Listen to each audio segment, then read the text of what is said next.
Wow, guys. I took a little bit of time to get my thoughts together, kind of compose myself and get ready for this. Holy cow, there is so much to go over. It's pretty insane.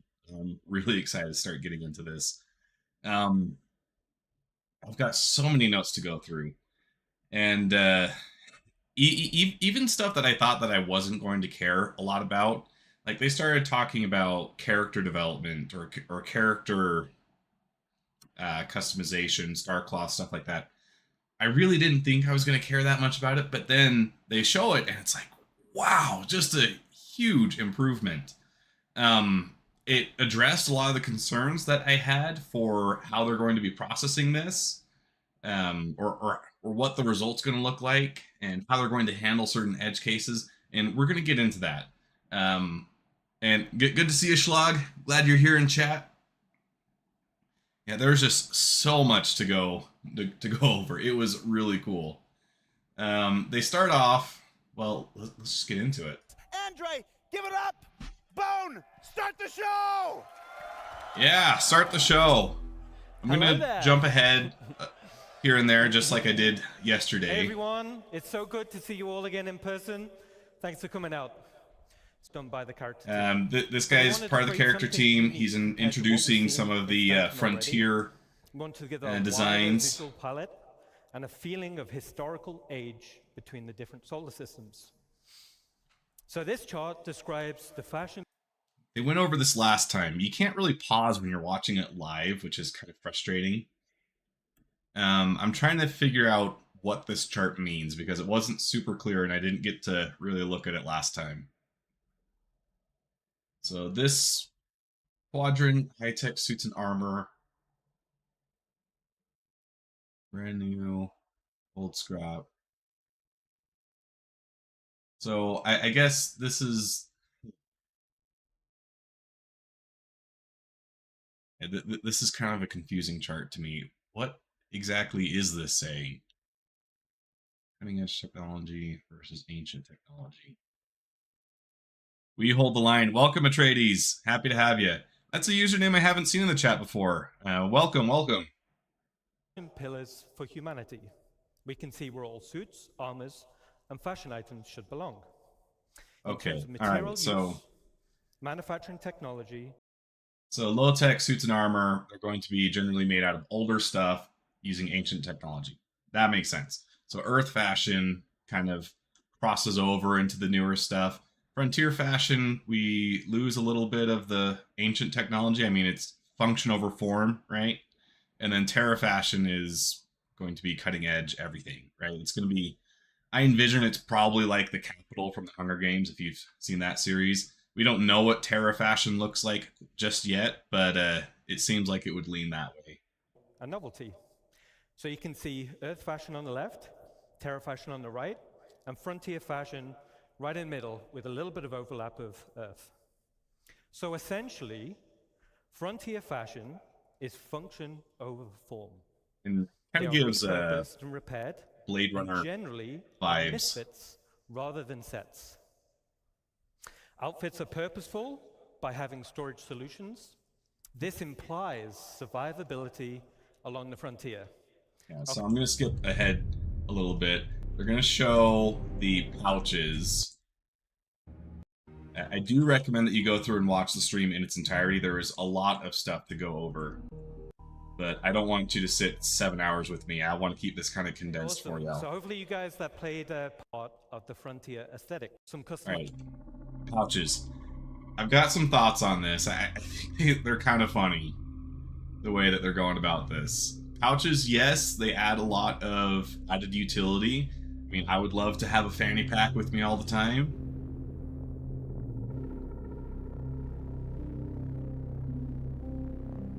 So you got your medium pouch, small pouch. So we're obviously going to have all kinds of different sizes. I envision we'll probably have even smaller stuff for like just a pistol magazine, for instance.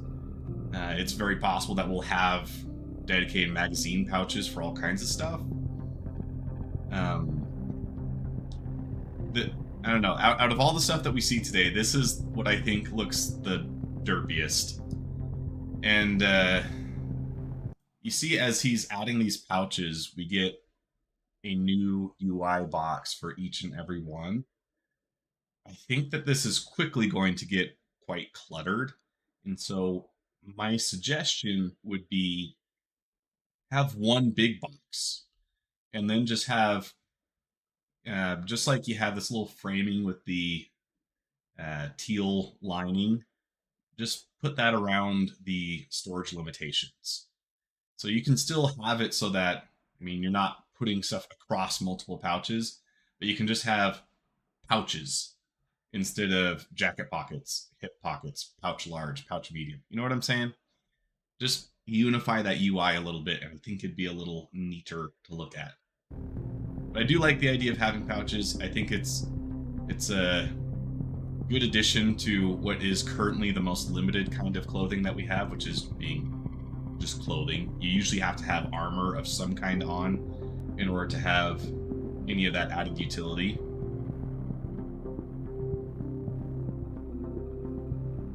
Welcome, A&M. Glad to have you in chat.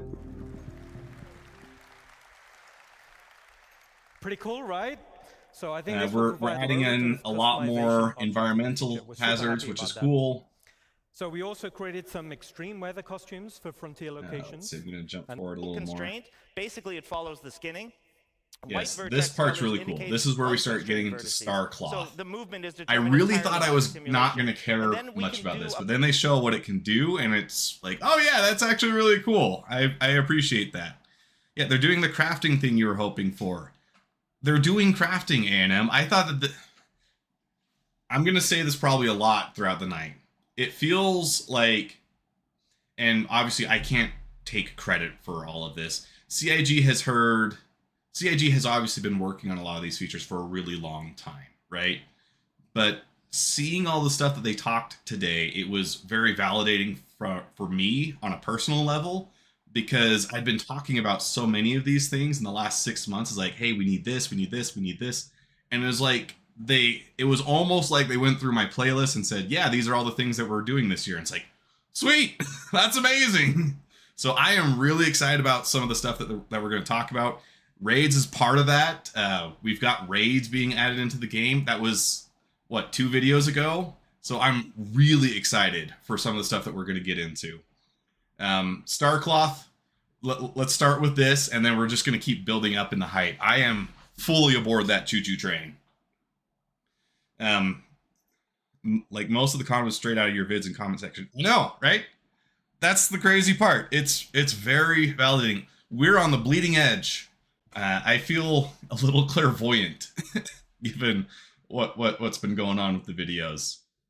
Starcloth, he's explaining it right now, but you have the very high detailed mesh that you see as a player, and then you have the simulation mesh, which is obviously much simplified. This is 1/9 the number of triangles, and so that's a lot easier to process.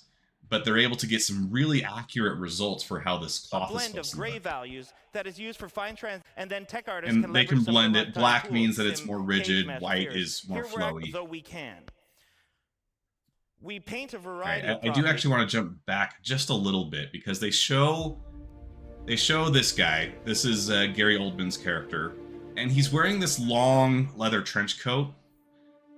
This initially gave me pause, because for a leather coat, this looks very, very flowy. It doesn't look like it has the weight that it's supposed to. But I think based off of what we see later on, this is probably just more to show that you can get flowy materials. It needs to hold up in high-end cinematics. Because just think about what your experience has been with leather jackets, and they probably don't blow in the wind quite like this. And these straps, I mean, they're a little dramatic. The results look good, but it doesn't look like leather. It's totally nice that they're doing the things we thought were cool ideas. It's, like I said, it feels like they're listening to us. Feels great. All right, so how's it all work? Well, okay, and then he goes into the explanation that I just gave you. Technology is to fine-tune the simulation with or displacement. Dennis, In the Charlie, top or right, you can Mac, see who an were example of better? the old gowns. They were really different. Dennis, Charlie, or Mac? Are those three people? You've got me. You've exposed me, A&M. I have no idea who you're talking about.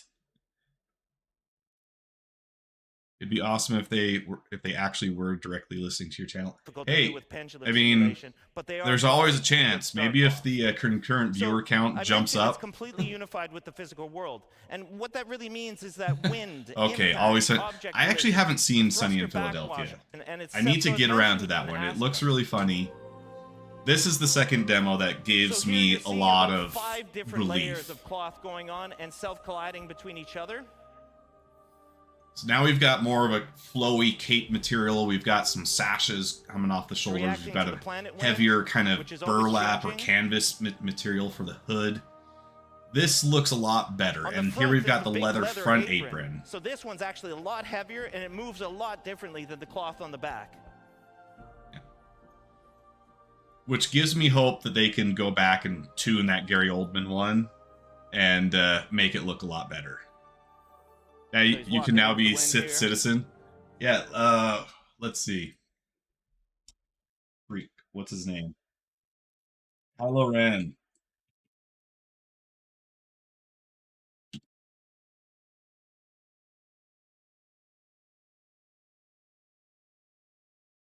There is definitely a lot of similarities to the Infinity Hood. Hey there, do you think that development on Star Citizen will ramp up now that SQ-42 is feature complete? Yes, I do. That has been the promise for a really long time. I think we will all be very sorely disappointed if that is not the case. So I think it, of a necessity, has to start ramping up a lot. But Squadron 42 being feature complete, that means that there was a lot of development and a lot of developers that were working on getting those features done. With that being complete, now we can start working on porting it over to the persistent universe.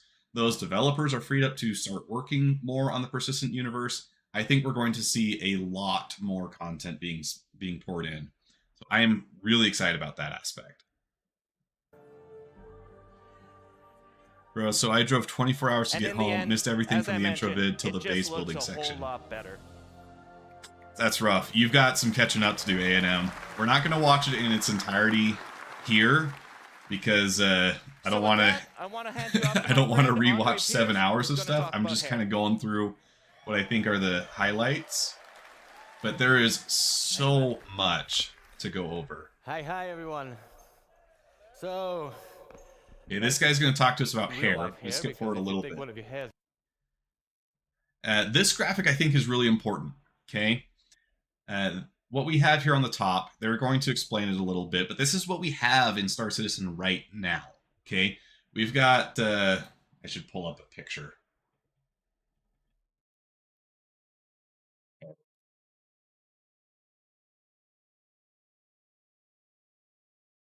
Yeah, so this is what we have in the game right now. Oh, no.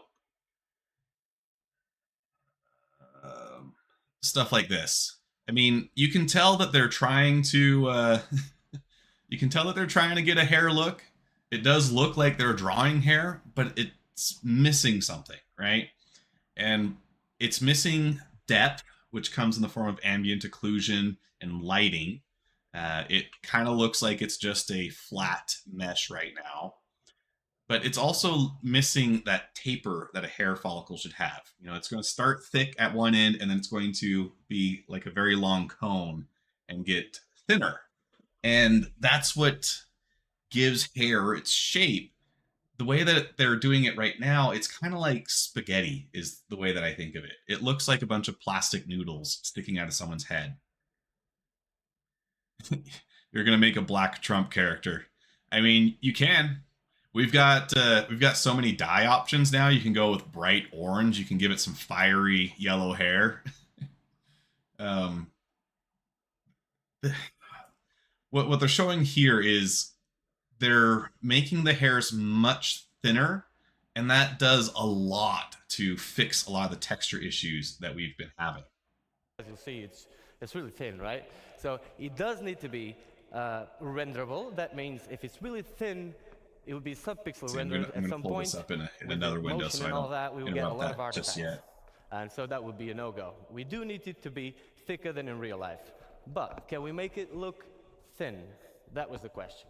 So we came to the realization that from hair, or from scalp to hair, and from hair to the background, so these 2 points, the transition points, are the most important ones for the hair. So we aggressively tapered the tips, which is what you Okay. Here's a really good example. I want you to keep this image in mind. This is the He-Man hair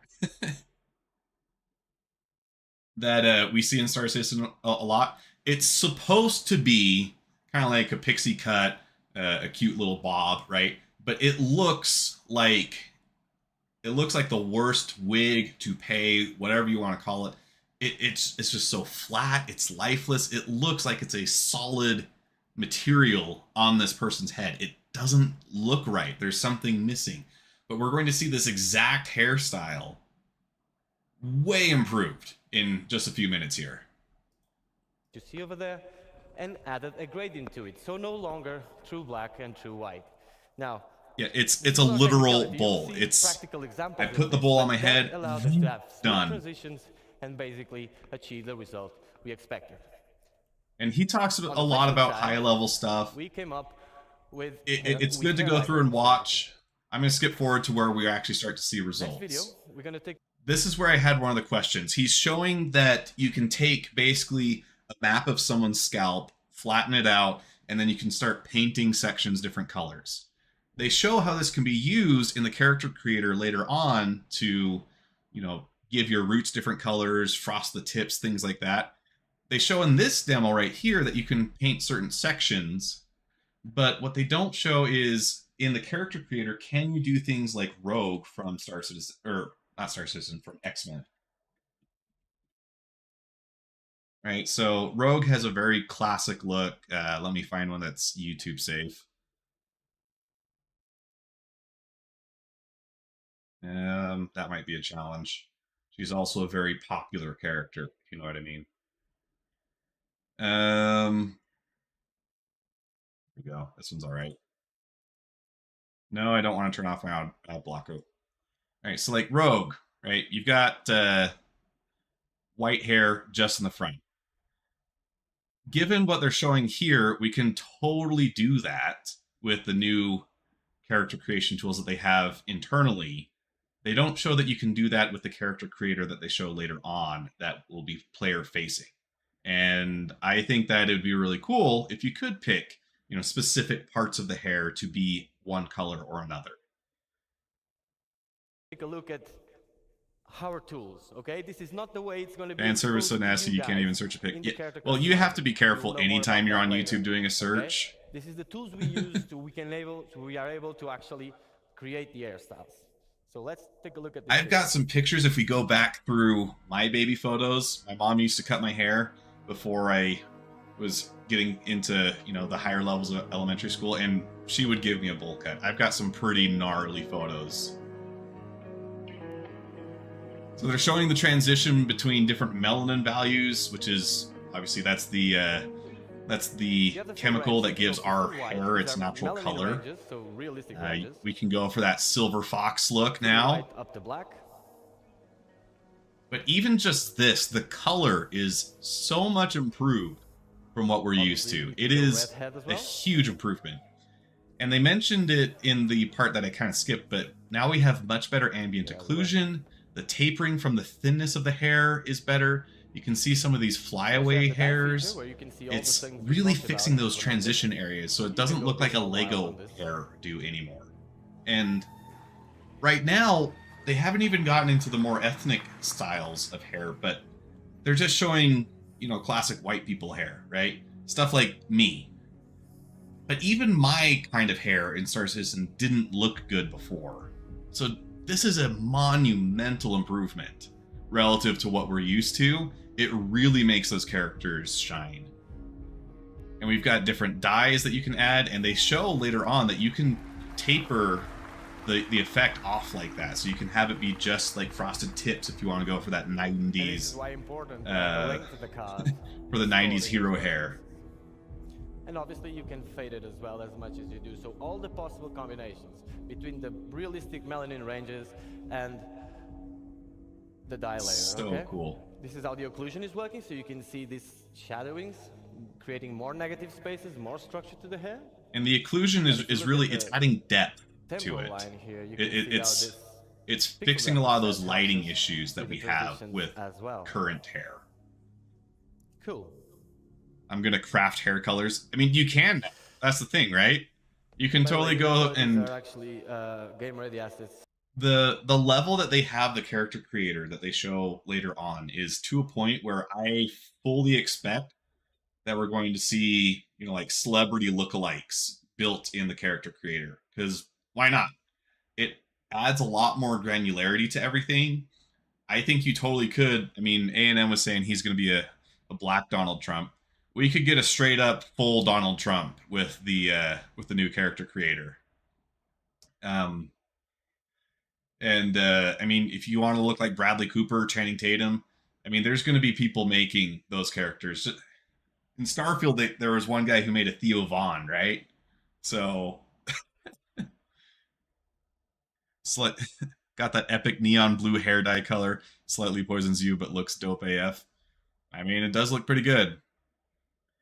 The thing is, it's like when you have dyed hair in games, a lot of times you really cross into that uncanny valley where things look off.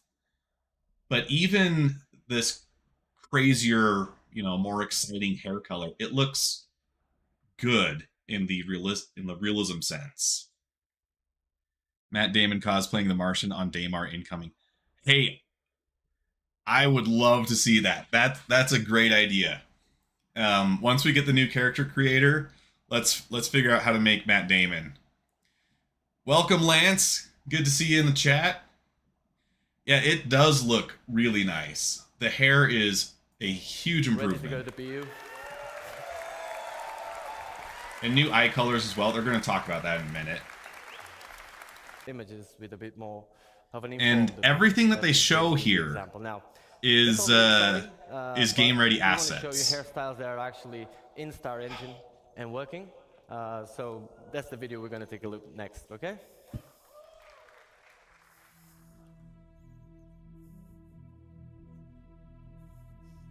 Okay, so these are kind of the hairstyles that we'd expect someone that looks like me to have, right?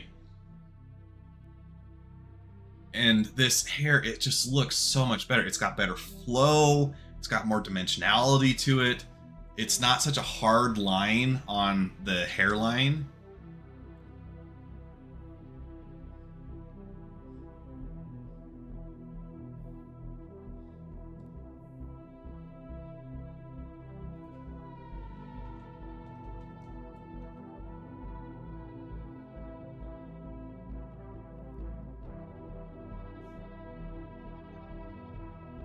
And I mean, even just having these flyaway hairs, it makes that transition softer. I believe that this is hair now. Before it looked like carved Lego hair. Now it looks like hair. And we're finally getting some proper female hairs. We've all been sharing the same stuff. It actually looks simulated as in hair simulation and not just a texture on someone's head. Yeah.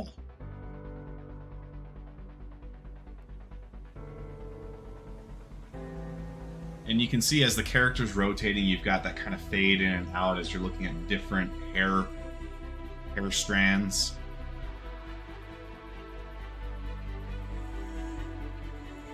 Oh, Wicked Wookie. Okay, so it was just a typo before. Is the guy that does the scooter ship sale vids. So you're saying do that for the for different celebrity lookalikes?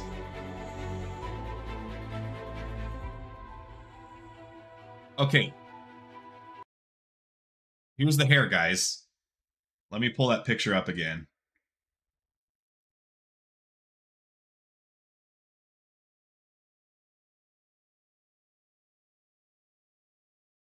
close some of these out that I don't need anymore.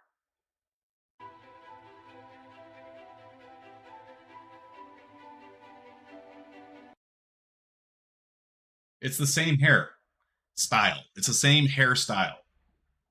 But talk about a night and day difference. I mean, it's just unreal. It's it is incredible.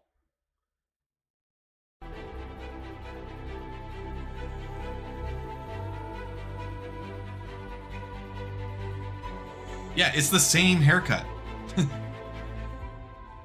Well, maybe they can still have the plasticky hair, but they can just make it a lot thicker so you can do like the Edna Mode hairstyle. Here's what they ought to do. They ought to add that as a hat. A character hat so that you can wear it for the meme, right? That's what they need to do.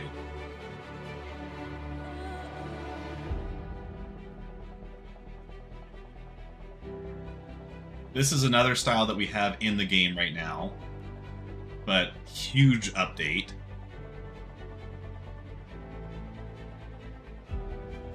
I mean, the hair looks so much better that you legit could have the old style hair as items that your character can now wear. Look at this luxurious mane, like a lion. You just have to add the gel slider. The more gel, the more blocky the hair looks. Yeah, it just gets like all sticky and stuff.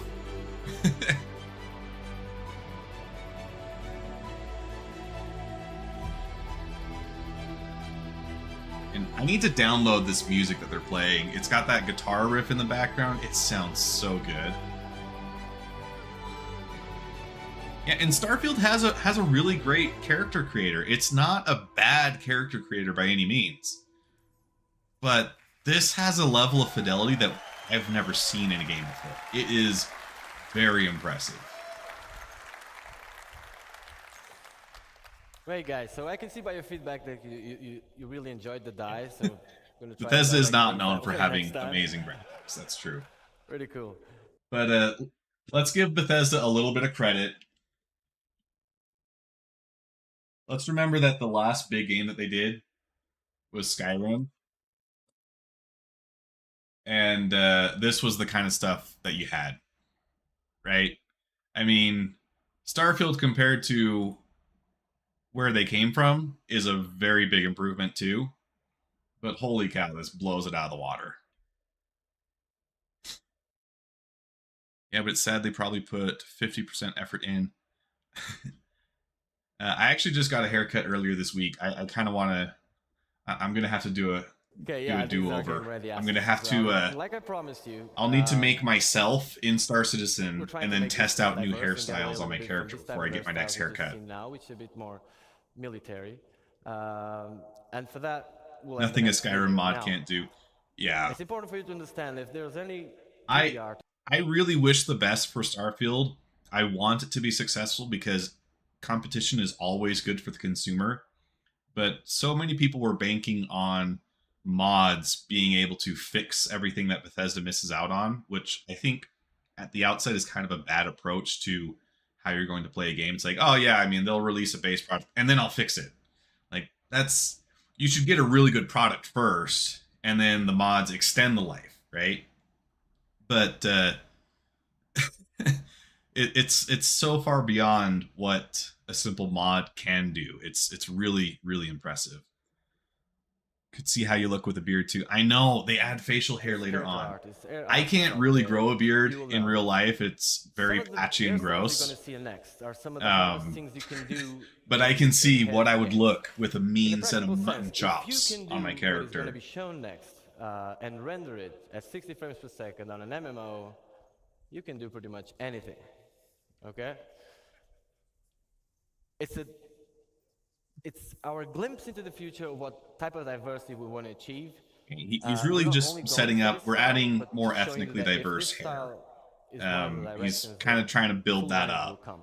I hope you enjoy. I beat Starfield and hit level 115 in game, and it's going to take a lot of modding to fix so many of its base issues. Yeah. Okay, so like we were saying before, what the styles that we had in game before were stuff for like people like me, right? Really basic white people stuff. And I've got a very simple hair pattern relative to all the stuff that's out there. It's pretty straight, medium thickness, not too complicated. Getting stuff like this tight braid to look good is a huge challenge. It can very easily just look disgusting. Not because the style itself is bad, but just because getting it to render well is such a challenge. And here we have this really nice tight braid. It looks good. You've got some good color variation, making it look like healthy, natural hair. And you can see that even just here, the texture of this hair is clearly different from the hairs that we saw before, right? And depending on where you're from or what your nationality is, what your genetics look like, your hair is going to be thicker, it's going to be wavy, it's going to be all kinds of different stuff. This adds a lot of depth that was not there before. It will still all be Brits, which kind of works because UK has all the ethnicities. I mean, most first world countries are pretty much melting pots at this point, right? I'm on the western part of the United States, and in my particular location, we are pretty ethnically bland, so to speak. I think in my total life, I've probably met 5 people that were actually black. I know a lot of Samoan people, a lot of Mexican people, but most of what I know is just a lot of white people. So I'm not exactly the best cultural fount. I do kind of wish they'd get a little more accent variety among the voice actors. That's something that I was thinking about too. I mean, think about a company like Drake, right? Drake is hands down made by some reckless American with a southern drawl who's really gonna push the boundaries of what you can get away with in the universe. Drake has got to be owned by a redneck. They need to get a redneck to voice the Drake CEO.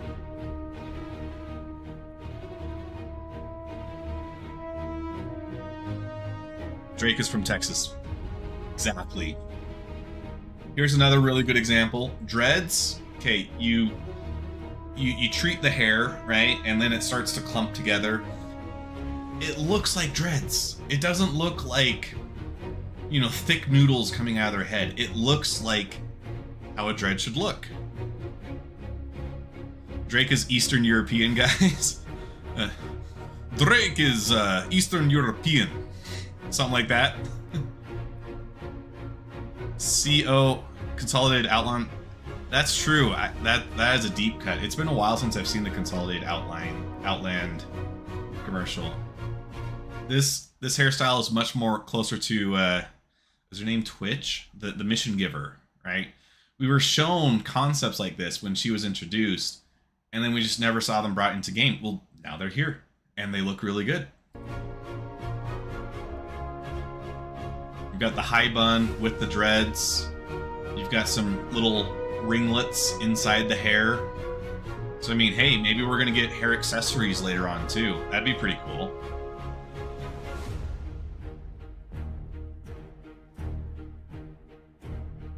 And he's got a pretty sick-looking line put in.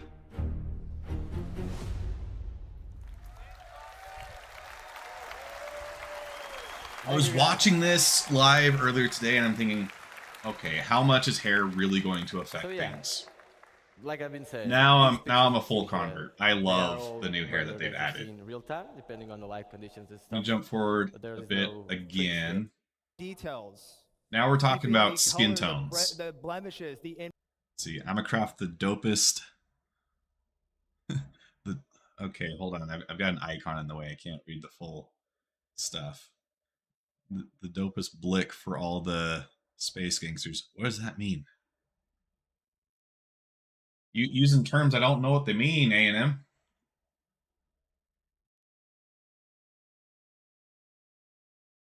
Well, it's an art brand. I don't think that's what you're meaning, though. Probably not colored pencils. So I'll just let him explain it. That middle one, that whitehead, that's where we get once we've extracted the data. Okay, so I did skip over it. So yellow is the areas where the average skin tone is applied. Blue, or the more blue it is, the further away from that average skin tone that section of the face is. White is the base skin tone before it's applied to the mesh. It's now ready to apply the skin tone. Bling. See at the Okay. end.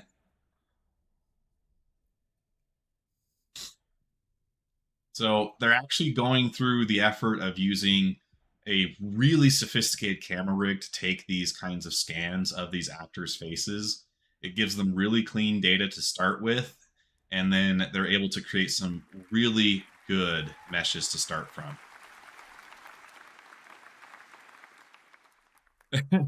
Well, I Alright, appreciate so you here's a being little more here. detail what I'm 24 talking about. hours drive We knew is that we were gonna get you're a braver feel for than me. these guys, I'd be this giving pool up. of all these different awesome shapes, noses, ears, lips. Okay, and again, these are the colors that we used to have.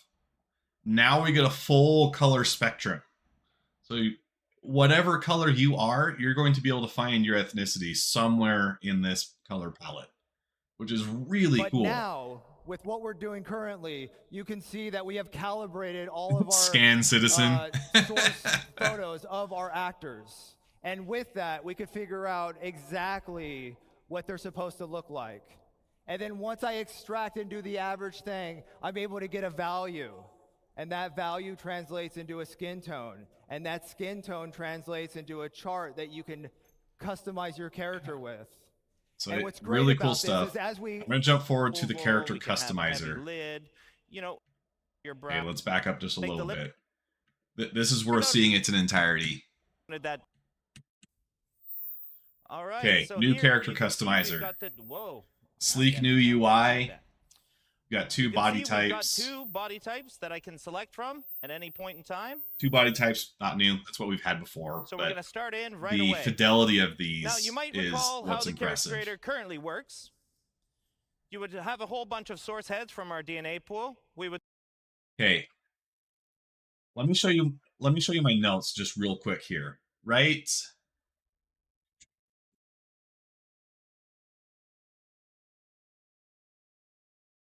Okay, right here. This was my exact thoughts as they're talking about the new additions that they're making. You know, yeah, we're adding all these new scannable heads. We're gonna have so much more to build off of. This is what I wrote down. All the additions are great, but how will this integrate with the UI? The granularity we have is good, but it's not intuitive to get the look you want. I felt like they were reading my mind, because as soon as they start talking about the character customizer, that's exactly what they hit on. would select one of the facial shapes, and then we'd blend it up or down, depending on how much you wanted that certain facial shape. Now, this was pretty good, but it's not the most intuitive of systems. So instead, what we wanted to come up with was a much more intuitive way to control this. And what we've now introduced is sculpting mode. So on the fly, you can pull through all kinds of different ear shapes. So it's quite interesting It's to know what's blending going it on very behind the naturally scenes. And into this the wasn't base an easy head. problem to solve, but our animation programmers and tech artists and everybody came together, and they figured out a way to basically make it so that from the DNA pool, we are making a selection based on what you want out of it. So it's And going on. it was between an all the okay different system, options. Now I'm going to but start making it's some not changes here intuitive, right right? away. So I want to wind up the nose. Now it's going to be so much You can easier see to that use. It's all very intuitive. It's fast to use. I'm going to make the lips a little bit bigger here. Yeah. There we go, something like that. I think that looks pretty good. I'm going to adjust the brow Yep. here, maybe make it a We're little going bit to of a see heavier that brow. repeated quite a bit here at A&M. Now we can adjust the eye shape. We can go more almond eyes. We can go more oval. We can have a heavy lid. You know, Yeah, and this you is can find a whole bunch fantastic of by different options comparison. within here. This is a huge improvement to the UI that we have right now. So here we're starting to look pretty good. I want to give him a little bit more of a hero chin. And there we go. I'm liking that. Yes. That's cool. All right. So not to spend too much time on that, I want to show you some of the other features. And speaking of features, we go to our skin tone. So finally, you're not just selecting a preset skin tone. You can move through the whole gamut of the lookup table. And this is melanin and hemoglobin at the same time. Which hemoglobin, that's going to be, you know, your redness factor. Melanin you can think of as adding brown. Hemoglobin, So that's at going the to add very your top red. of it, I've got a texture So slider. someone so like me, instead of the a whole lot of head sort hemoglobin, selection, very little we can go melanin. between all the different textures. Now, like Forrest mentioned, we're going to have 30 of these for one body type and 30 for the other body type. So here I'm kind of liking, what am I like? Oh, I like, yeah, I like this. Much wider cast here, of and I'm just gonna set a Mediterranean skin skin tone tones with that I that kinda olive like. complexion. Much better, like that. darker That's skin cool. tones. All right. So the next step in our skin tone is the complexion. And complexion, we've added freckles.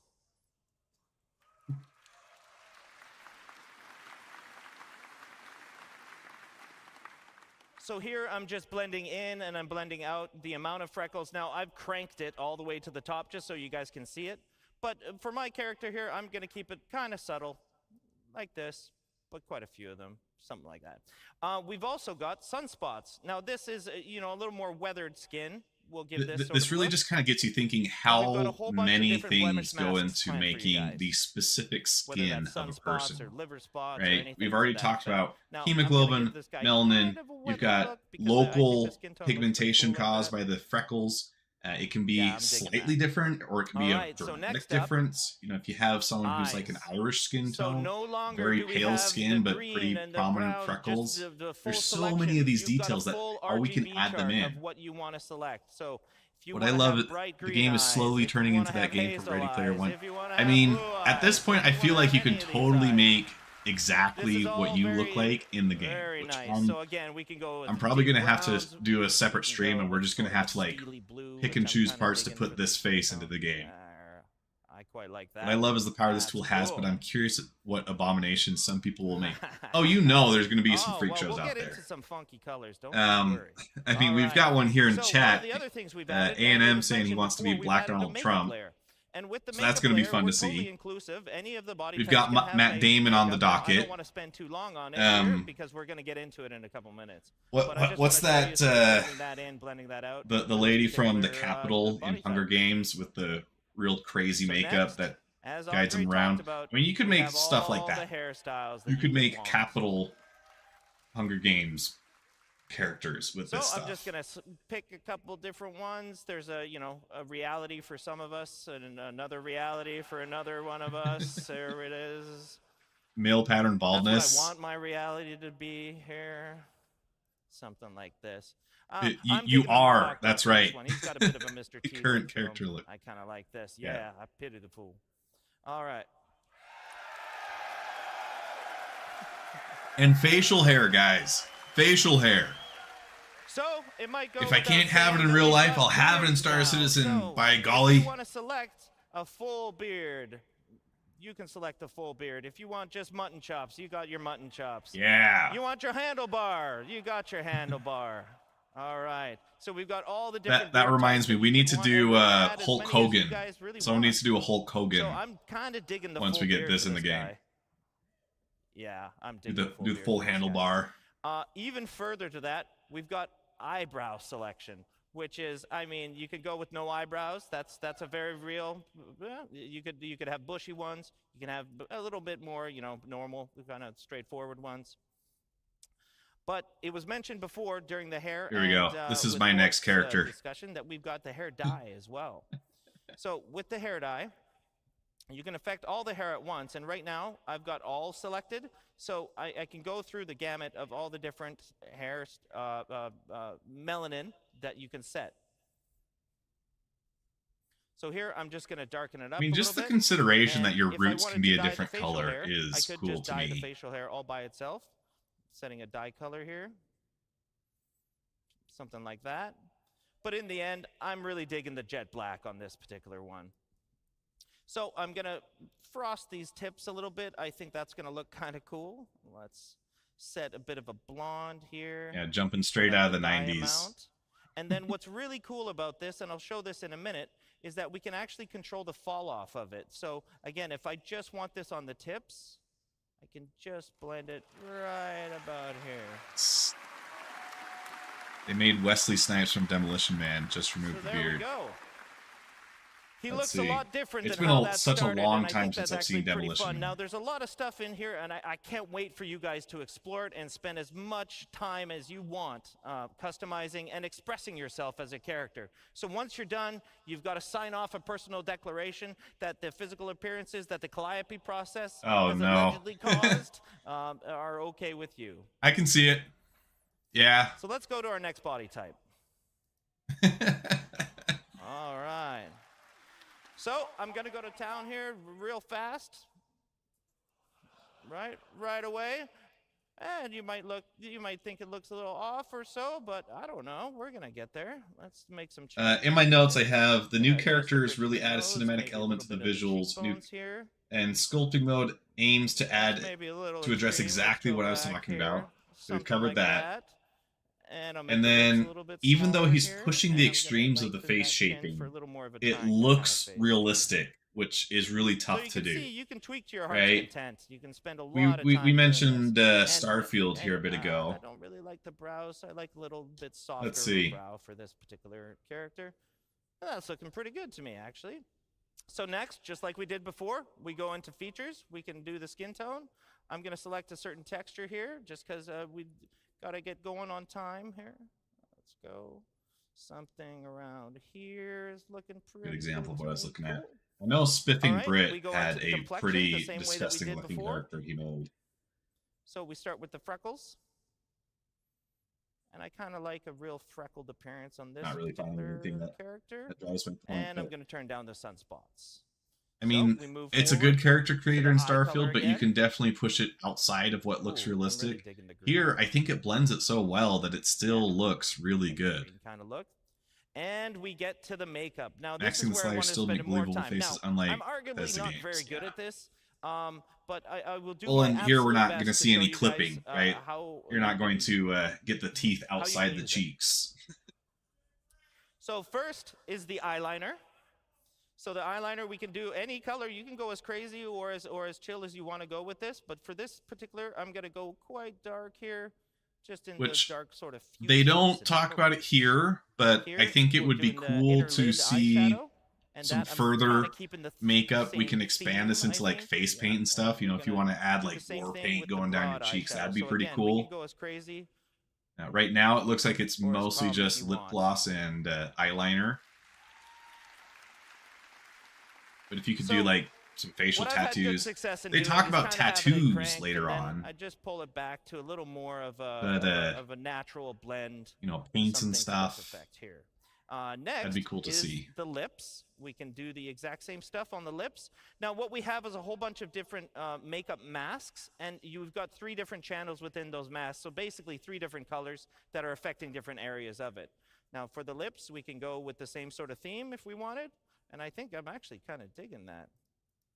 And let's go on the lip liner, a little darker. And then I feel like the lips are a system is lot so more extensive that they should glossy, probably so add we face can scanning using increase the web. gloss there, So so I that was looks a thinking little about more that too. a Like, lip gloss. maybe you have to put a bunch of dots on your face to get And a then, good like I scan. was doing before, I but kinda just pull it back a Couldn't little we bit. add the ability to And there we scan your face in? That would be So really next- cool. I think we're good. Yeah. I think we're good. I have may no have business doing accidentally that, that's for closed sure. my. Same thing my on the stream hair. page. Again, we've got a whole bunch of I different should not hairstyles. do These will that. all be shared between the 2 body types, but for this particular demo, we've got the ponytail, we've got the slick back kind of look. For this particular demo, we've got the ponytail. Yeah, I'm not finding one I'm really digging yet. Ah, yes. Yes. But seems now we're like talking. it's All still right. working, so I guess we're cool. okay. Now, again, You guys we're are still fully able to talk to inclusive me. here, guys. So, if you want facial hair on any body type, you got facial hair on any body type. That is up to you guys. Really cool stuff. So on the eyebrows, I'm just going to leave them because we can't really see them anyways. But for the hair, I really like dyeing this hair a certain color, sort of, something in the darker range. I'm going to turn that down. I like the nice jet black. Look at the makeup bounce out. That looks cool. I'm going to turn up the dye, Definitely though, shouldn't be and I'm gonna allowing him try to anywhere near carry a my makeup same palette. theme forward But here. There we that probably go. goes for me too. And then I'm going to give it a bit of a fall off, as we can do, so it's just on the tips there. So let's see that in action. And again, that's the same He-Man hair that we had before. Such an improvement. All right. So now, you know, at first, we weren't sure about that character, right? But in the end, I think she turned out, definitely. So you go to a review, sign off your declaration again, and head to game. So, you know, I'm really lucky to be able to sit in front of this. And again, it was a huge amount of work from tech art, engineering, designers, and specifically the Squadron feature team that has done all this work. And one of the cool things to note is that we use this now internally as a tool. That's why it's me up here demoing this. This is our tool internally for creating all these heads, for creating all the NPCs in the verse. Because as Chris put it one time, he doesn't want his NPCs to look lame. He wants them to look cool. And this gives you cool looking characters. Thanks a lot, guys. It is such an improvement. It is unreal. Okay, you guys, what do you think is going on here? I can't tell. Jared's doing some weird stuff. Is this supposed to be a maternity joke? Is he delivering the ball? It works. Are they showing Starcloth in We're behind on action? schedule, so let's welcome the Life in the First Person crew. Take it away. I'll be here. Little weird going on here. Class simulation. Yeah, he's collecting reference footage, right? Now this is. I actually had to skip out on part of this. You know, it's a No, I did see this. No. There's a lot of really cool It's stuff a real here. pleasure to be here at CitizenCon in person. I've had so much fun. Thank you. Skip Ricky, forward with, just a little we made bit. the exit from ground up. Watch as they jump out into space. So the first thing you should see is that we've made the exit. So instead of from the traffic, floating, less disorientating. standing vertically pose that we're used to now he's doing this kind of Superman pose. It means that you can thread the we've got a needle, face you can plant. fit into stuff so much we made easier, it. and then he just tucks his legs in when Alright, he so we comes in made the for a landing. re-entry much more No more forgiving. face planting. So this EVA has a new prone lateral pose, and this is really important to us because it allows Look at those you to get close to transitions. surfaces. Right now you have the very Allows you to walk rigid, across them. you rotate See that in around. this video here? These animations look so clean. Okay, and as it goes to there, Yeah, we're gonna EVA jump on. 2.0. Okay, here we go. It's- Into that, and this smaller profile lets us get into And we spaces see you this couldn't get actually into in a before. lot That's of the old EVA. stuff Gonna later go on through from here, Squadron 42 thread as the well. needle, and also the collision is much more forgiving. We're gonna This one's slide off it slowly. one that Schlag can We're not relate to. gonna He be actually spinning flies away. and owns a Okay, reclaimer. big reveal. Can you get through those struts like that Love now? this action. This is No. amazing. And we The also way have you'd have to great do it control. is you'd The have to interior angle your has character so that control you're of the looking grips to down, do and then you hit the interactions jump button to and walk move between the grips to forward. get better control. Now it now just looks so much more intuitive. Thank you very much. So now prone has long been a problem motion. Yeah, sensor, it looks so much right? smoother. But Yeah, like I by said, you'd taking have to go these EVA sideways. posting solutions we absorb, we can now rotate around the camera without any lateral translation. So we're not rotating around the hips anymore. Yep. And it allows you They've to got that aim one at mission, and I think it's We're actually also in a not reclaimer as moving well, bodies, we right? don't Where you need to have worry about to external find the body of the collisions anymore. captain, right? and you're Not doing a gonna lot get of pushed navigation around. 0G. That kind of stuff right now is a nightmare to complete because you bump into stuff Of course, so prone isn't all often. about looking around. We But wanna the traverse movement as tech well. they're We're gonna head showing down this is a and here we huge put in a improvement. new collision style. So this is all about letting you have control in narrow, Yeah. small spaces, smaller than this. We're going to be able to push around the corner. Okay, this part makes me really excited. Let me break it down for you guys. Think right now, if you were to go prone in Star Citizen and crawl around complicated geometry, let's see, I need to draw a picture.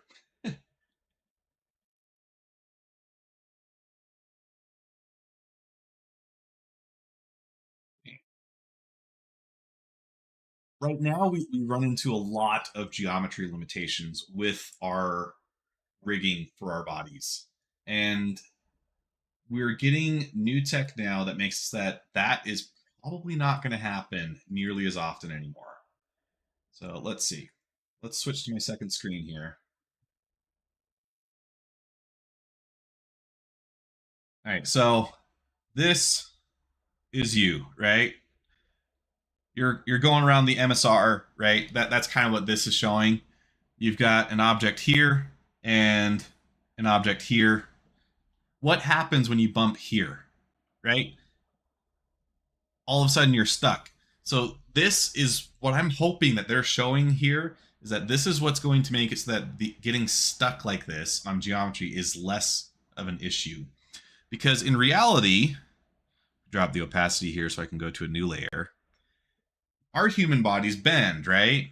So you could do something like this, and you can go around that corner, right?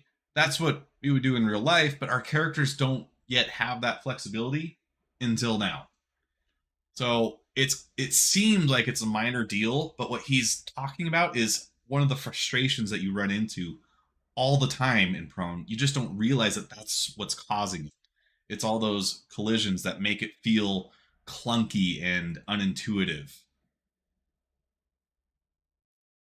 We're going to go run tight bends, and we're going to be able to reliably go up and down slopes. And this is where Prone led the way. So we then took this and we put it into the EVA. So if I turn off gravity... Yeah, current EVA, like Schlag points out, you can have really fun gameplay experiences where you break your neck because you just face plant into the floor. I will be so happy when I never have to face plant again. That's going to be a huge improvement from this. Imagine moving through the MSR hidden tunnels with the current EVA system versus the one presented in the demo. Exactly, right? Going around Prone like this is already difficult, and so many of the situations that we run into, this is going to change things. Here, which I'm not going to do, but if I did, the EVA would have been able to traverse the exact same place. And by having these motion sets so similar, we can exchange success between them.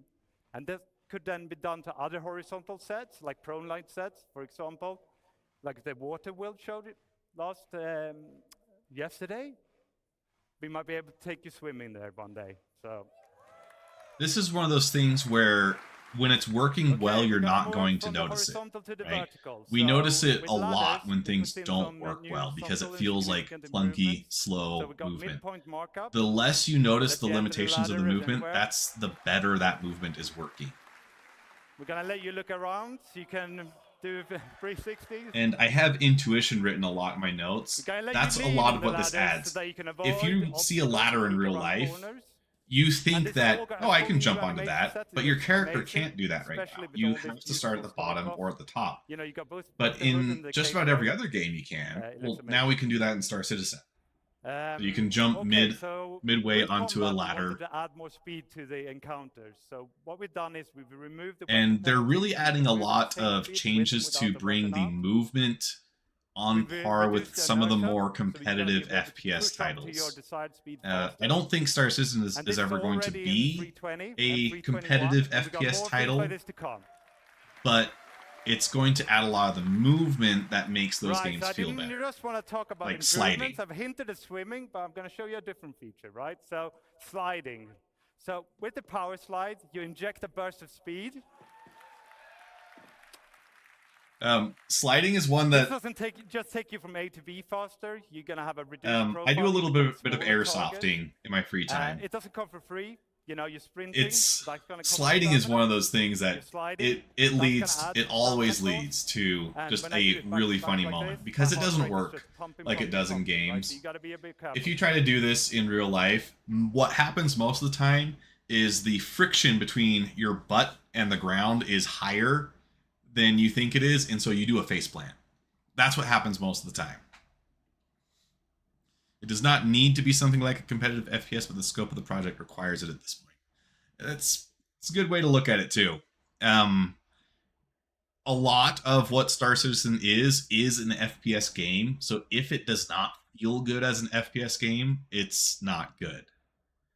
So bringing the FPS on par with what players expect to experience in other games, that's going to do a lot to make it feel better for us. You can't just slide your whole way from the hubs to the spaceport. like I Okay, said, so sliding, another thing that was that's really definitely a important to game us thing. is It's that not a when real you life slide, thing. It's a short duration, but not One of the interactivity. funniest things I remember As from an soon as Airsoft possible. day That's is all our motion kid goes to control. slide. All of You them can give tell you his something loadout like was inspired by the that. latest So Call with of the Duty. slide, He we slides, want you to be he able to aim flips, and then around as soon as smacks his possible. face The into a moment you hit the tree. ground, you're gonna be Funniest able to thing aim ever. around, right? And After we the helped him, direction is you know, not. get So off if the I floor was to and slide stop from one fighting. end of the stage to the other, I would be sliding this way, but I'd be looking this way, right? And look at you guys, hey. But I like the But while I'm implementation of sliding, I slide can that they're hip doing fire, here, because and as I come out in the exit, when I can you ADS, do I can slides lean, in a lot I of can go back to games, sprint you're right kind of away. So locked do into back- that back, whole slides. routine Like we saw in until the it's last video. finished.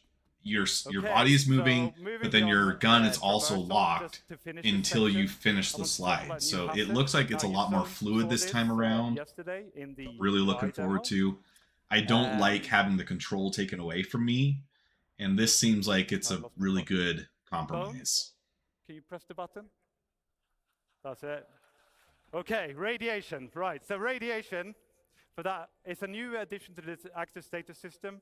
And They we're kind of looking- showed we this need to look at the, yesterday. bottom Yes, left we're here. adding more So in environmental the middle, effects. you got the amount of Really radiation, good. big We kind of knew that already. So This I've is what shown I'm some excited features about. That improve. I I have an ongoing document where I keep track of video ideas, and one of them was going to be improving UI interactions.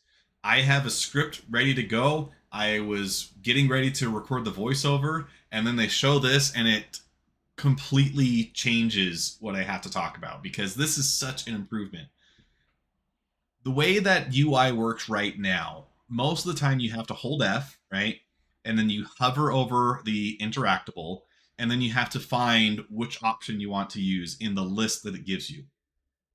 But there's a lot of stuff, like a light switch, where how many things can you realistically do with a light switch? Or how many things can you realistically do that you care about, right?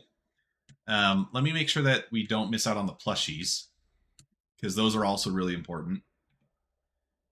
But if you find a Pico, the default answer is always to pick it up and stick and store it, right? Because as many Picos as you can get, the better. But in order to pick up a Pico right now, you have to hold F and then click store. And it takes precious seconds, especially if you're in a firefight. I don't want to have to do that. This fixes it a lot. This does huge strides to fix it. I'm starting to stutter because I'm getting a little ahead of myself. What happens if an object has more than one interaction? Well, for that, you can just simply Yeah, and if you miss the point where F is held, hold like F, how many and that times will have you bring put the your new water bottle interaction away wheel. because you weren't So exactly this is our over new the drink interaction button? wheel. It will be focusing on the item. Right. And you can How many see that things am I going to two want to of do the with a water bottle? interactions I'm have either going to put it icon. away or So I'm going to this drink is it. related If I to just pull it another out, I'm going to system drink we are it. bringing If it's to you empty, that then we I'm going to call toss the it. default item action. There's only So like this two is things I allows us really to care have about. A primary interaction, that's the one that shows on the prompt, and a secondary interaction. So these are default actions that you can easily trigger using shortcuts. So these actions will change based on the combination of the item, the player, and the environment state. And And this can although kind of be designers do summarized by choose the basically default the actions F that we interact bring key to that you, we're you are fully used to able in game. customize them to Now suit it your actually preferences and functions playing like an style. interact key So in let's most take a other look games. about this in action. Here you can Now see we've the got prompt contextual that menus change popping depending on up. your focus. This doesn't So happen bring up the currently. wheel, and I really like my plushies, so I want to inspect them when I find them around. So I'm changing that to my primary.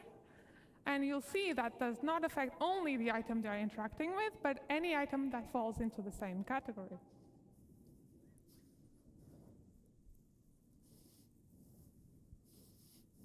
It's such a minor thing, and yet it's So I've shown you something some that features we've been improve. struggling with every single Thank you. interaction. So I've shown you features that improve the readability and easiness of interacting with the objects in the world. But the other part of our focus was to bridge the disconnection between the player and the object you are interacting with. In a fully physicalized world that we want to provide you, a tactile experience is very important to sell the experience. So we've introduced a new system that allows us to play animations on the player of actually reaching out and physically touch the objects in the world. Yeah. Yeah, sometimes a tiny improvement makes the game much better. So it's our main definitely goal one of was those to quality give of you life better things. It is a immersion, but at the huge same time, step in the minimizing right the direction, friction and the even control though it you is take such away a from you. small So this change. really was an exercise between code, design, and animation to give you the best experience possible. I mean, Let's you're see taking some of this interactions that in take action. 3 seconds And, and bringing them down to pressing 1 buttons has never second. been How many interactions do you do in a game session? And if all of them are now 3 times faster, I mean, one of the critiques that I hear a lot from newer players is it takes so long to get anything done. And they're not wrong. Right now, it is a UX nightmare trying to figure out, unless you know the keybinds, right? You have to find the flight ready button somewhere on your ship. But it's not always that intuitive to do. So it can be very frustrating for new players having to figure out all these new systems. This makes things so much more intuitive. Now, I do have a question here with these kinds of screens specifically, because we use elevators a lot. There's not a whole lot that is changed with what we currently see. All right, thanks for checking in. I mean, glad to have you. Have a good night. Get some sleep. 3 a.m. That's super late. Yeah, good night. But they show the elevator panel. Okay, you can speed that up, right? You just hit F, call elevator, right? Then once you get into the elevator, she's going to show that you basically are doing the same process. I'd like to see that we speed that up somehow. I'm not quite sure how, but something to make it a little so faster. satisfying and fun. Because we use elevators all the time. But I do like seeing the hand go and touch the button. I just kind of like go. Everything is much more interactive now. They've really tied all the interactions to an animation, so your character is going to go press buttons instead of just things happening.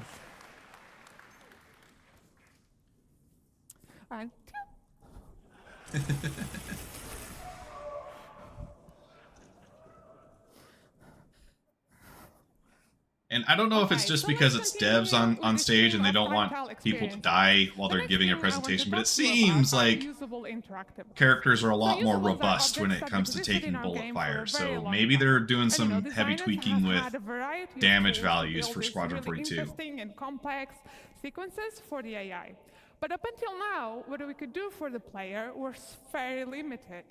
So this past year, we've been building up our tools that provided for designers, that designers could build these really interactive experiences, but for the player. I had a note that I wrote here. So they show that they can. It's Dev God mode. That's what I thought. I mean, these people are never dying, so something's going on. I feel like if I took even a bullet from an NPC, I'm usually going to die fairly instantly. So now we can set default item actions for item types. They show that with the plushie, right? You can set your default option to be that you store it all the time, right? The question that this raises for me is, how many item types do we have? Right? I think gems is a pretty obvious one.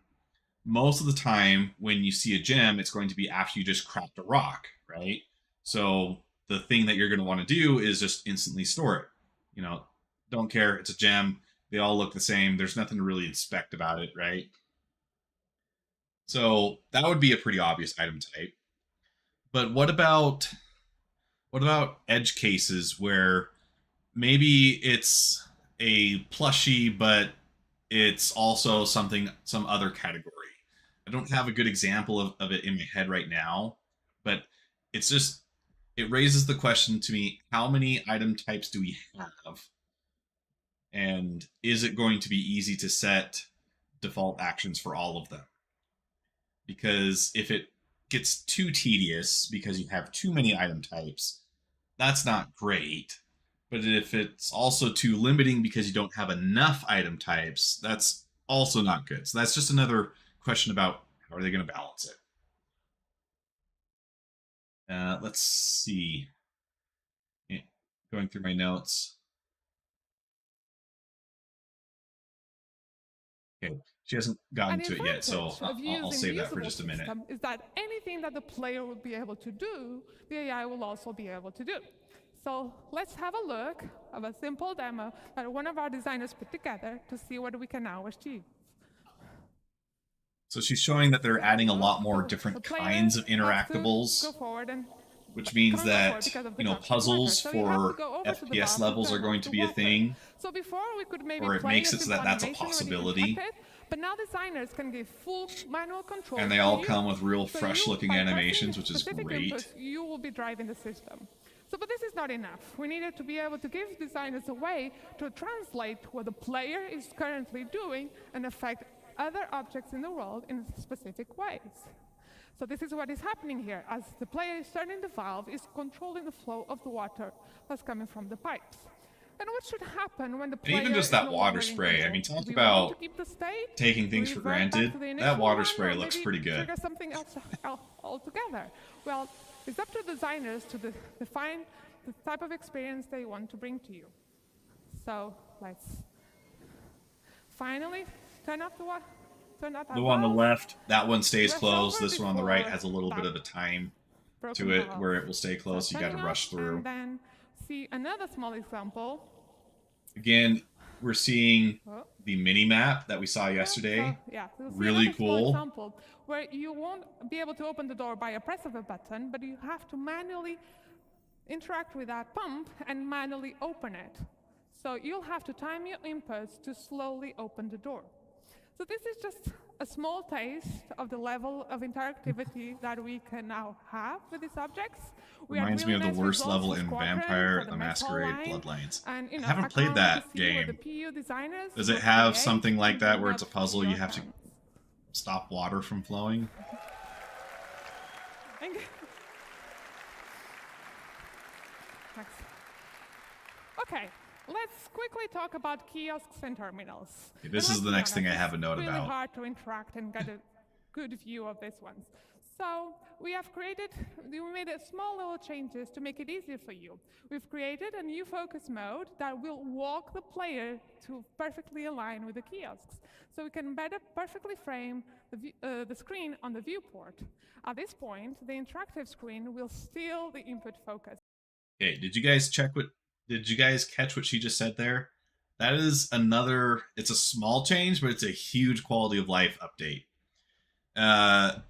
Imagine using the mining gadgets, right? You put the mining gadget on the rock, and now you have to look at that screen and adjust all those values. Right now, it is such a chore to get your camera in just the right position so you can see all the dials that you need to. And if there's some glare from the sun, forget about it. It can be so difficult to use the mining UI on those gadgets just because getting lined up in a way where you can see the screen is difficult. We've also got scenarios where, like, I'm thinking specifically the NQA terminal at some of the crew stations.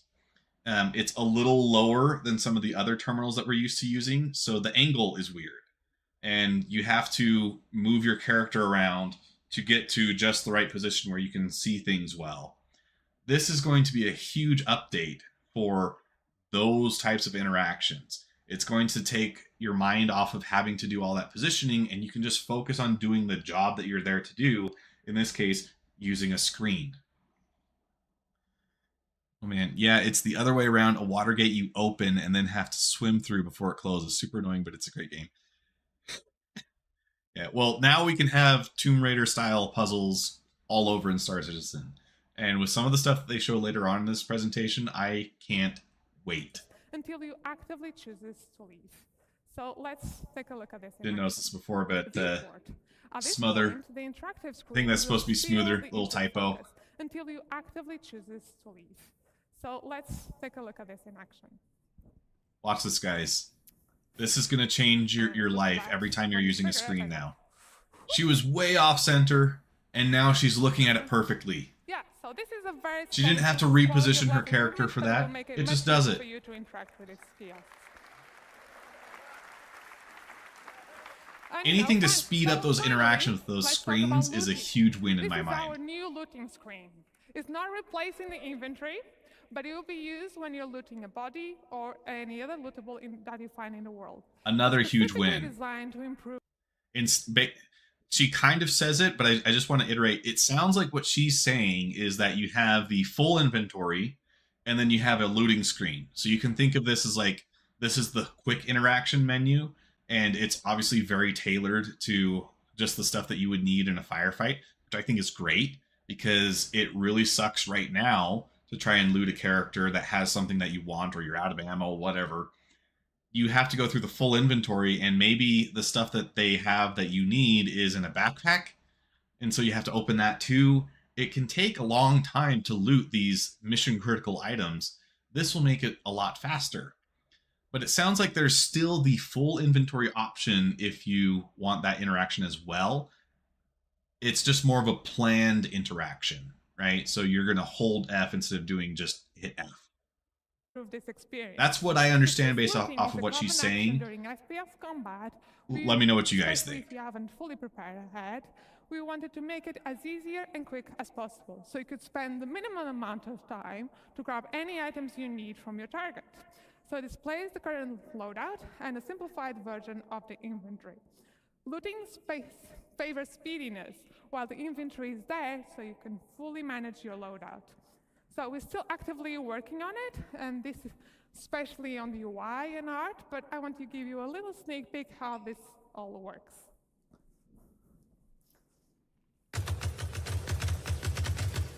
And they don't really mention it, but we do have a new crosshair, apparently. This doesn't show up in game today. The player loadout is on, I saw some people complaining about it in chat yesterday. I think it's good. I mean, it's pretty standard flair for FPS games, and I think anything that you can do to convey information efficiently to a player is good. Yeah, I don't mind having a crosshair, but I know some people are like, there's no crosshairs in reality. Use your mouse Yeah, wheel but this if you is want a to game. change the target. You kind of, drop anything, store anything, just really quick actions. And you'll see in a minute that we also can trigger. I also have our the note, recall. you can see that there's some contextual prompts popping up as she's doing this. Right now, those don't exist, right? So you can actually shift click in game, but I don't think a lot of people realize that. It does speed up your inventory management if you know that shift clicking is going to just shove it over to the other screen. But now it has contextual prompts that will tell you what your options are, so those kinds of things are going to be a lot more intuitive. So this will grab all available ammo, either from your target or from your inventory, and will fill up the magazines in your loadout and get rid of any empty magazines. So yeah, it's looking really good. Yes, it is. Yeah, so it's looking really good, and I can't wait to see the final art. I like her that's all hoodie for too. me, It's so kind of thank fun. you so It's got the much for flowers on it. listening, and I hope you have a great time. Okay, we're going to take a quick pause here. This is actually a section that I have not seen yet, so I want to watch it with you guys in its entirety and enjoy it. Hello, everyone. But I need to take a quick Those bio who break. cannot I'll be right remember, back. Give my me name is 5. Jens, and I'm now I'm going to leave you guys on this screen here.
All right, we're back, guys. Let's get into it.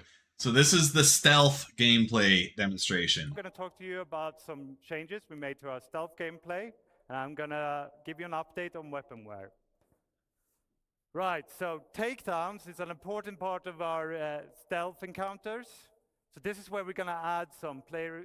Okay, sorry, before we get to that real quick, Schlag just sent me a DM on Discord, which if you aren't a part of, you should totally join, because we have all kinds of cool stuff going on there.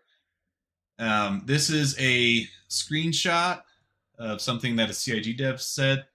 I've been directing the team working on the feature and was the one demoing it today at the show. We do have a save feature. It's how we can move those characters into game very easily right now.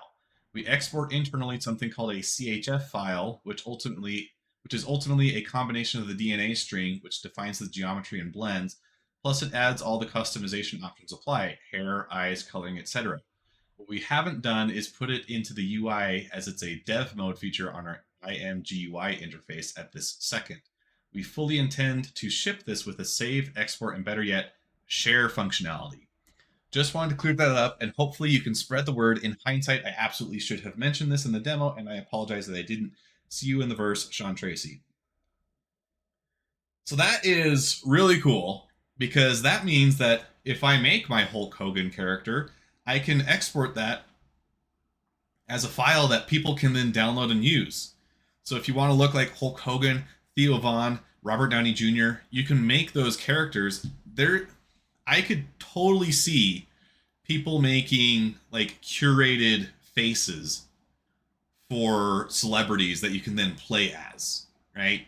A&M, we're gonna have our Trump, right? You're gonna be in charge of making that one with the new character customizer. I know you have it now, but you're gonna have to update it with the new customizer. So that's a really cool announcement. Thanks for saying that, Schlag. It's gonna move you through different action sets. You're gonna start out by struggling.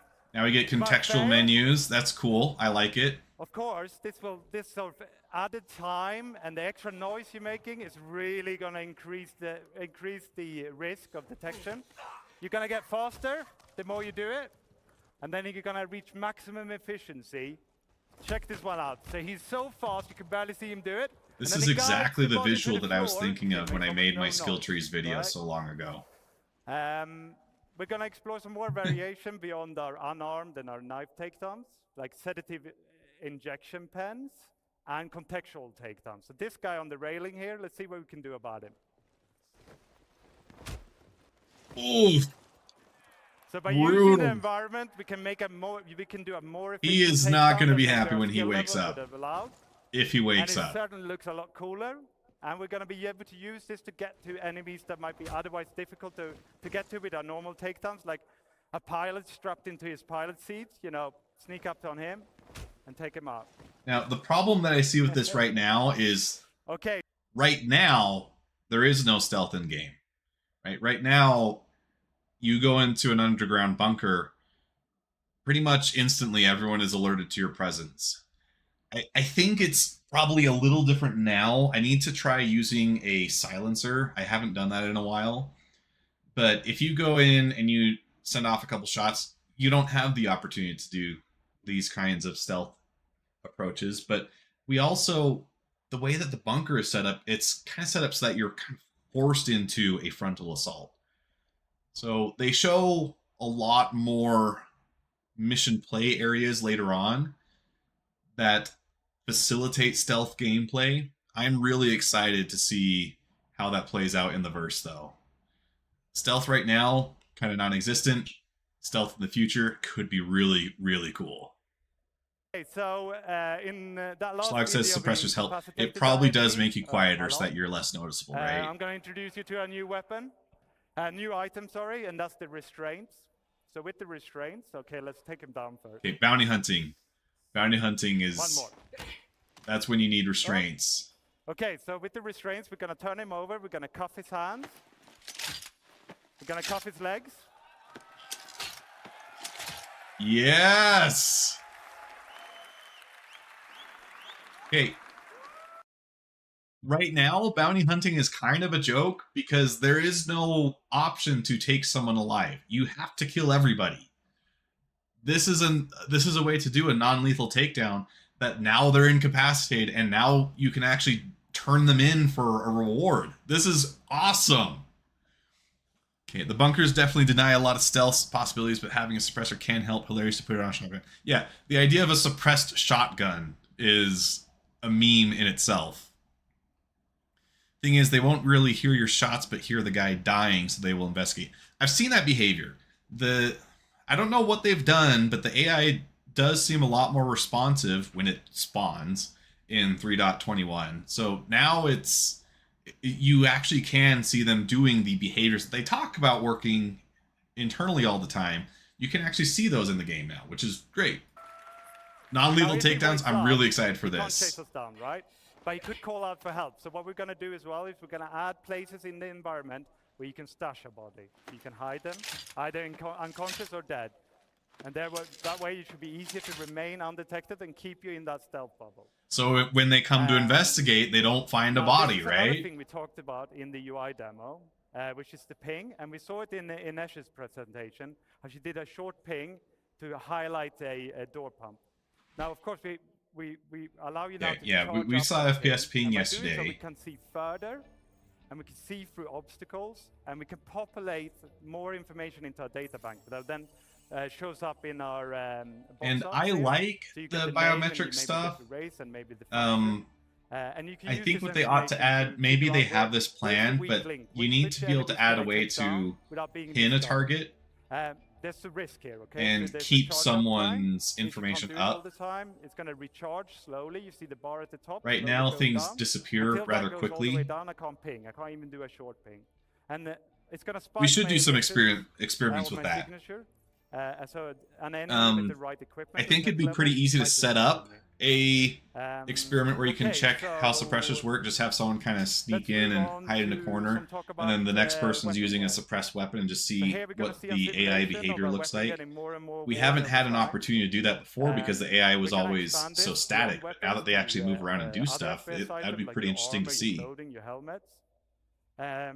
In actual game, this would be triggered by weapon usage, right? So the more you fire your gun, the more worn it's going to get. And this is going to affect its efficiency. So It's gonna affect it's its real subtle reliability, in parts and it's here, gonna- but like look at these edges here, where the protective coating has been rubbed off. reduce its resale value. That's really cool. Each item like is going to that. wear at its own rate and persist at its own rate. So you could have a worn rifle with a pristine scope or a pristine rifle with a worn scope. Check this one out. There you go. Okay. Those look really good. That adds a lot of character to items. So the geometry isn't the only thing they're going to change as your weapon wears. I think the Here we're obvious gonna question see there a is, what do you do pristine, about subscriber items? Stuff that people have Gemini paid pistol for? in the little window and a worn one in the big window. And you can see the visual effects. It's belching out smoke here because it's very worn, right? It's telling you, you know, it's time to get this one changed. And you should be able Okay. to hear the audio as well. It's getting And look at all growly. the sparks flying. You can tell it's firing dirty. Doesn't look good. Okay, on to some consequences. So it's not all visual, so we're going to start with misfire. So the first thing that's going to happen is you press the trigger, your gun doesn't fire. The second thing that happens in this video, you got... I hope Jammed. you guys know what's happening. Stovepiped. So you goes, and then it goes click. That's the bullet getting lodged in the chamber, right? So we got to Yeah. fix it. So it's telling us to fix it. We're hitting the button. Our enemy's firing on us. So you got some options. You don't have to fix it. You could holster your gun. You could pull out a new gun. You could use that new looting interface that Ines showed to That's grab a better great. gun. We need a Okay. Glock. We need a gun that'll never jam. Okay, I'm gonna finish this section with the features that's tangentially related. My to dad, he has a Ruger 45 pistol. No, it is a 9mm. He does have a 45, but he's also got the 9. I've gone shooting with him. I'm a Glock guy, right? So I've got my 9. He's got his 9, and we're shooting at targets, and he's clearing a jam through every magazine. It's 1, 2, 3, 4 shots maybe, and then it's stovepipes. Me, I'm getting shots on target all day long. Glocks are great. I love it. Subscriber items. They should have a subscriber kiosk that allows subscribers to get their subscriber items polished for free. Yeah, that could be an option. Maybe it doesn't necessarily have to be free, but because it is a subscriber item, it has a level that it can get polished to that other guns can't. That could be another option. Because I think you want to avoid people with accusations of pay to win. So I think if the polishing was free, or it was just a complete negation of these effects, then that would make people upset. It's something to think about. I might have to do a video later on about how you can handle subscriber items in a way that doesn't make people mad, which is quite a challenge. I don't envy these guys. But you have to balance pay to win versus I actually did pay for this thing and I want what I paid for. So really two polar opposites that both have a lot of merit. And that's the dirt accumulation. So here again, we're going to see a simulation of dirt accumulating over time on the same rifles we saw before. But in the actual game, this would be based on your activities and the environment you're in. So if you're running around in a sandstorm, you're rolling in mud, you leave your gun outside proper storage, it's going to accumulate dirt. And that's going to increase the rate at which it wears. So the dirtier your gun is, the faster it will wear out. And this is true for other biome accumulations, like frost. So how do we do this when we're out in the field then? Because you're going to have ships like the Carrack, right? Where your Carrack is supposed to be like your mobile base. So you keep your guns clean and repaired. So how do you clean these when you can't go to a station? More about the FPS weapons. Thank you very much.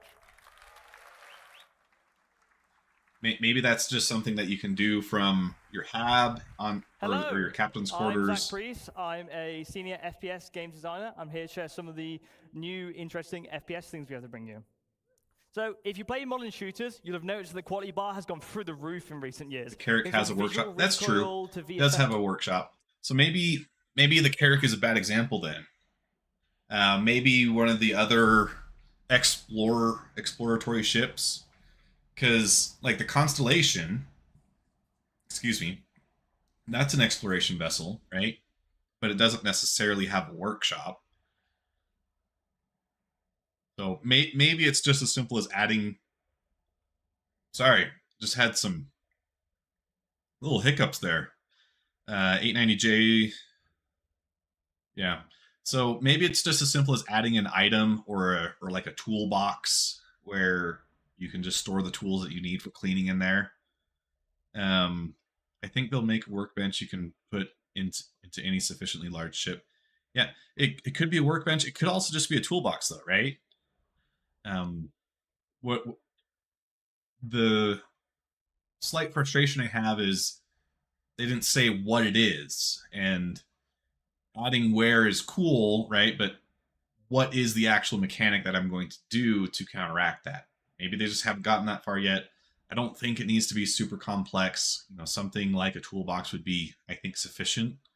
Having a workshop, I think, would allow you to do more in-depth changes, which would be pretty cool. Maybe you want to change out a barrel after firing 30,000 rounds through it. Yeah, gun cleaning kit. I think all of those are pretty good options. But my issue is, what is it? show me. But just overall general they'll get to it. As you know, we recently did a pass on our weapons to get them a bit more up to speed, but we couldn't hit that quality bar that we really wanted to, because guns are violent in nature and we couldn't portray that as much as we wanted to. So we made a new tool, and it allows us to show the violent nature of weapons while creating greater weapon-to-weapon variety. So this new tool also integrates better with other systems. For example, you just saw like wear and dirt and things like that. And I'm extremely proud to show you the new weapon recoil. I've been noticing in some of the other clips, it feels like the this is the recoil is old much V4. more visceral and It kind violent. of falls a bit flat. You're not really getting that like oomph that you want. But you've probably shot this a million times. Now the new P4, it has these nice little bop downs, and you feel it getting close to the camera, and the overall aggression of the weapon is a lot more there. that It feels a lot looks more really good. visceral when you fire it. This new I'm tool looking gives through us the granular reticle. control I feel over like the you can movements of still the aim weapon. with it, so it's still essentially what we have controllable. in one of our tools now is almost an animation tool where we can control. But it the does feel a rotation lot and more rounded. location of things. So this is the It old feels like that P8 thing's SMG. moving around a lot more. This is a new one. And in general, it's bringing the house down now. Yeah, that looks really good. recoils are just, in general, easier to tweak now. And they're a lot more impactful, and we can create weapon variety in the Hold just the phone. far new. That's a new iron sight for the Custodian, which I actually like a lot more than this boxy thing. These style, there's a lot of guns out there that have really blocky iron sights. I hate that. An iron sight should facilitate quick aiming, and it should be decent enough that you should feel comfortable using it if it's your only option, right? I have my AR. I've got a red dot sight on it, and I love having that, but these feel like such a downgrade from what you expect from an iron sight. So recoils are just, I'm glad they in got rid of general, it. Easier to tweak now. And they're a lot more impactful, and we Cut can the create top off, weapon make it so much variety easier in to the see. Just far new, more and interesting ways. It also feels like they push the gun further out so that they can have it move further in and get more of that front to back movement. Thank you very much. Cheers. Whoa, whoa, whoa. What's this? Is this the new Volt gun? Okay, new procedural animation makes ADS less linear. Improvement to our aim down sight visibility when using iron sights. Okay, so kind of what I was just saying. Target view sight when aiming with an iron sight was blocked by the weapon. Okay, and sights have been raised. Geometry has been removed. Yeah. Okay, so all of that sounds good. This is a new weapon. I don't recognize this one. Please show me how it works. We also have new procedural animation over our ADS. So previously, as if you play right now, we basically have a linear pose-to-pose transition. And sure, it's there, but now we layered some of this procedural stuff on top. Don't tease me like this. Show me the gun. It's almost a lot quicker. It can flick up. You feel really cool. LMGs can be a lot more heavy. So before it basically just do, move from pose to pose. But now we can keep it longer down here, bring it up slowly, and overall it just feels like you've got an LMG or it feels like you've got an SMG. We're just using things like ease in and ease outs and just give more life to the overall weapon. Ease in, ease out. There we go. If you don't know what that is, I'll explain it super quick. Let's say you have an animation, and let's say I'm moving. Let's say this is a text box, and I'm moving it across the screen, right? So I'm doing that. With a basic animation, it might just be a linear movement, and if you were to map its movement on a graph, it would just be a straight line. And ease in means that it starts off slower, it speeds up to normal speed, and then it slows down at the end. It makes things a lot more natural because in reality, we have to accelerate movement. I can't just, even trying to just show you quickly, you can't just do a perfect translation with objects in real life. Our hands, our bodies, we all have to get that speed up. And so an ease in, ease out, that makes the animation feel more natural and realistic. We also have new iron sights. So sci-fi weapons are chonky. They're full Old of detail. Karna They look rifle, really I cool, think. But a And lot then of the that new detail one. can Oh, wait. potentially get No, in it's the way reversed. sometimes. So you've I like the new this one. is a change to the Karna where we have raised the weapon sight and given what we call the target acquisition window more room to breathe. So if you're aiming at somebody, you can just generally see a lot more. So optics aren't a crutch anymore. So you can see this on the Ravager. Okay. Yeah, you shouldn't need to add a fancy weapon sight. It's a luxury. You should be able to get by with iron sights. It feels like they've really pushed the guns further out. I think I mentioned that before, but you can definitely tell it here with them side by side. This is definitely further out. which I think looks better overall. It means that all of this space is now reclaimed so that you can actually use it for seeing your surroundings.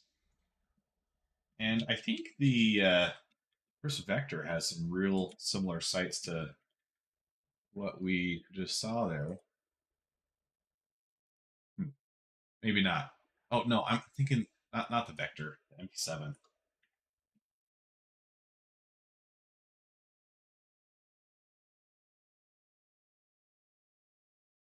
Yeah, some models of the MP7 have a pretty similar look to the sites we were just looking at a second ago. Let's see. That one. Which is cool. I like it. More room to breathe. So if you're aiming at somebody, you can just generally see a lot more. So optics aren't a crutch anymore. So you can see this on the Ravager, and you can see this on the Custodian. Lot cleaner. I dig it. It's good. Now, weapon functionality changes. So as you imagine with the new recoil tool, we're going to do a pass on all the existing weapons. Hold on, guys. Let's take a tour of the channel real quick.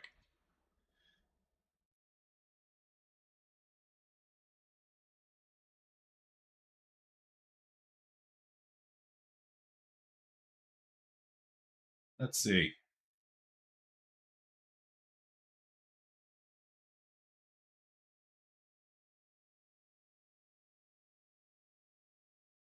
This channel is doing a giveaway.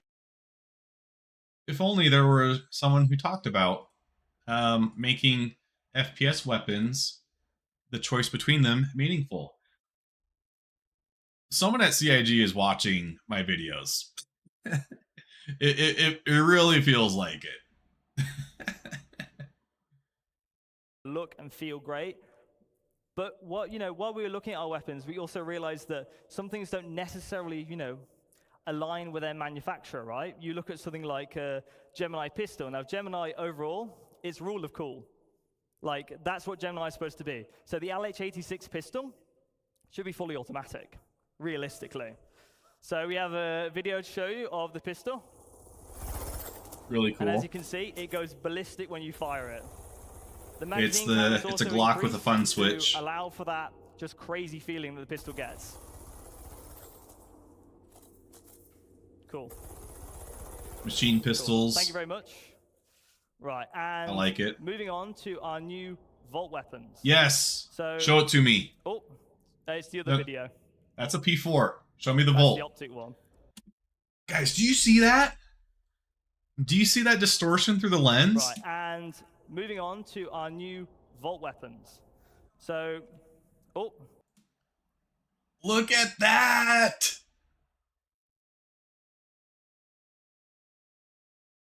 I was just watching an update video not too long ago for Squad. Squad is doing something very similar with their optics. That is awesome. So it seems like, okay, so you've got your magnification level from your weapon sight, right?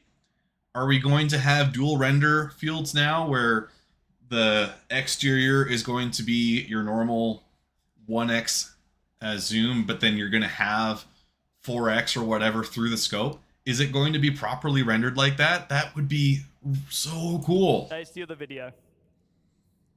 That's the optic one. There you go. Fine. Okay, we'll come These back are to the Vault optics. weapons. So Vault is primarily based around controlling a heat of a weapon. These weapons have the potential to overheat. And if they overheat, you'll be unable to fire. Guys, it's the laser weapons that I was asking for. Some weapons will just basically be beams from the get-go. Some will go into beams. This one goes into a beam once it reaches a certain level of heat.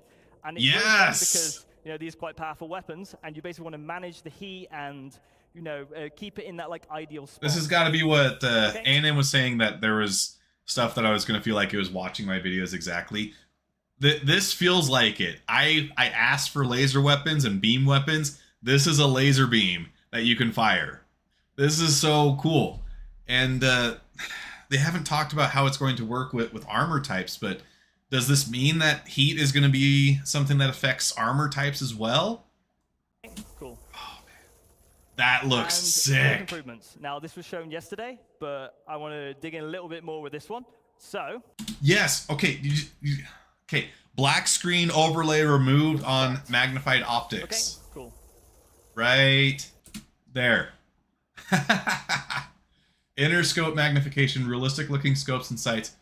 Okay, right now, if I get on Star Citizen today and I pull up a 4x zoom scope, it puts black bars over everything. And it looks so dated relative to what we're used to from a lot of other games. But also the rendering through it just looks so flat. This is going to add so much dimensionality to how it looks when you're actually using the guns. I'm so excited about this. And This is so cool. improvements. Now, this was shown yesterday, but I want to dig in a little bit more with this one. So, so to get our, if anyone plays a modern FPS, they know the optics are just gorgeous now. In all Yeah. modern shooters, they look fantastic. Yeah, and Star Citizen does As feel you like can it's see, been left behind that we way. have zoomed in optics in the center. So and then we have other things like parallax, like you see in real life, and they look gorgeous. This is And, very so similar to in what they general, were all our showing in the sights and squad scopes have been overhauled to be update. more This is realistic with awesome. things like parallax, pincushion distortion, and things you'd expect from having a scope in general. And it differs manufacturer to manufacturer, right? So some things are purely digital, some things are So purely there is physical. still So if some you get hit by an EMP grenade, for example, or ambient using something zoom like going a on television for the sight, like something for like, outside the Sony site. might have, then your optic would turn off. Right. Thank you. Okay, wait, he Yeah, said like, something there true to about it manufacturer, turning right? off. So some things are purely digital, some things are purely physical. So if you get hit by an EMP grenade, for example, or using something like a television sight, like something like Cluey might have, then your optic would turn off. Okay, okay. Well, what about this one? Because this is a holographic sight. That is still an electronic device, and they are pretty sensitive. Can you disable someone's weapon sights with EMPs now? And so they're just looking through a blank window? Because that'd be Right. that's really cool idea. And surely something like this with its overlay, like that would be gone, And right? weapons are ultimately as only good as they sound. I'll be quiet for this next bit. But as you know, we've done a lot of work on our audio propagation systems and just in general how guns sound. We've also switched out we some talked about noises audio and made yesterday. them feel The improvements lot are more great. beefy.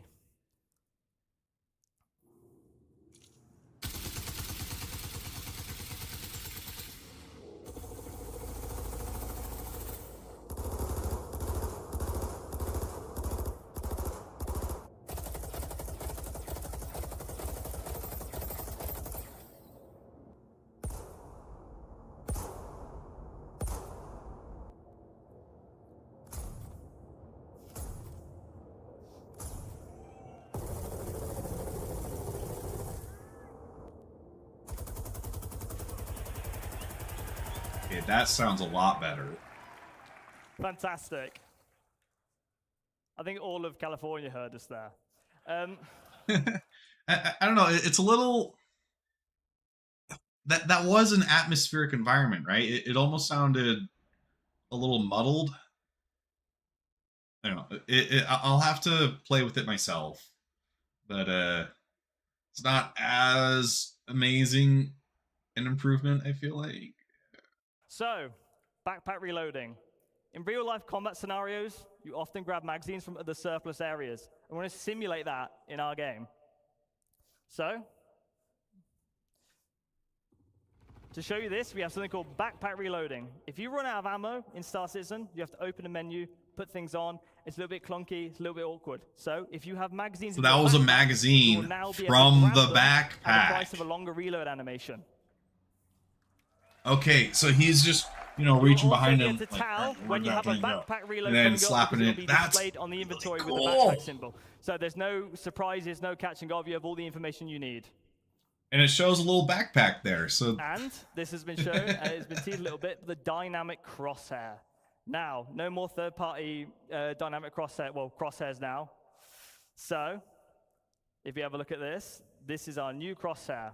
has there been a Crosshair third party fits that the does a aesthetic of crosshair? Star Citizen. It's a crosshair that follows the barrel of the weapon, so you'll see exactly where a bullet is going to land. And it's projected from the visor Whoa. using AR. some visors won't have access to this crosshair, but some will use modified combat lenses. So if you don't want to use the crosshair, you can just use a different visor. As you can see, it works with recoil, and overall it just looks Okay, good. so that's a pretty good answer to the people that are saying, I don't want a crosshair. Well, fine. Get a different visor. There you go. We've got you at CIG. They thought about it.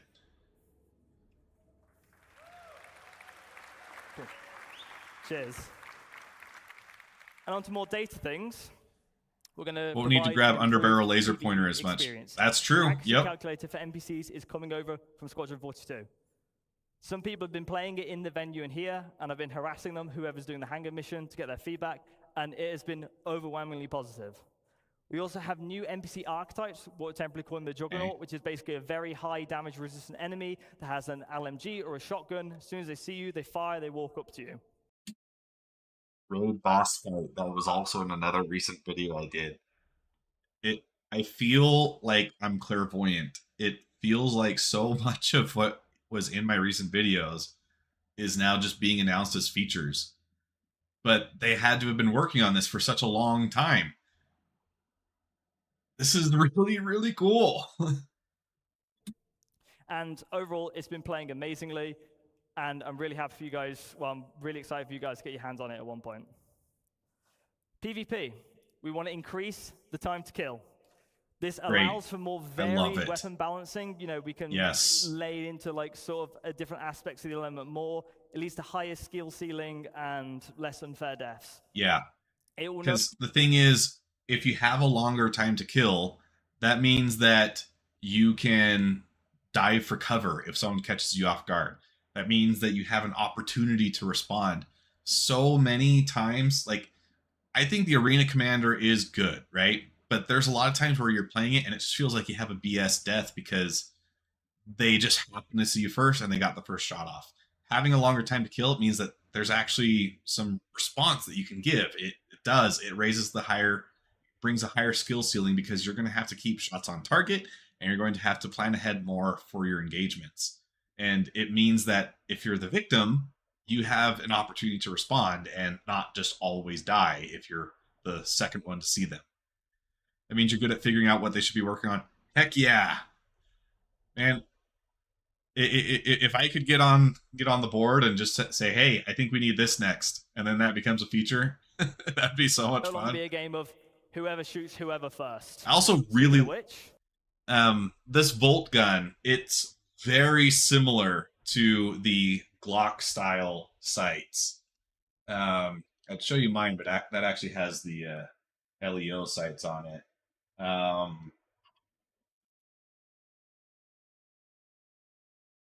Yeah, where's my CIG job offer? I don't have it yet. But I'm a fan of Glock. I think they probably took inspiration from this sight design for the Volt, which I think is great. Force reactions. Looks good. We're reworking them. We're aware it's frustrating, and we are going to rework the system to work beautifully. And we're also working on some other highly requested PvP changes. I'm very happy to say a lot of this work has been dialed in. Squadron 42 is in a very good state, and we're bringing this to you soon. Now, over to the AI director. Yeah. I mean, they're not here in the stream right now, because, I mean, my streams are generally pretty small. But, yeah. So show yourselves. Make yourselves known. What CIG dev have I been talking to this whole time? Share some exciting updates on combat AI. Okay, combat AI is huge. I was thinking about this earlier today because like I said, I missed this section. I had a meeting I had to go to today, and they show all these different mission playable areas, and I'm thinking, wow, that's really cool. That's really cool. But how bad would it be if it's a bunch of NPCs T-posing there? So combat AI will make or break these missions for us. You can have some great environments to play in, but if the NPCs are not responding, it's going to break it. It's going to be huge getting this right. Hi, everybody. So I'm Francesco Roccucci, as you said, and I'm the eye director in CIG. It's a great pleasure to be here with all of you guys. It's Fun, man. fantastic. So what we're going to do today is to explore how all the work we've done for Squadron 42 is going to flow into the Star Citizen experience. So we wanted to make the eye presentation about how you guys are going to experience the tech and the features we have been working on. So from the player perspective, you've seen how many new opportunities you have. And now it's interesting to see how the NPC are going to react to that. So the goal of Star Citizen is to build a breathing and living environment where your actions matters, and the NPC you will find in the universe needs to have the same opportunities and same limitations that you have. So when we play a game, we want you to spend the time that feels memorable. Well, I think Starfield does really good for still being on the Creation Engine.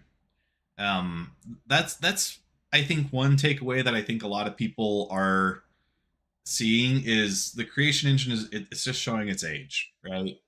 It was really, really good back in the day, but 10 years later, that AI doesn't hold up the same way. And like I said, I want Starfield to be successful. I want them to do the very best they can because more competition is better for me.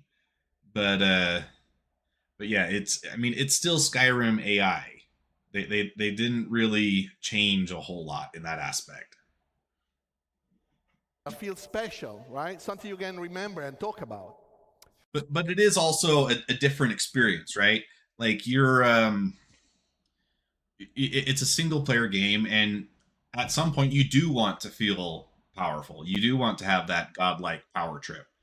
But in a multiplayer game, there's a lot more nuance that you have to build in because you need to make it fun for all skill levels, for one, and it needs to be something that keeps players engaged over a very, very long time.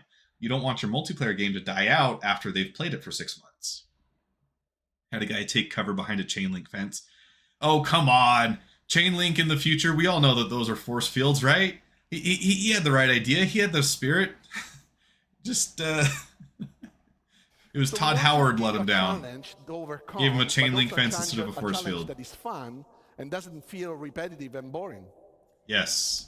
So when we look at FPS Encounter, we want to build variety. We want to give the designers, like Zach, yeah, we need a challenge. To craft combat scenarios, not just to put NPC in the level. And right now, right now, the challenge that we experience as players is largely due to performance issues. The AI is getting better, but it's not yet to a point where I feel challenged by the AI. I feel challenged by the server. And so once we get to that transition where it's difficult to beat AI and the server performance is good, that's going to be a major inflection point for FPS combat in the game. Tweak something such that it can experience the unique play style and the play space that you have. So Star Citizen can benefit from tons of unique environments. So for those environments, we want you to have different type of fun. So what we look at today is some of the tools that they have to achieve this goal and bring the eye to the next level. So the first tool we're going to look at today is the NPC trait system. So we spoke about this in the past, and we have now available for designers the initial set of traits they can use to influence their behaviors. So those are some of the ones that are available to the designers. Today we're going to focus on the combat traits, because we have traits that also I don't want this guy on my team, that's for sure. The social environment, but those are the ones that influence NPCs during a combat scenario. And traits, you can imagine them as characteristics NPCs have or don't have. So through the usage, we can make sure the combat feels different from one encounter to another. Traits in tech-wise, are just traits and tags that we can apply to character instance, character classes, but code can also apply them automatically based on specific rules. For example, if you see somebody with a rocket launcher, those will apply, an example, the sentry trait automatically, because those weapons are weapons that work well at range, so you want them to not push forwards to you. Yeah. So they allow to block. Or if they do, they just blow up all their friends too. They allow or they block specific section of the behaviors to run, but they also influence the likelihood of some logic to happen, or they modify the outcome of specific actions. So let's imagine we want to model a pirate faction, something that you can actually experience in the Pyro playground. So we want them to feel aggressive, but also not very trained. They are not very military. So how do we do it with the traits? So undisciplined trigger finger. We can Reckless. start adding to this faction either the aggressive or reckless Okay, trait. yeah.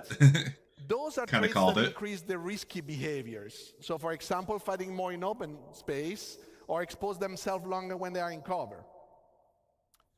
We can then assign to some of those pirates the ignore fire obstruction trait. It's like when they're just shooting at you when you're behind For cover. example, in Chris Rain presentation during the CTG demo, like we have now destructible environment.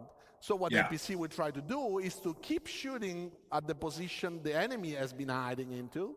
So you will see destroying environment, but you will also see them being less careful and managing their ammos.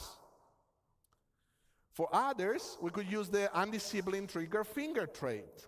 So this trait is, for example, meant to convey the inability to control their weapon when they are emotionally engaged in the fight.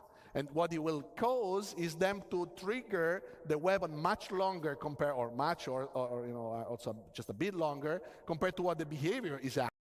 Okay. So like typically if you're using an automatic weapon in reality, you should be using controlled bursts, right? A little because if you're doing sustained automatic fire, more likely to have a misfire, more likely to have a jam, barrel's going to heat up, weapon becomes less reliable as the engagement goes on, and you also just can't control automatic weapons super well. Even high up in the military, typically you're going to want to do controlled bursts unless you're something like a suppressor, but then you'd be using something like an LMG, which is super heavy and probably stationary and planted in the ground, either with a bipod or with a physical mount onto like a Humvee. So undisciplined trigger finger, it's like the lead foot equivalent for guns. It sounds like. So being bad at preserving their ammo means they will also run out of bullets much quicker. So this offers interesting Also 210 rounds disappears real quick at full auto. Yeah, if you while need they to reload survive or an when it's coming to the engagement environment. for a extended period of time, you don't want to spend all your ammo in the first 30 seconds. So traits are building blocks we can use to define how character, faction, or encounter should feel. And designer can now create a wide variety of encounters for you guys to enjoy the game. So I want to paint a picture for you guys. So this is the bunker mission in Pyro, right? And we have a set of enemies that are defending the environment. So this is imagine an infiltrate and destroy mission. Those guys are there defending the bunker. You need to take it over. You need to basically kill them all. You are now fighting against enemies that they defend the environment. Okay. So before we go to the next slide, imagine the same environment, very similar enemies, but different traits, same behavior. So now you are defending an environment. So I think it's probably implied with what he's saying, because I can't imagine that they would want to go through this trait selection for every single character. But it's probably along the lines, right, where you have a faction that you're thinking of, and so you pick from your list of traits what ones you want to be possible for any given character, and then it's picking like 2 or 3 from the list, right? And then it's randomizing it within that faction. So I think that would make a lot more sense than going through and modeling each individual character. So that has to be the way that they're doing it. Otherwise, it would take longer to make bunker missions, and you'd probably not have a lot of repetition, which is what they're trying to avoid, because you'd go to the same bunker and you'd find those same archetypes again.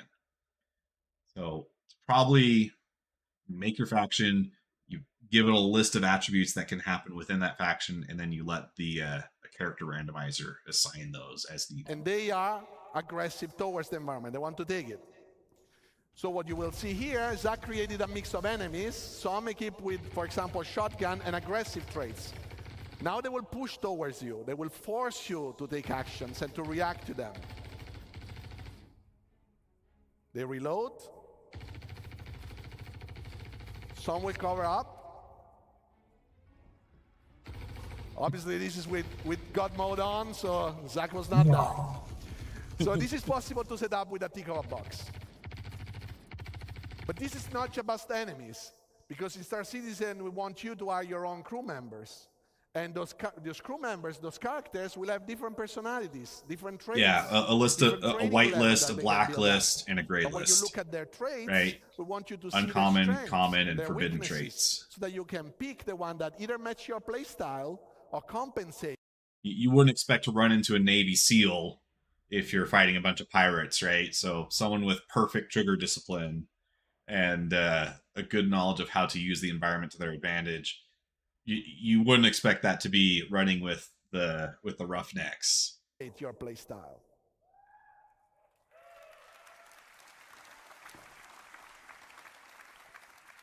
So one good thing that we want to show you today is the medic. So there are some NPCs that can carry obviously med pants, but not everybody is able to use it well or wants to use it in a specific encounter. According to the Geneva So we wanna tweak Convention, this, and we you're have not the supposed to medic target trait. medics, but Here we combine a lot of the I'm tech quite that sure we we're going to spoke throw in the that out past, the window here real usable soon. Tech, behavior tech. And as Jens showed you, players now can just not only kill enemies, because before our NPCs would just die, but now you can take them down, you can restrain them. So the hyperception is to carry all this information about the different actor states. So he needs to know if he's down, but if he's still alive, or if it's just, somebody that you need to wake up.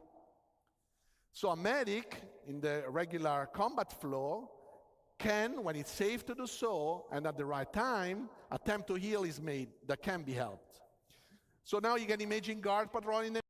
I'm hoping that someday the friendly bunker guards will be able to use med pens on me when I'm trying to help them.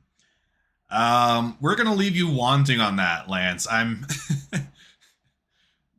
The problem that I see with that is they really want us to rely on other players to come pick us up.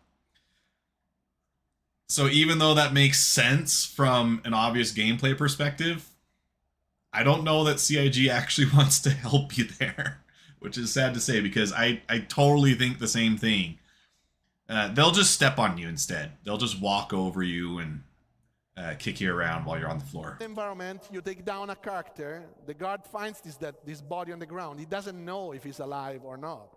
So he can go there, he can check it, check the pulse, see the state, and if he can be helped, he can basically execute the right healing process. If he needs a med pen, he will use the med pen. If he needs to shake him to wake him up, he will shake him up. And if he needs to unrestrain him, he will unrestrain him. And your crew members can also do the same with you. So if you are down in critical condition, they can come and help you out. We'll see now an example of this where two factions are fighting. And you will see that at the right time when the guy retreats, this guy can go there and heal his mate.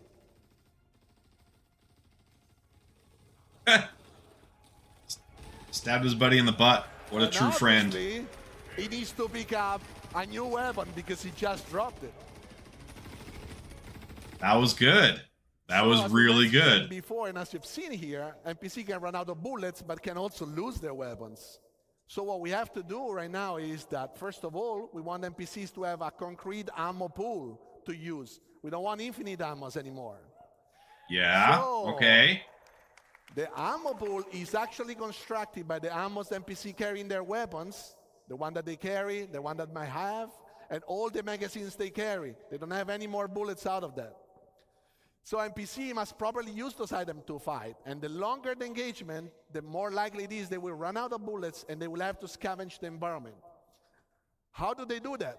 It's through the NPC, the usable system, as you've seen with Inesh as well, Inesh presentation. You see that anything the player can interact with, the NPCs actually can, the same exact way. So the dead bodies can be looted, same as dropped weapons.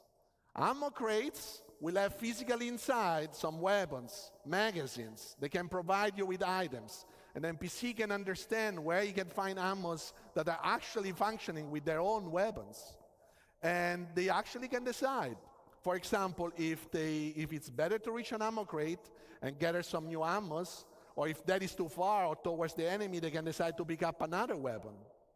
What I really want to know is, can I get in a also already bulletproof box in Pyro, you and might just see hide it. there until they've spent all And their once ammo? they decide to do so, obviously they don't have bullets, so they cannot fight you. What they can do, they can also switch to their sidearms. And the sidearms is less effective, obviously, compared to the primary weapon, but it is still better than nothing for them to protect themselves while they go around and they loot the environment.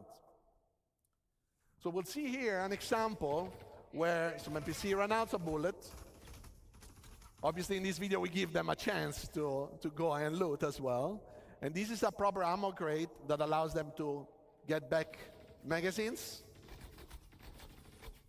And another NPC arrives, and he will loot the dead body. This is Only if they have the same trait dead of body ignoring your you cover. might be That's a able to good loot, point. and you will not find ammos after that. I might not be able to wait them out if they're literally just waiting for me to come back out. So that is a good catch. But you will probably find it in the other one once you kill it. So, last but not least, another tool in the FPS arsenal is grenades. Grenades are a great tool. NPC can now fully react and use grenades in the environment. So grenades are a great tool, especially when an NPC needs to counter a player that is camping or a player that is hiding or say in a location that the NPC cannot reach. So grenades force the movement and keep the action going, but they're also very dangerous. You've seen in Ali's presentation and my presentation that a grenade can make electronics explode, ignite a fire, and then the fire can propagate in the environment. So NPCs The new needs to voxel fire properly looks understand really the environment cool. and not jump into the fire and get damaged. So how do we do that? Is we have a new full system to handle hazards. Basically, hazard on the technical side can create a navigation volume modifier, and the navigation module modifier gets registered in navigation system, and our basically mesh can be modified. And they talked about this yesterday in the context of the new star map. When you're generating a route, it will use the same hazard avoidance to take you around those things. You will not, the NPC can understand that. But if they can't, they would try to find positions that are safe for them to position themselves. All right. Sorry, guys. I got to take a quick break. I'll be right back. We are doing a giveaway courtesy of Monster Tech. So make sure you stay tuned if you want to have a chance to win. I'll be sure to give more details about that once I get back. But I will, again, set you on this screen here, and we'll be back in just a minute.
Okay.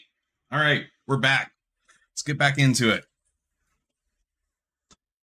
But also paths that will avoid those dangerous areas.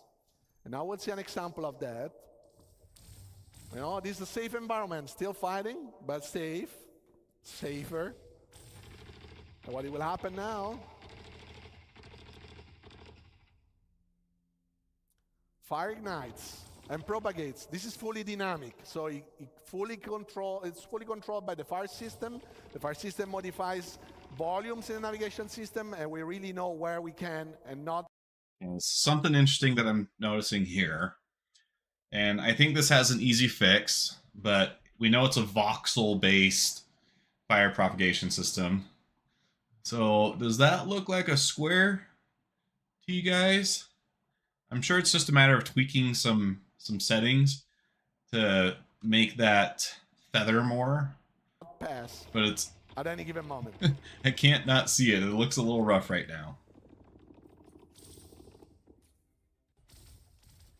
So this is a subset of the things that we worked on and we wanted to show you today. Thanks very much for listening. And now back to Jens. All right. Really cool stuff.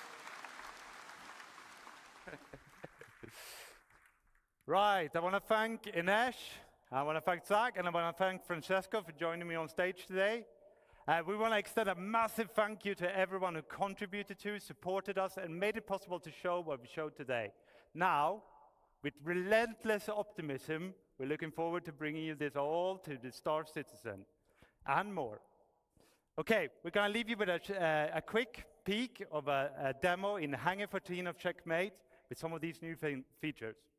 Chris says Enjoy. at the end of the presentation that they're aiming to have all that we see in these 2 days in the game by Q4 2024, which sounds great. Usually in SitCon, we're used to seeing things like, oh, these are our plans for 2, 3, 4, 5 years out. This year. So if they actually pull that off, we've got a lot to look forward to for Star Citizen. It's actually turning into a game, which is the reason for the title of this stream today. Okay, that fire sounds a lot better.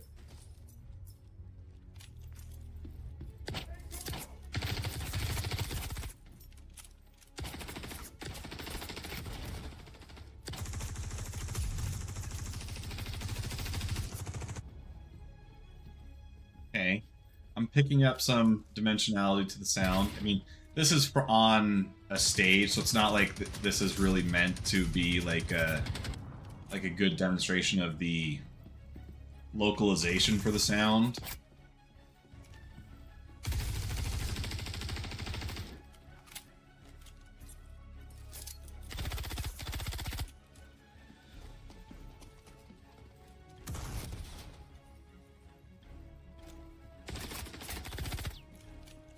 It'd be interesting if they add something like the contextual mounting that games like Call of Duty have, where if you're close to cover, but it's something that you can latch onto, you can do that.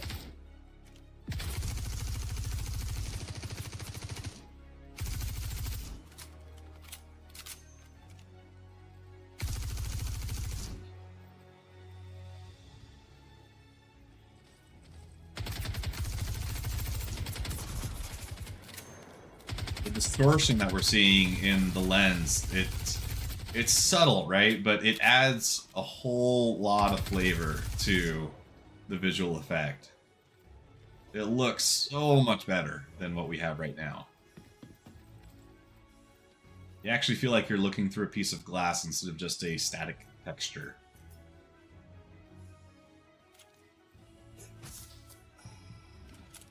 Gotta watch that blood toxicity, man.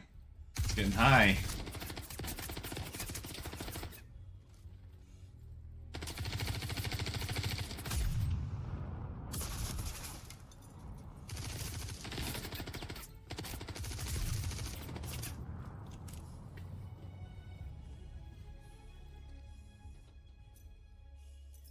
This looks like it's already a lot more challenging than what we're used to.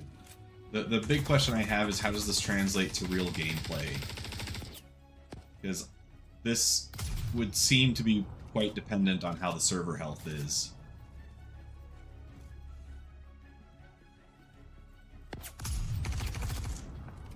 Oh, they snuck behind you.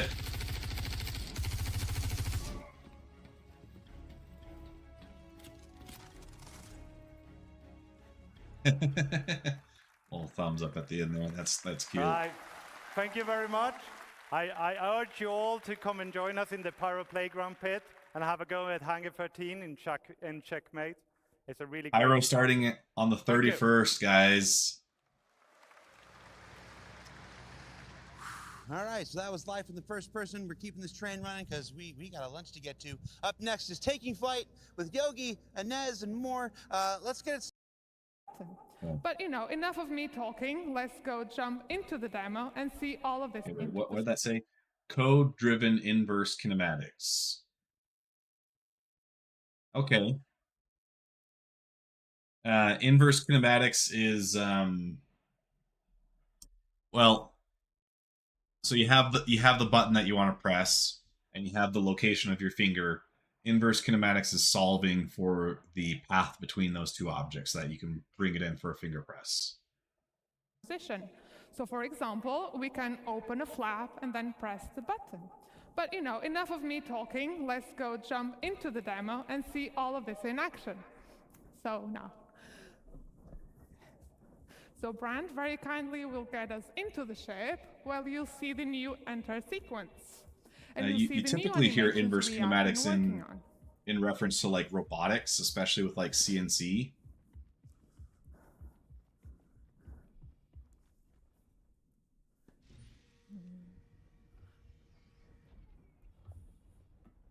Okay.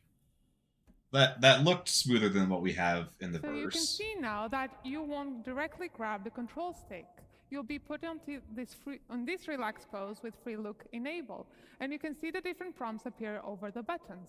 So let's get this show started and get your ship ready for flying. So Brand, if you could close the canopy so we don't go flying around with that open. Okay. Power our systems. Look at that. All right. And finally turn our entrance. Yeah, so you are now ready for flying. So we will be bringing all of this to all of our ships in our fleet. And that's all from me. So please join me in welcoming to the stage Tony to tell you all about the new UI. Okay. So that's really cool. The Gladius does this today in some sense because they have the animations for it. But what they're saying is that this will apply to all ships. So I think this is going to make it so that those 200 ships that they have in game right now are going to be much easier to bring up to a gold standard because you'll be able to just use the CDIK to get the animations working properly. Really cool idea. Instead of having a bunch of bespoke animations for ships, hi everyone. now you can have them Tony. generated I'm this senior way. UI programmer here at CIG, and I'm here to explain some of the spoilers that you saw yesterday about our new ship UI. So, are you ready to see the ship UI in action? Yeah!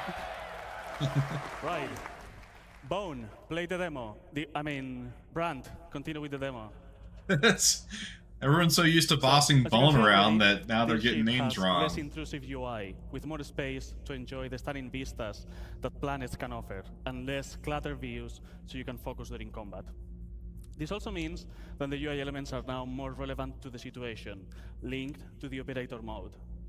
For example, when we change to scan mode, the crosshair has scanning information about your target, and even the MFDs have changed. Some of these elements can be customized, but we'll see more about that later. For this demo, we're showing the UI developed for this Gladius. Basic information related to navigation will always be available on your view, and this Gladius displays all of that with holograms around the dashboard. But other ships may have different layouts and styles. Okay, is he going to talk about what this part is? Are these going to be like mean, it kind of looks like different cameras, maybe, ready to scan. Brand with the manufacturer.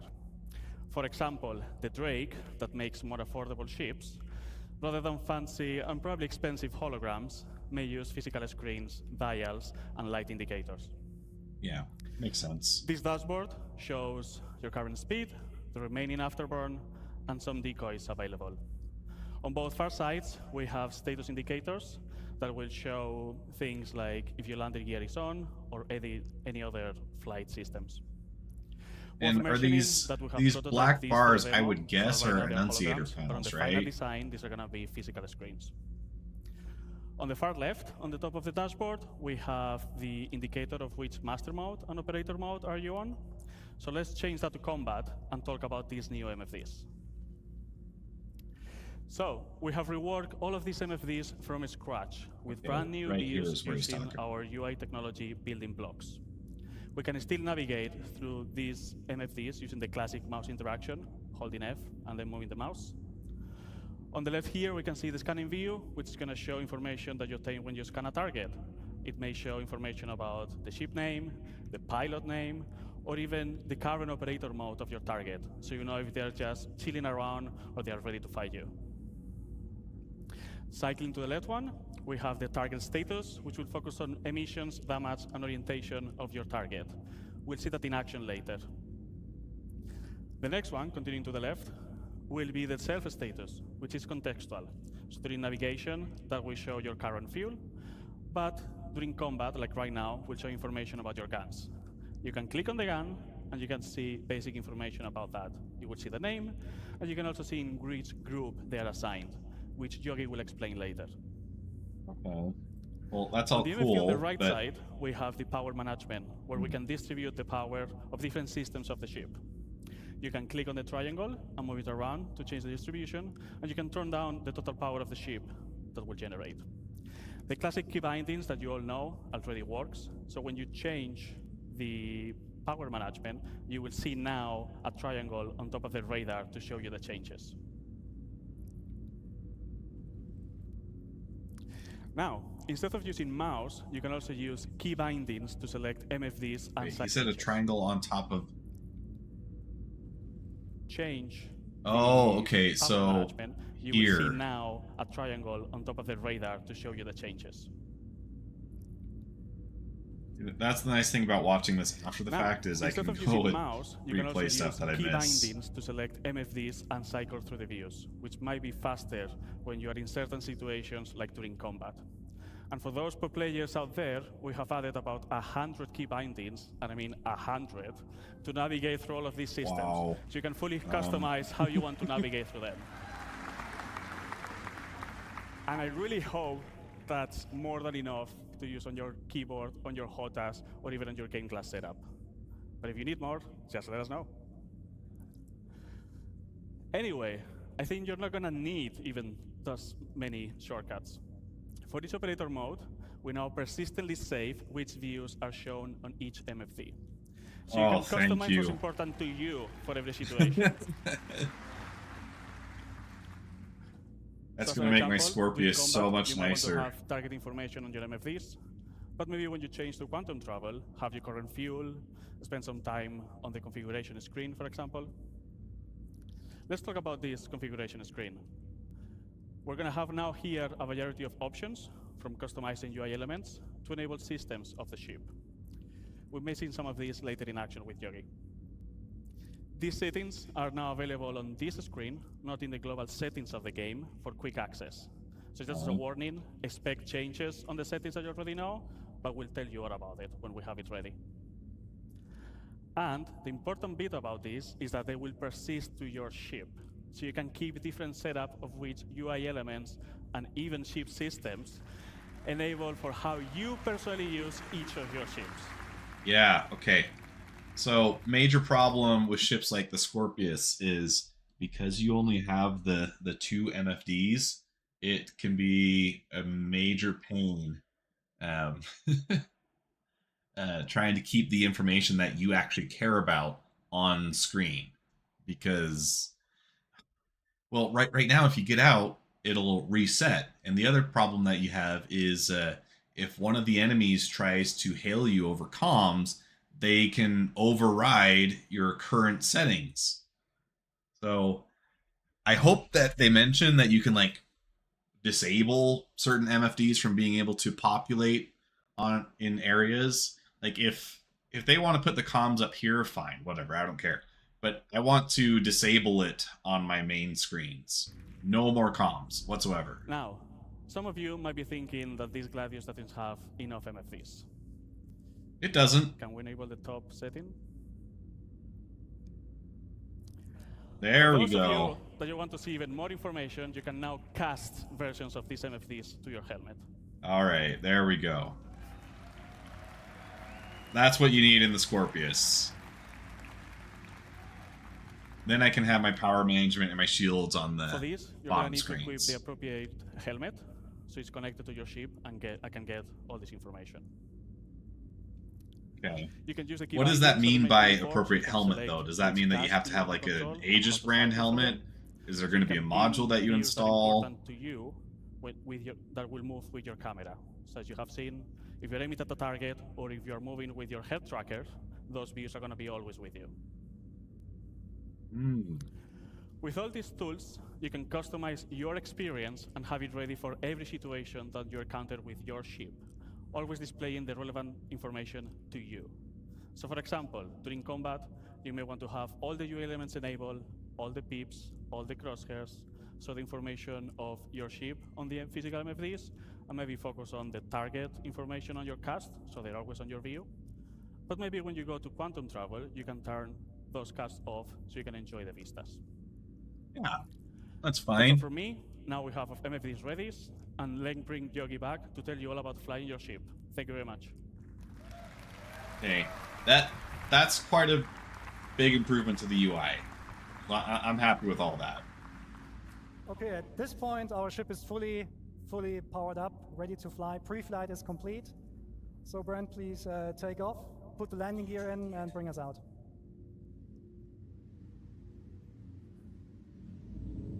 Have you seen the interaction? This is great, isn't it? Yeah, did you see those hand movements? One of the That's really problems we good. have in space games is to produce a sense of speed. Space is big, and the sense of speed is always produced by small things going around you. So although it's not very visible here, the VFX team has actually added space dust. So in the future, you can tell where your ship is going, even without looking at instruments. Another thing we're focusing on as well is G-force reactions. So Brent, if you could come to a stop for a second. Scale is a very difficult thing to portray Your ship is sitting in like that. space, and it's intrinsically tied to that feeling of speed as well. If you play 3.20, 3.21 right now, you can see that they really increased a lot of the space dust that you would see. I like it. I think it's making it a lot easier to have that sense of speed. I've seen some people complain that it's too much, but I don't know. It's a tricky equation, figuring out how do you convey speed when you can't feel any of those forces physically. And you strafe left and right. You have these small head motions that basically make your head and your body react to the G-forces they're currently enduring. We're actually increasing them now. We also added rotational G-forces into the mix. So if So the problem that I have right now with the movement is they have, I think it's the look ahead setting that I'm always turning off, but it'll make it so that it feels like your character is doing the gamer pose where he's just like getting closer and closer and closer and closer. I hate that. I'm always turning it off. The little movements are fine, but don't take full control of my camera and make it so I can no longer see the information I need. Brent is now rotating the ship to the left, you also can see that your head is swaying a little bit. Things get a little bit more this kind of stuff is interesting, fine. when Brent is actually taking boost into the mix. So we now boost forwards. We now added camera shake. We added FOV changes, and this all then plays together with the other things like the other exhaustion effects that we have. So overall, the ship should now feel a little bit more reactive than before. The same thing. Sorry. It looks good. At the same time, we reduce the extensions that that look ahead code is doing. So We basically narrowed it down a little bit so it mixes better with G-force reaction, so that even when you don't have a head tracker or something like that, it will still feel pretty good. But this is just a minor change. We also improved the flight controls themselves. So take a look at the speed gauge, for example. It's a little bit twitchy today. What that speed gauge is telling you, the number that's currently moving, is what kind of speed goal Brent is actually putting in. If he puts his stick all the way forward, the left one, you will now be able to see and read the number that you're asking IFCS to speed and forward momentum. This also allows us to bring back the sticky throttle we had pre 3.5, where now, if you play with mouse and keyboard, you can press W and S to increase and decrease your speed and let go of the key, and the ship will not automatically come to a stop. Of course, this is all completely configurable, so you can enable that or not if you want. Oh.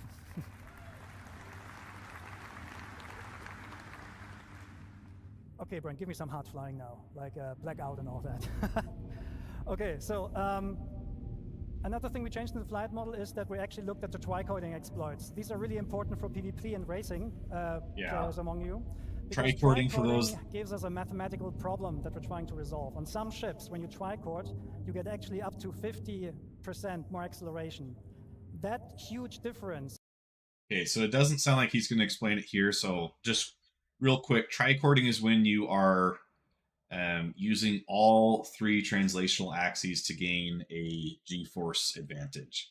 So your main thrusters, they obviously create the highest accelerations, but you do have your maneuvering thrusters. So if you blend your forward acceleration, your up acceleration, and a side acceleration, that's tricording. And you're going to move kind of like that in a diagonal pattern, but the G-force overall is going to be higher, enabling you to get to top speed faster. Actually makes a lot of the ship difference meaningless, so we're cutting back on those. So a first implementation of that is already available in the master mode testing areas in 3.21, I think, but we're improving the algorithm right now so that it actually is less punishing in future master mode builds. This is actually a current version, so as long as you go roughly forward, you get the full Gs from your back engines. Okay, so now the biggie in the room. We're talking master modes. Master modes is by far the biggest change we're doing on the ship gameplay. In general, all of your ships will be put into, or will get a master mode setup. And the master mode is affecting basically everything surrounding everything on the ship. The ship itself, the flight model a little bit, but specifically the items and what they do. And there are two master modes we're going to talk today about. One is SCM, which stands for Space Combat Maneuvering, and the other one is Navigation. So let's look into SCM. SCM is the mode that Brent currently has active. So you see the, Brent, can you go into the indication, please, for the master mode? Just point with the mouse there, if you can. Yeah, so this is your current master mode. It says SCM. When you use SCM for basically all the gameplay that is not traversal. So combat, mining, salvaging, you're using it for that. You have full access to your combat system. Your shields are working, your thruster boost is fully active, your weapons are working. It's the high performance, high alertness mode that you're in. However, we will heavily restrict how fast we can go. We can go with your ship. Okay, Brent, because ultimately the goal that Chris Roberts has is to emulate the World War II style dogfighting that we see in classic sci-fi like Star Wars, Flash Gordon, stuff like that. And in order to do that, you need to get ships real close to each other. The Gladius can extend up and to if the Gladius 550 meters per second. If the Gladius is pulling the 1,000 meters per second all the time in these really fast maneuvers, then it's getting too far away, and you're just going to get jousting. They don't want jousting. You can reach the 225 meters per second. If you boost, you can reach up to 500 or 550. However, that boost space is not spheric. That means if you boost forward, you reach higher speeds than if you boost backwards. That is really important for space combat maneuvering, or for dogfighting in general, because it discourages backstrafing. It actively actually punishes backstrafing, and it creates more interesting combat maneuvers. The PvP players among you, they basically call this encouragement to closing the gap, which is basically more forward-centric combat, which is much more exciting than backstrafing and just trying to get some shots on. It also forces you as combat players to commit to the decisions you did earlier in the fight.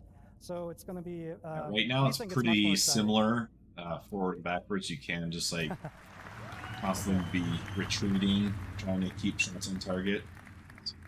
So, in short, you pick SCM when you need to fight, when you want to fight, or when you need to fight, right?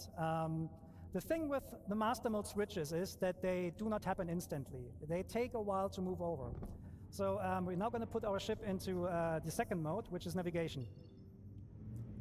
So navigation mode is basically the opposite of SCM. What this does, it gives you a high-speed, low-performance mode. Your shields, they will collapse. Your weapons will not be able to fire. Your defensive systems will not be functional. But you have higher speeds. So in nav mode, you can still reach the speeds of what you have currently in the PU, something, I mean, depending on the ship, sometimes 1,000 meters or 1,400 meters per second.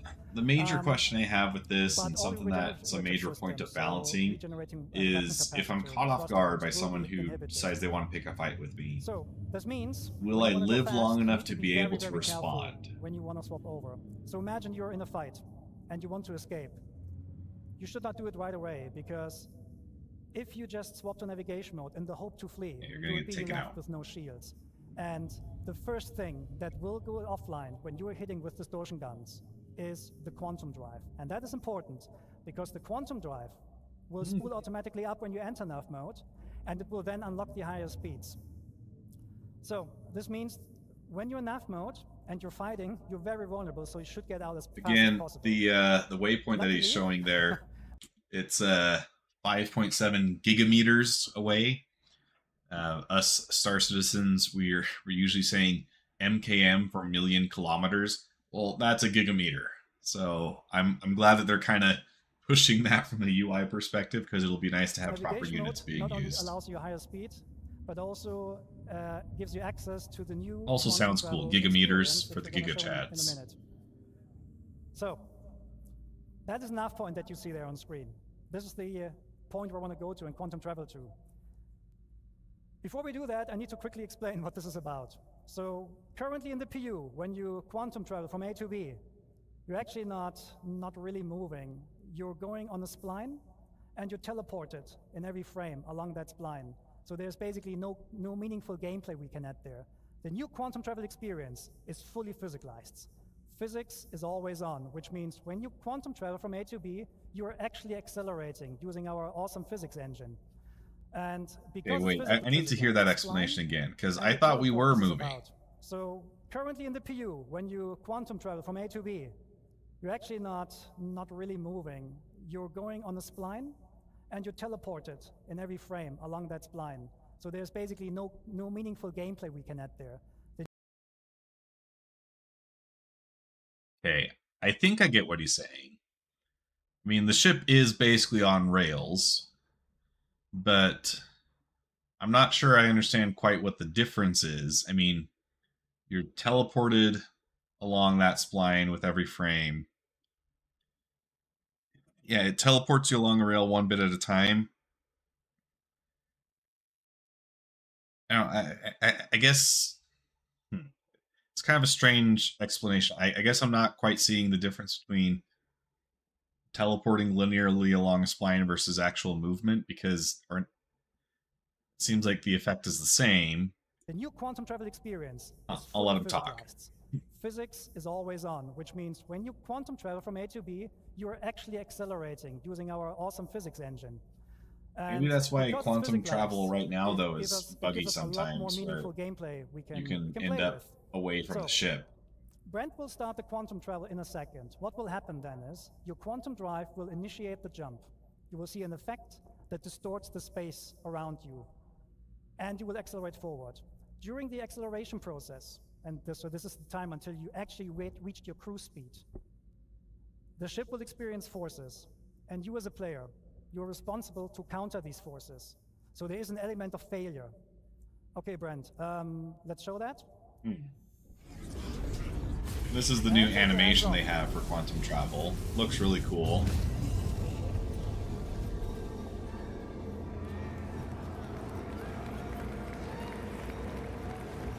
Oh, okay.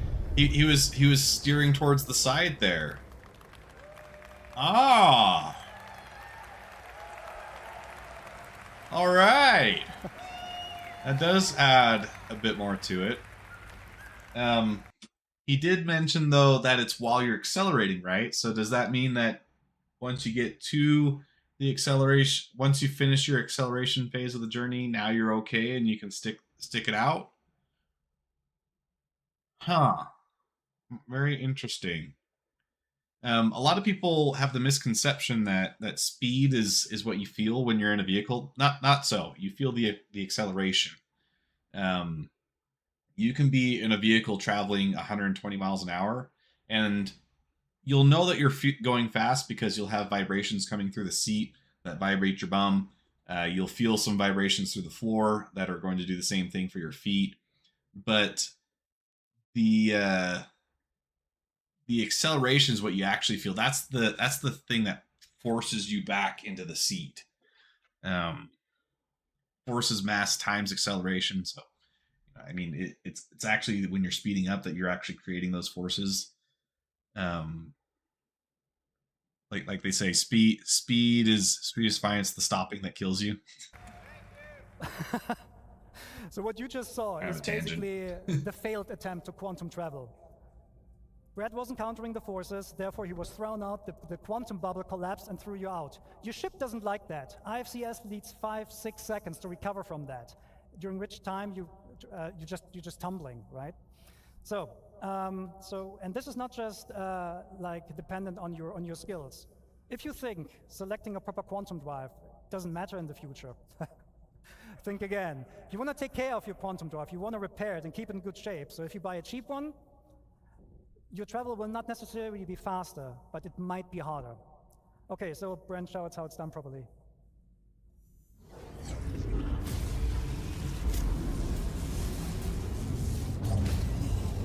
I do like the new animation.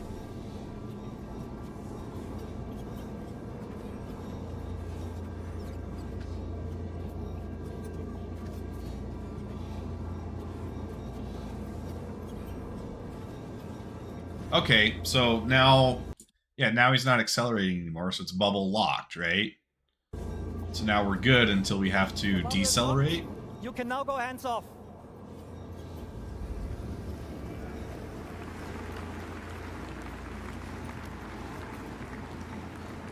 So for longer trips, though, we're still going to want something...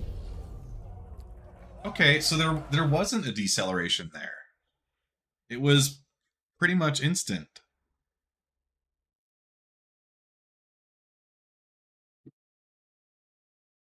So that could actually make your trips quite a bit faster, because right now we do spend quite a bit of time on the deceleration portion of a trip. So anything that makes my travel faster, I'm actually for, because we're adding in distances that are going to be insanely... it's going to be such a slog to get through.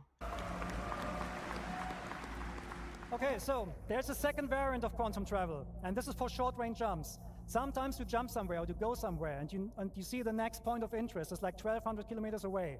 We're not going to force you anymore to travel that by hand. You will use a technique called quantum boosting. It's a quantum-based short-range jump for like something between a couple of 100 kilometers to like 30,000 kilometers or so.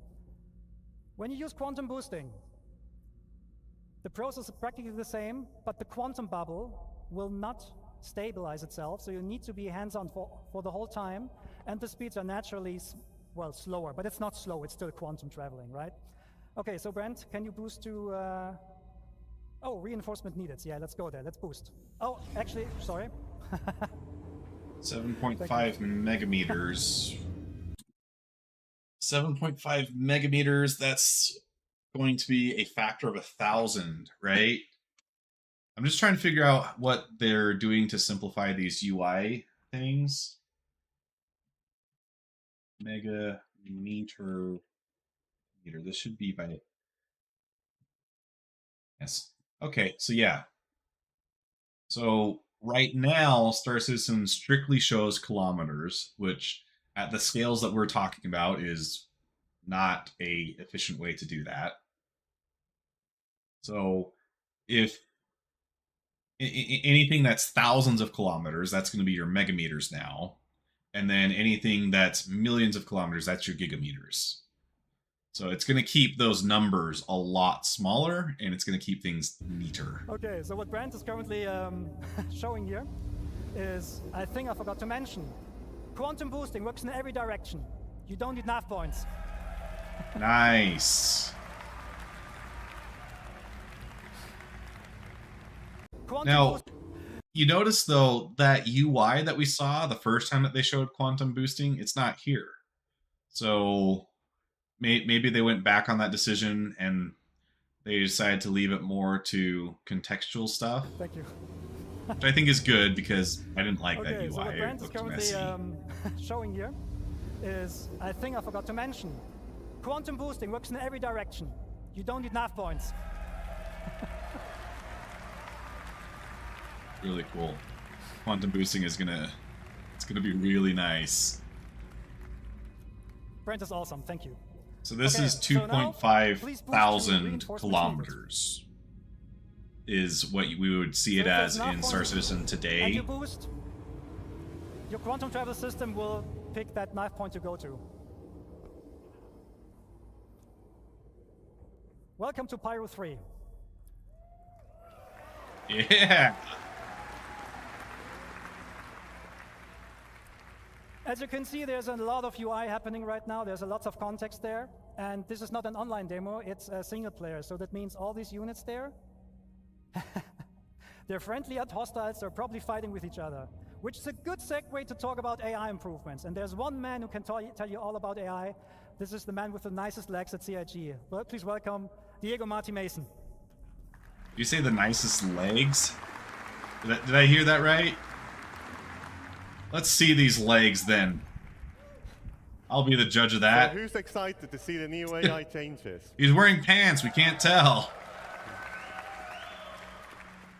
Hi everyone, as Yogi said, my name is Diego Marty Mason and I am the AI programmer focusing on the fly combat. Over the past year, we've been working on delivering a thrilling experience to the AI encounters. Let me first walk you through our journey. We first started looking at the current AI behavior in the PU. We quickly realized how uniform fighting was.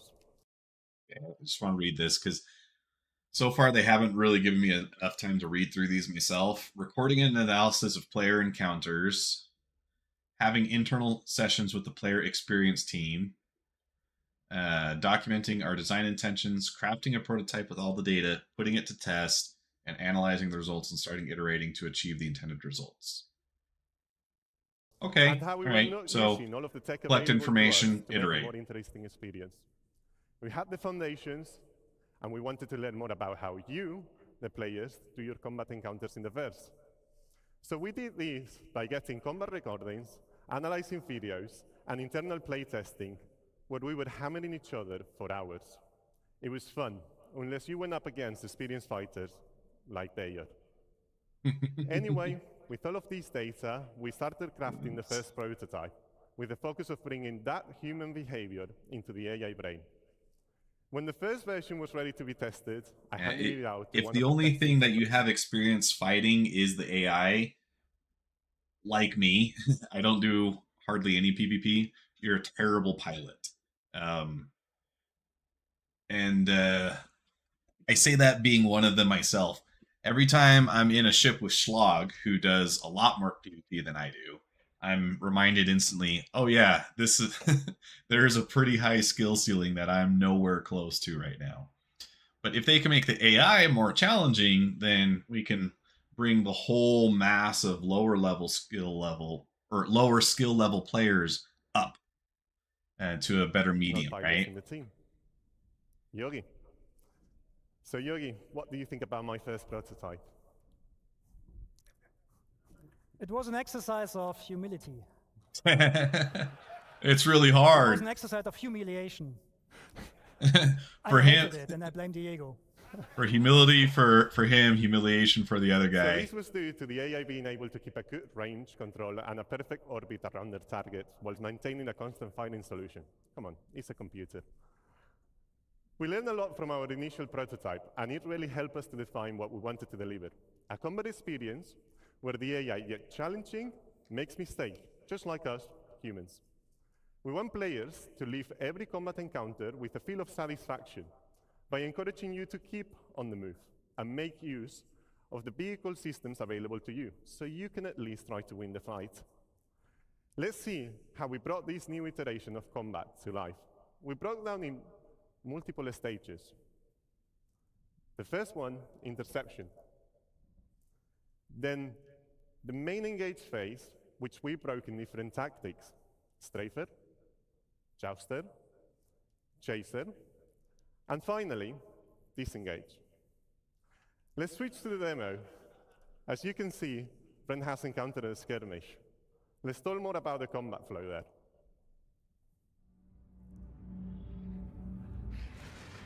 Okay, we will start with interception.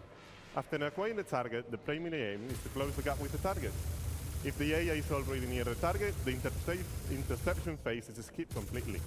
If it's too far, it will tell the AI to use the new master mode to swap into navigation mode and make use of the full speed to chase. Swapping back to SCM mode when we are in a striking distance. That leads us to our second phase, engage. Here the AI selects an adequate tactic based on combat environment. These are choosing via the traits and tactic selector system. You've heard more about them in the previous talk by Francesco. So let's talk about the strafer. As this is a 6 degrees of freedom game, it's the natural combat shape adopted by pilots. We have related the same behavior to our AI, ensuring also that orbits are closed and adding variations to include rolling. Strafers will break combat if they cannot keep an orbit. So now we see how the Hammerhead is being attacked by Hornets. These Hornets are jousters. Jousters consist of performing straying attacks whilst outputting a lot of firepower, blowing through, smooth turning, and repeating. We added variations for the more skilled pilots, like skid roll attacks, that provide a spiral-like flight path. Jousters are also good at monitoring for back strafers, so if they cannot get into strike distance, they will just break. And finally, the chaser. Now, Brain is going to get there in a second, but the chaser is going to be the Cutlass, which is following one of the Hornets and is allied with the Hammerhead. Now, we are really far away, 10 kilometers. I mean, the big takeaway that I'm seeing right now is it does feel like I'm watching something more akin to an intermediate level player. The idea is to force the target into a defensive stance by making them turn into the chaser. This maneuver will be seen mainly in squads and atmosphere combat. The final phase, which can happen at any time, depending on the combat situation, is disengage. This phase is triggered based on constantly listening to multiple events in parallel. To name a few: critical health, damage to shields, or weapons depleted. There is also a shorter version of disengage that we call pace breaks, which occurs during long periods of combat due to fatigue nature of the combat encounters. These pace breaks are short, and the main objective is to perform a simple maneuver to gain a new advantage position and strike again. This new flow is what encompasses you see the those core of hit our new effects? AI fly combat experience, in combinations with AI traits that will give designers the tools to tailor each combat encounter in the verse. Like, for example, they can choose the ace traits that will allow AI pilots to make use of all of the ship's angular velocity so they can keep a more precise orbit. So for some of you out there, it's going to be a good challenge. While we've been mainly focusing on fighter behavior, we've also started to follow the same process to other ship types, like gunships and capitals. In the near future, we want to deliver an experience where going against a capital ship like an Hydrus is a tough fight, that unless you bring the right combinations of tools, meaning ships that are equipped to take down capital ships, you will get demolished by their powerful turrets. Now, after all of the feedback, in our first internal playtest, we've received a lot of constructive and positive feedback. And Yogi's not longer being destroyed by the AI, so I think he likes it a bit more. Thank you, everyone. I hope you enjoy the new AI. And back to you, Yogi. Okay, so I mean, those were some pretty exciting changes. Thank you, Diego. Okay, so now we're going to talk about, we heard about how AI makes my life hard. Now let's talk about how to return the favor. We're talking weapons. So, the weapon and aiming systems and squadrons, they went through a lot I'd like to see them talk about different projectile types. They've kind of talked about that a little bit in the future, but only in passing. I'd like to see some demo of that. A lot of changes. I can only mention a couple of them, so I will go through them relatively quickly. First thing on our to-do list is basically weapon tuning. At the moment, almost all weapons in the PU are practically the same. Yeah, in Squadron, that's not just the different case. in aesthetics, almost really. all weapons have different properties. They have like different projectile velocities, different DPS numbers. But they're not just different in terms of these numbers. They also feel different. Remember the Singe cannons from like a couple of years ago? They were they were very powerful weapons, but they were extremely easy to use, which made them meta weapons. So we're going to bring the Singe cannon back, but we'll make sure that the amount of work you put into these cannons in order to employ them is on par with the other guns. So there's a lot of stuff that we're going to do to make sure that weapons have a lot of pros and cons and avoid meta. Specifically for this build, Brent is equipped with a nose, I think a close and burner laser repeater. Can you fire it once? Yeah. And the other weapon he has is he has 2 weapons on the wings, which are Gats cannons, size 3. With 1 push, they're actually firing 2. So we're also gonna have burst weapons, and so on. Okay. Okay. Cool. So burst fire weapons on a ship. That's kind of cool. Space games is controlling the engagement ranges, because we want to bring the fights close. Yeah. But the problem is that, well, how do I put this? Weapons usually, in order to bring them close, what the game devs usually do is they just restrict the ranges. Like in the PU, a lot of the weapons have exactly a range of 1,400 kilometers, which means often the fights occur at 1,399 meters. Yeah. This is not a good way for us to control the weapons. And we tried out things like damage fall off, so that bullets get more damaging the closer you are. But the problem there is, how do you communicate that to the player? So we're going to do a couple of different things with that in the future. Let's see when the graph comes on. Okay, so show of hands or show. Which of you has an Ares?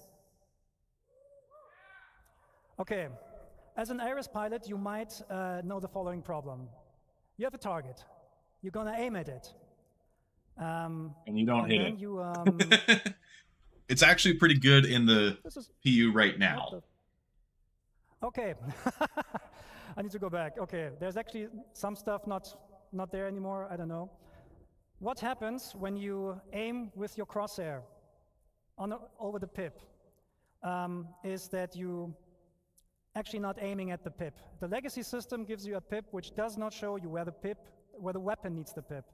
The new aiming system actually produces the pips based on where the weapon sees them and reprojects them on the target. That means the aiming information you're getting is actually much, much more precise.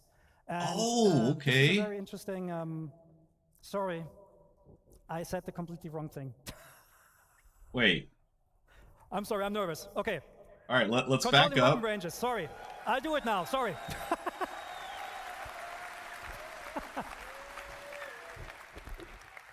Okay, sorry. Okay, controlling ranges. In the future, all the weapons will get much, much longer ranges. Size 1 weapons will fly to up to 5 or 6 kilometers before the despawn. The way how we do this, how we do this is we're adding spread. Because spread is for us is a very good indication on how to control the ranges. This is not a one-to-one relationship there, so don't worry, you won't get like spread with like 20 degrees offset or something like that. Don't worry. Okay, yeah, right? that's good. If we compare the spread of the weapon with the target size, we know when the weapon is in range. We know when you actually are close enough so that the majority of your hits can hit, and we're telling you that via the aiming system now. So Brent, let's go back to the demo. If you get a green pip and a green crosshair, it means you have a high chance of your weapons hitting the target. If Brent takes a little bit of a step back and waits until the pips and the crosshair turn red, this does not mean that the ship is out of range. You can still hit it, but you might waste bullets. This also has the benefit that, I'm not sure if you saw that before, but if you look at how many bullets are in the air, you're actually getting a lot of bullets, a lot more bullets, and it just looks a lot better. Okay, Brent, just kill these guys now. Bam.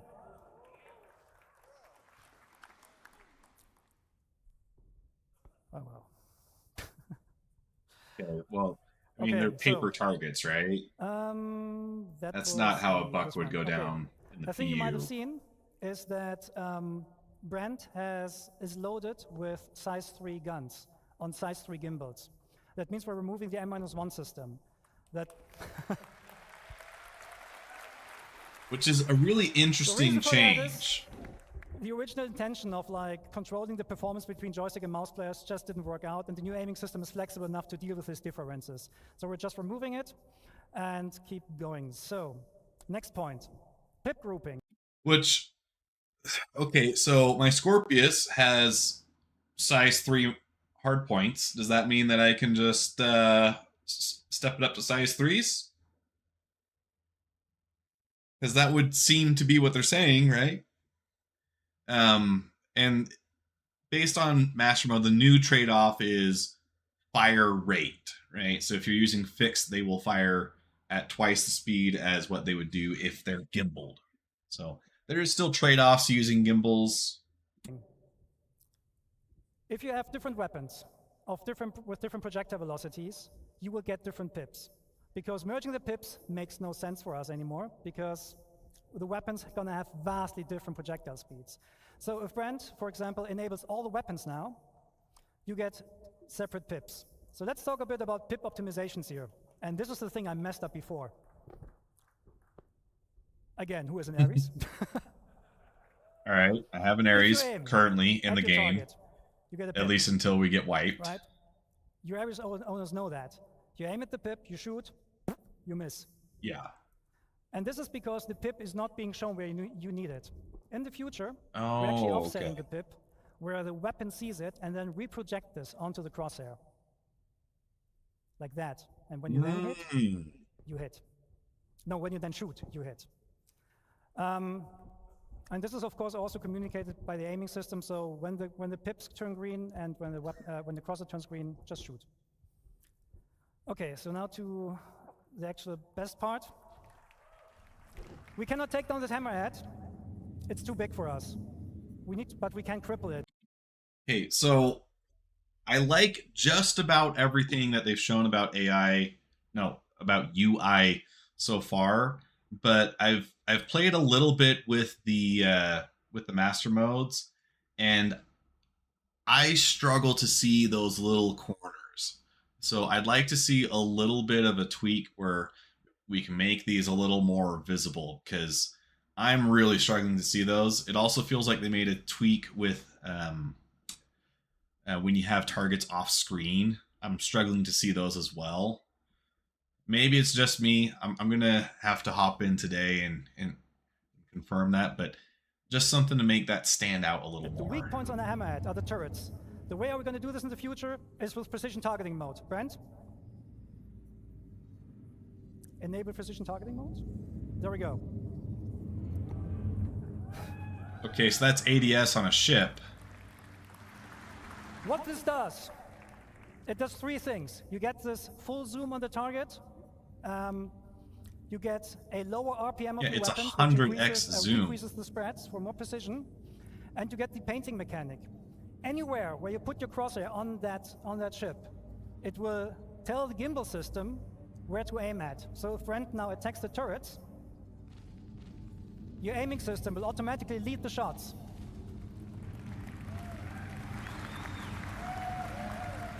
Bam! 1 turret down.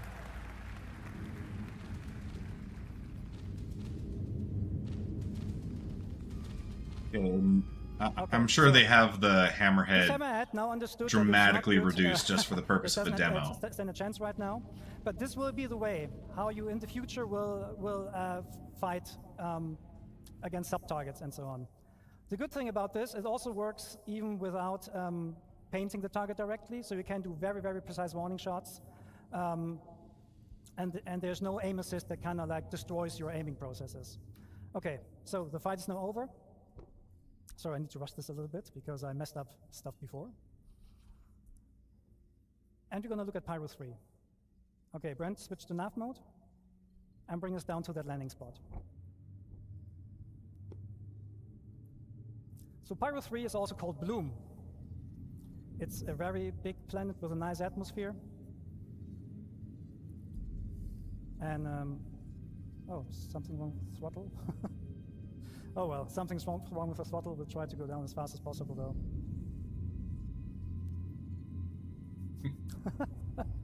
Screw it, we'll do it Game live. demo might have bugs. There's always going to be issues when you're doing a live presentation. Okay, let me go there now. Okay, yeah, steeper angle, that works. Okay, so the thrusters on your ship, they do not like they do like the vacuum of space. Well, we're talking spaceships here, right? And we have thruster efficiency curves on these thrusters. So at some point, especially the MEF thrusters, they will cease working because they don't like atmosphere. They will overheat very, very quickly. So there's the question, what happens when you go down to a planet and you want to rotate your ship with your thrusters off? Well, we'll see. Can you go to external view? Can you waggle your tail? Control surfaces, yeah! But not every ship has control surfaces. Okay, back first person. Okay, so what you see here is the new aerodynamics model. Because obviously our left stick is somewhat damaged or so, we can't be as fast as we want. Actually, Brent, can you try W and S on the keyboard instead? Oh, it doesn't work. Oh. No, it doesn't. Yep. Okay. No, the stick is affecting us. Okay. Anyways, we're gonna go down as far as possible. So the new aerodynamic system is a complete replacement of the aerodynamic system that you currently have, and you need your control surfaces to actually turn the ship around. It simulates the airflow over your lift surfaces, and therefore, the slower you become, the less effective those control surfaces will be in order to turn your ship. So we can demonstrate this. So if Brent just sits here and yaws left and right, you will see he cannot go further than that. That is in line with what real airplanes also experience when they're trying to use the rudder to yaw left and right. So what Brent can do here is he can roll and he can pull to actually change his direction. Yeah. This is going to make atmospheric flight so much more fun. Okay, this is going to bring that Top Gun feeling. The button is called thruster disconnect because at the moment in the PU, when you go through a planet, you're using the thrusters to rotate. We're not doing that anymore. So Brent, disconnect the thrusters, please, and put the ship into a purposeful stall. A stall happens when the airflow over a wing ceases, or over a lift surface ceases. And then at some point, you will not have any authority anymore, and your ship will not turn and so on, and you will basically fall out of the sky. That is naturally a state that every plane wants to avoid naturally. Oh, right? no. And this is happening right here. Brent is not able to use the control surfaces right now because the ship is in a process of stalling. However, the airflow will pull the nose back into the wind, and once you have enough speed, he can actually, well, he gets authority back over these control surfaces. Yeah. Oh, man. So imagine, right? You can now pull those maneuvers that you see in movies. You're flying in the atmosphere, and you go for a really sharp incline. You stall, you fall back, and then now you're behind the bad guy, right? That means for you as going to be a lot less space flight near a giant rock and a lot more atmospheric flight. I'm all for it. You can even do like competitions like, I don't know, like drop ships out of orbit and then see how far they glide. This is all possible with a new system. So let's talk about the problem. How do you come to a stop now? To come to a stop with the new system, you need to purposefully put the ship into a stall. But don't worry, when we don't have the thrusters disconnected, IFCS will help you. So you're going to bring down the speed more and more until you're reaching stall speed, which is about now, and then the thrusters will kick in and catch you. Okay. That means, however, you are now in a state that the thrusters don't like, right? So at the moment we have turned this up, but in the future you will not be able to hold this for long. So if Brent, for example, now from a hover, strafe is left, more left, more left, more left, the wind flow again pulls the ship over, and you go forward again. Awesome. Okay, that's really cool. And this is going to be a huge change to what we're used to, so because now right Gary, can you now show us, you can just how to hover control, and keep your hover nose and, exactly we where have you some want example it. here. That's not going to happen that's all anymore good. Okay. in Atmosphere. Think about like approaching a bunker mission, for instance, and you want to take out those turrets so that they don't shoot you down. Well, you're not going to be keeping your nose exactly on it the way that we're used to. Okay, so there's our landing point.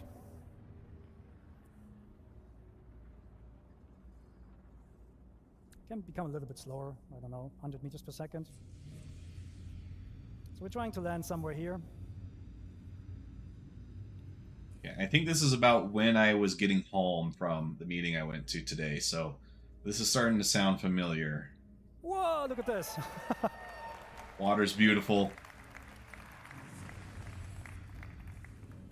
Yeah, the water's great. Like, Yeah, awesome. that will make bombers more important, Okay, because so now we're coming to you a, won't be able to take so now things we're out gonna with fly just your to guns land anymore. with a broken throttle.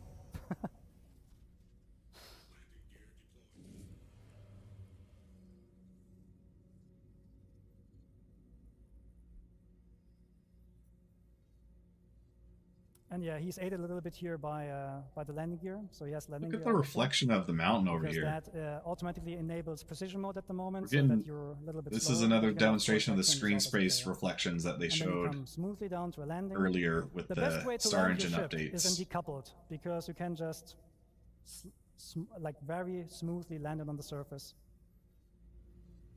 Yeah, vector And hold cool. mode. So I'm glad they're keeping that, because I like And now you're gonna landing in power down vector the hold ship mode. using the new interactions. The Engines are first. CKID.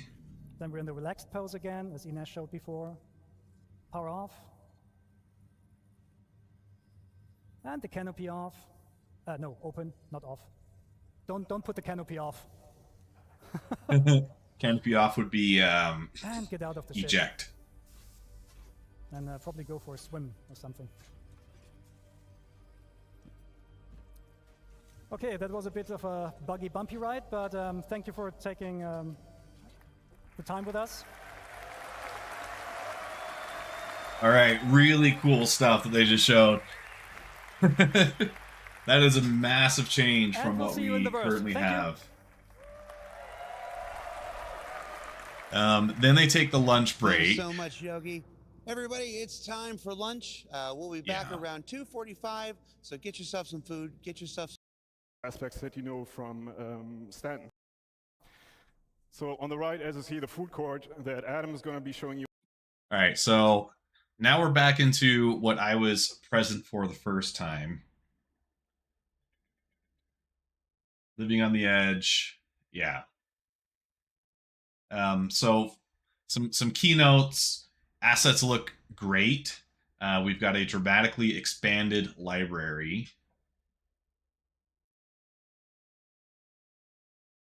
And let's see. I'm going to skip forward just a little bit.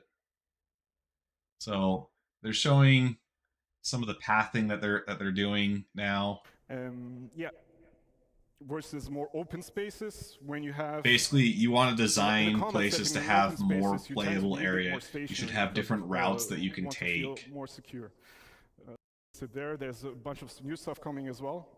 With the later presentations, for example, with the logistics hubs in the second portion, we are also looking into raids. But yeah, that's Raids is huge, guys. Raids is what you need to get. I mean, you need something for your squad to do together.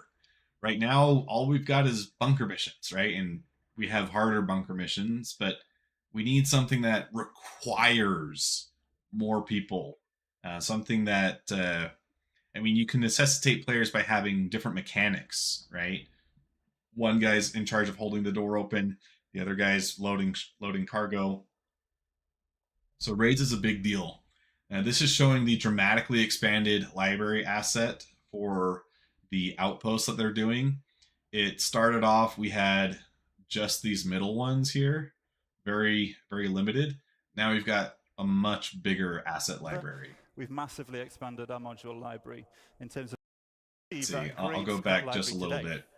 Yeah, so you module. saw this is But what we had. Each outpost couldn't be too large without there being some obvious repetition between the modules used. So let's have a look at that library today. Now we've got lots more ingredients for this. So, in order to achieve that greater visual and design delta between each outpost and have them not feel like exact clones of one another, we've massively expanded our module library in terms of breadth and depth.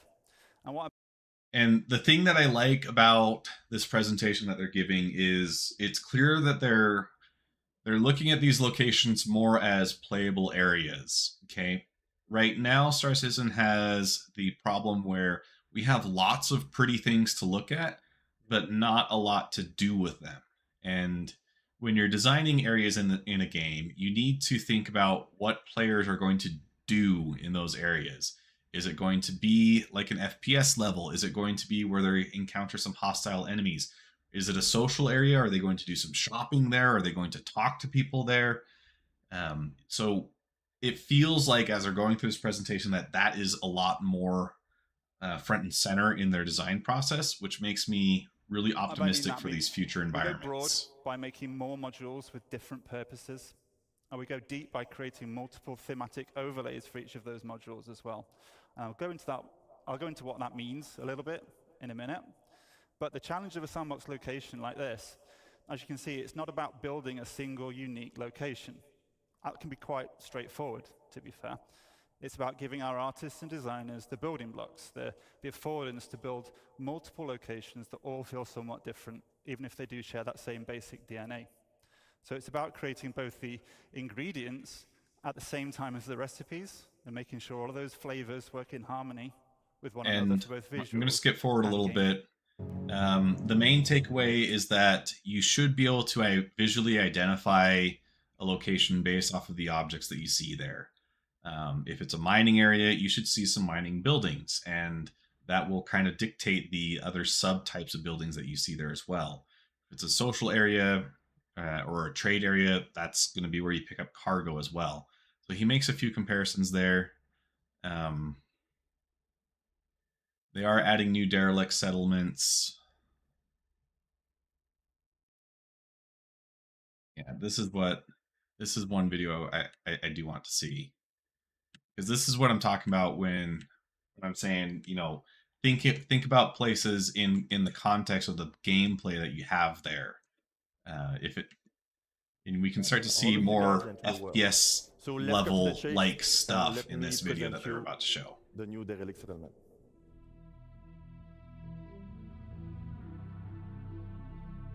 Much bigger outposts than what we have right now, or much bigger derelict settlements.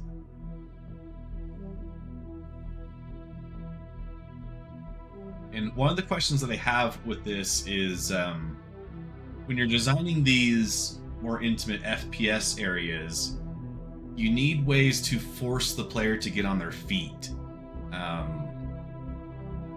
And I think that the new flight changes kind of help answer that question for me, because right now, you know, if I hop in and do a repel raid on Orison type mission, I can take out a lot of the enemies just hovering around in my ship and taking them out with the ship weapons. You're not supposed to do that though. And so that's one way that you can force players to get out of their ship, is taking away that ability to just hover there indefinitely.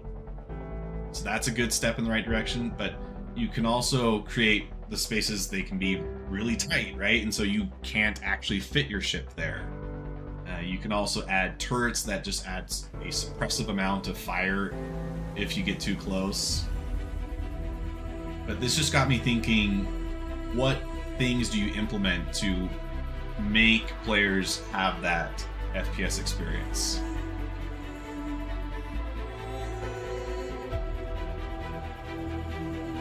This location, really cool to me. This looks like an FPS level.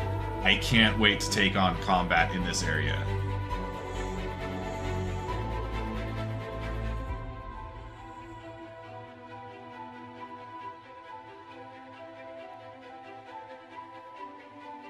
And I'm gonna have to download the Star Citizen soundtrack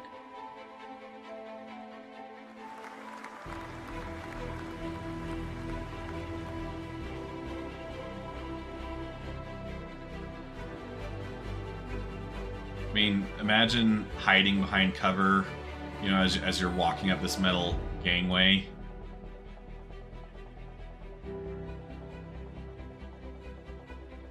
Clearly designed for FPS combat, and I'm really excited for that.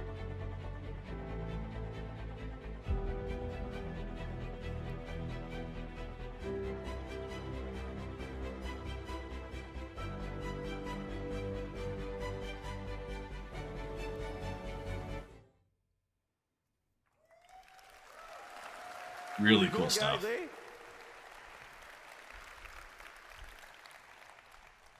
Oh, by the way, we made more than 4. It's not just 4. We made more than that. So we split those settlements into categories, social and hostile. In the social one, we will have drop-off mission, shops, food, loots, and drinks. And hostile one, obviously, will be more focused combat. Let me show you what it looks like.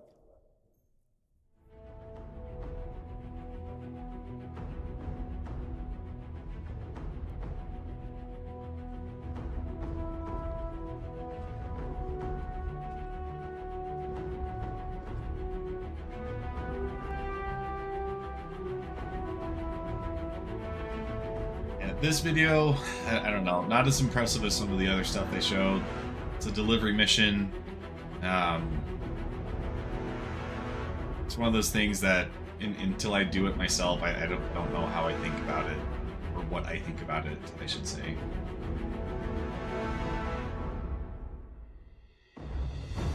I'm gonna jump forward again a little bit. This video, let's see, I want to get back to the beginning of this.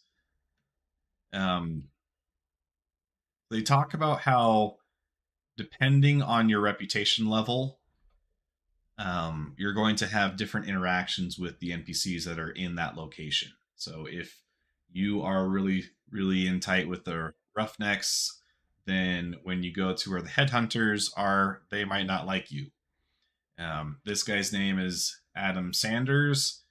Not Adam Sandler. That's a little cheesy joke I wrote in there. And tell me this guy does not look like a bald Bradley Cooper. Our journey begins when the player arrives in the entry deck view room.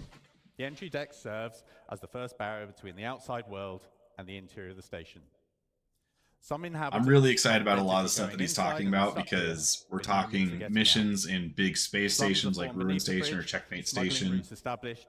Some shopkeepers will sell you water and food on your way into and out of the station. Let's have a look. Multiple points of egress and ingress are also really huge. Even just from a avoiding the bugs of Star Citizen perspective, how many times would it have been helpful to just have an EVA door to get inside a station because it wasn't opening the way that it was supposed to?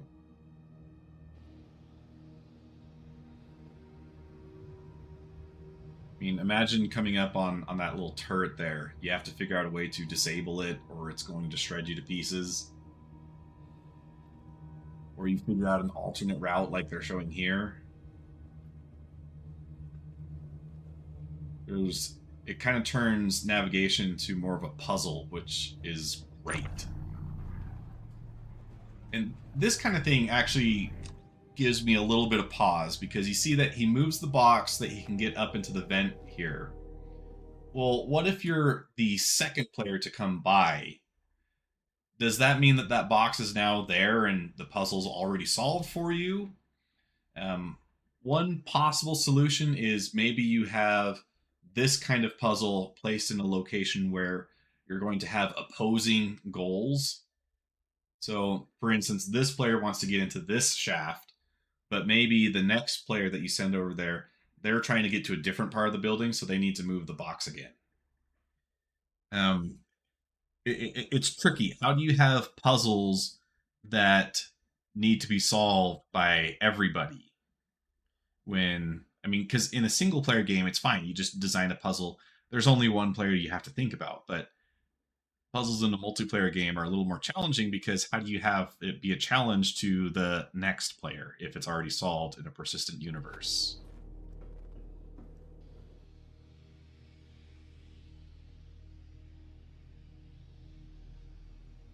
Imagine what it'd be like, though, if we get alien creatures that can follow you into the vents. My roommate and I, we just finished getting through all the Alien and Predator movies. Can you imagine having to run from aliens in the vents?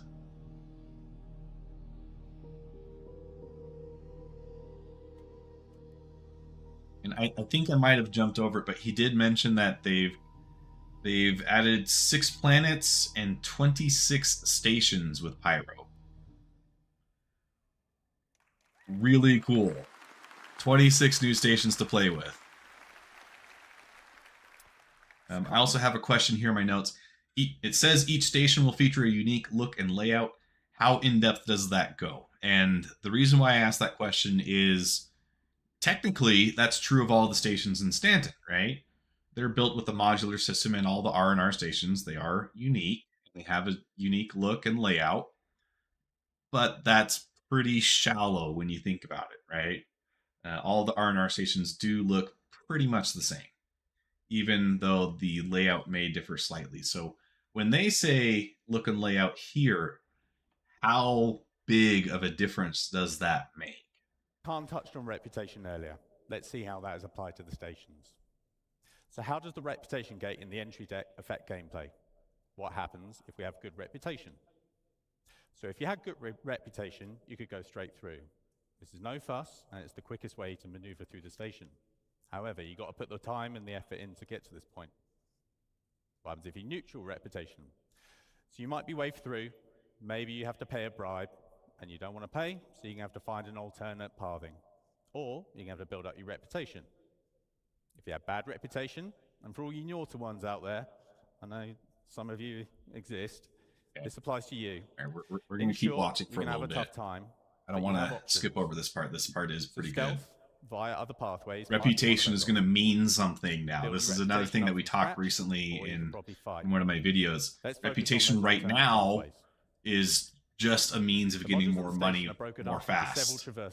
But having reputation actually make factions treat you different, and that change your access to parts of a station, that makes reputation valuable to me. Most modules are interconnected with that gives me a reason to grind it out. These reward the players with infiltration and exploration paths as well as potential loot. So what alternative routes exist to enter this access the station? We'll offer the opportunity to access the station through multiple EVA points on the exterior. It gives you the choice on how to tackle missions and reputation issues. These alternative entries allow the player to circumvent the ATC loop completely. Useful for when your reputation with the owners would normally prevent you from going through more official ways.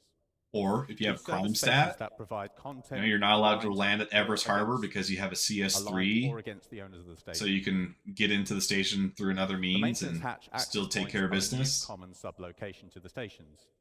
The stations are planned to house maintenance areas that increase the interconnection between all the different sub-areas of the station. They act as alternative pathways the player can take to traverse from the entrance area to the Galleria, for example. Now let's have a look at our main social space. I know what you guys are wondering. What in the world is a CNUT? I was wondering that as I kept seeing this pop up. Don't worry, they'll show you, and it's disgusting. A central location for the controlling faction, it houses all their nefarious activities. You can participate in their endeavors if you have the right rep. Let's have a look at some of those key features. Might actually be this video.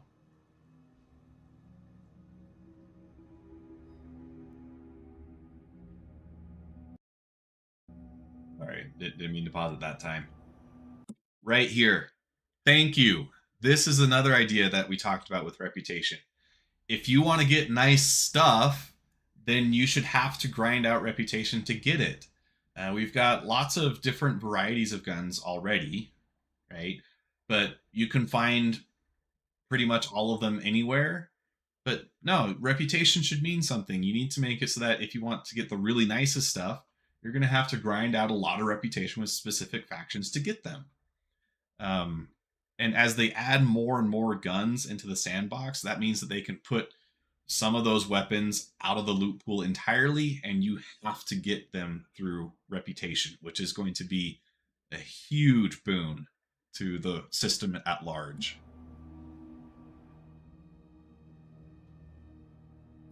And if you've noticed, every bar in Star Citizen has magenta lighting.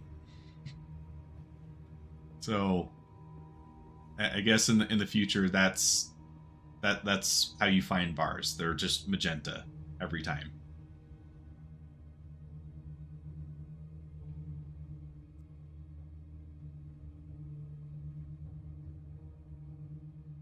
Disgusting. That's a CNET.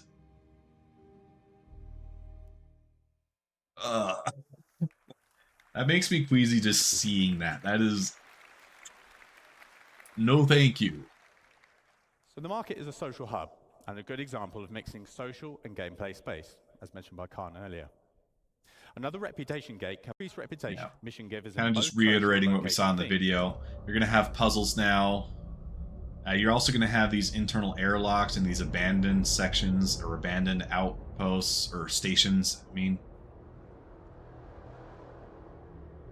You're going to find some real seedy people in these areas. Stealth is going to be important. But maybe there's some choice loot here, you know? Sorry, that was kind of a Sniper Wolf thing. I'm literally just reading the the headings.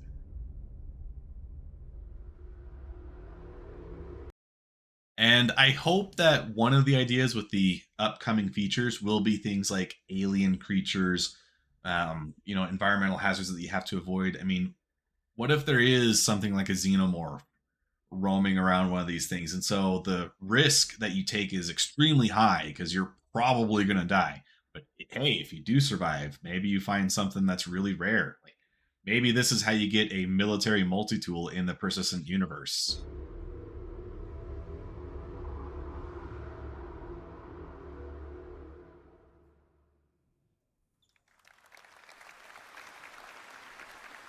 Areas so they have a new abandoned theme. That's what we just saw. PvP. With the future, power, light brings to the game, and multiplayer opportunities for combat. So yeah, lots of new stations. Really cool. So I hope you've they do a short intro talking about the Atmo esports thing going on. Each location supports multiple landing pads. This is the new distribution centers, which I think is tied to the new underground facilities that we saw before. These things are really, really big. There's even a road network to support transit from the planet's surface, into the main building. So now all those ground vehicles that don't really have a purpose right now, they'll have a reason for existing. So every distribution center will be owned by a faction, you know, depending on the faction and where they play opportunities. Yeah, I'm going to skip ahead again. Main takeaway is based on the faction, they're going to have different purposes for having the distro center there. It seems like they're shaping UEE to be a major challenge for raids in the future, which I think is great. You know, that can be how you can get some exclusive items. It is based destroying a specific industrial would be assembled would be okay, I want to get to enough of me talking about it. Yeah, how about show us show you where show we're us up to with these distribution centers.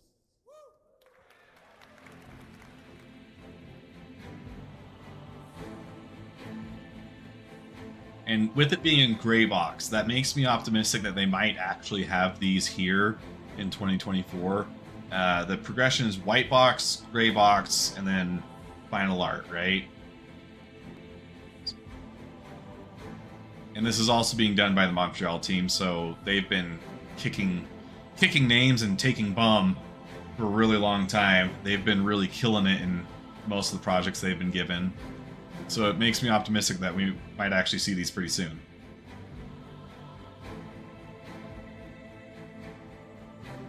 But massive sprawling above ground facilities, big enough that you can actually find something to do with your ground vehicles.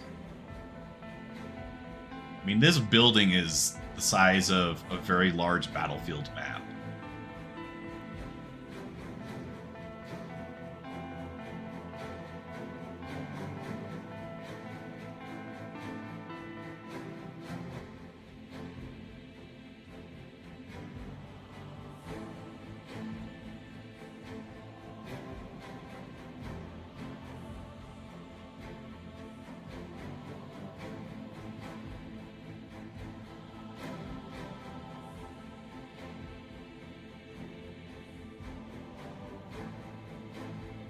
Yeah, we definitely need more big buildings and reasons to drive.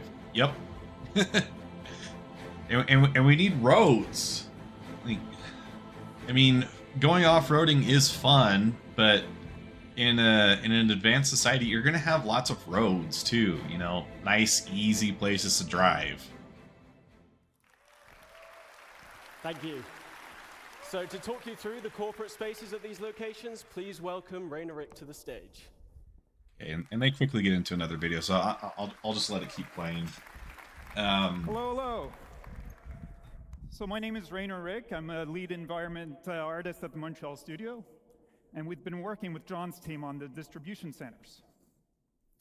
So John just showed how massive these locations are.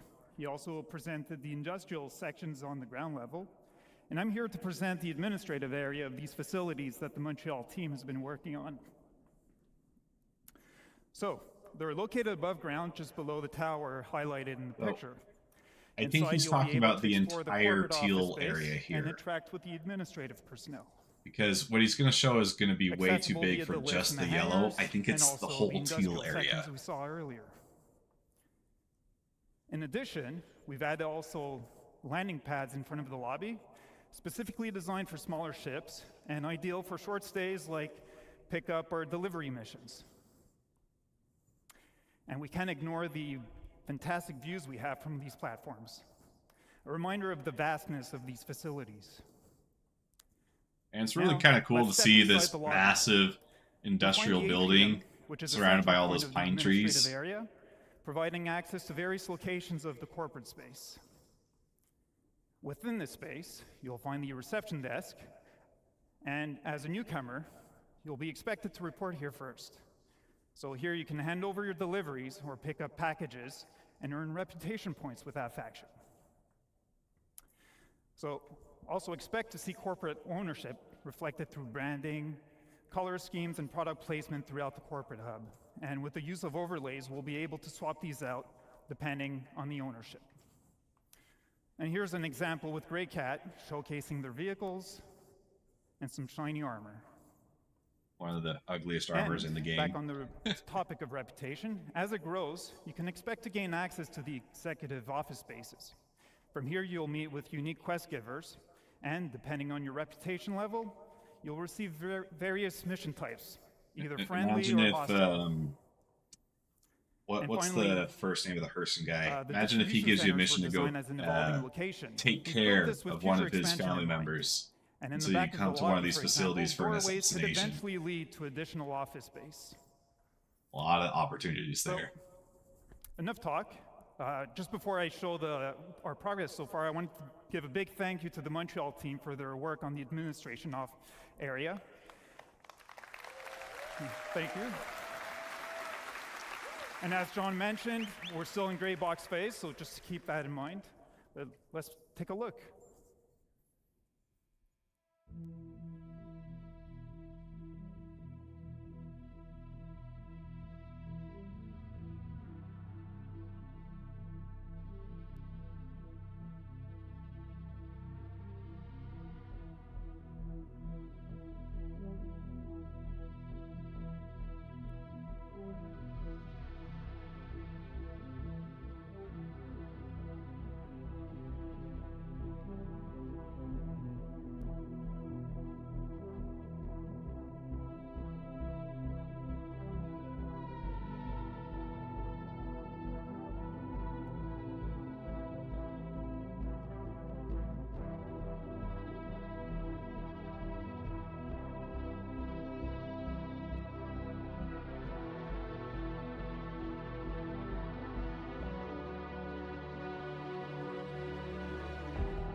Really cool locations. I'm so excited to see these when they're put in game.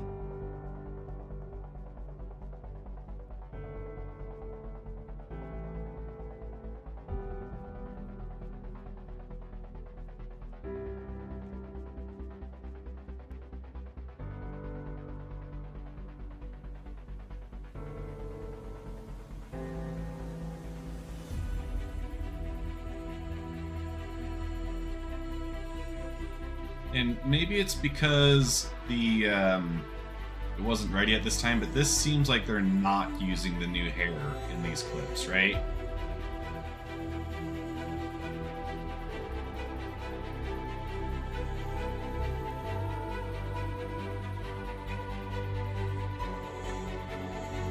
All right. That raises questions for me. We just saw an A2 drop a bomb. Can we delete these distro centers with enough firepower? Pretty interesting concept, isn't it? A hostile corporate takeover facilitated via a fleet of A2s.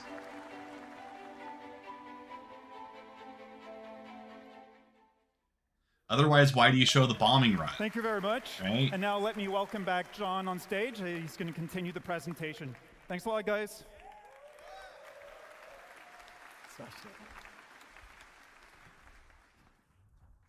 Team did a great job with that video. Okay, so something we've been working on that's unique to this location is raids. Okay, looking back through my notes, I have another question here. I was just seeing it.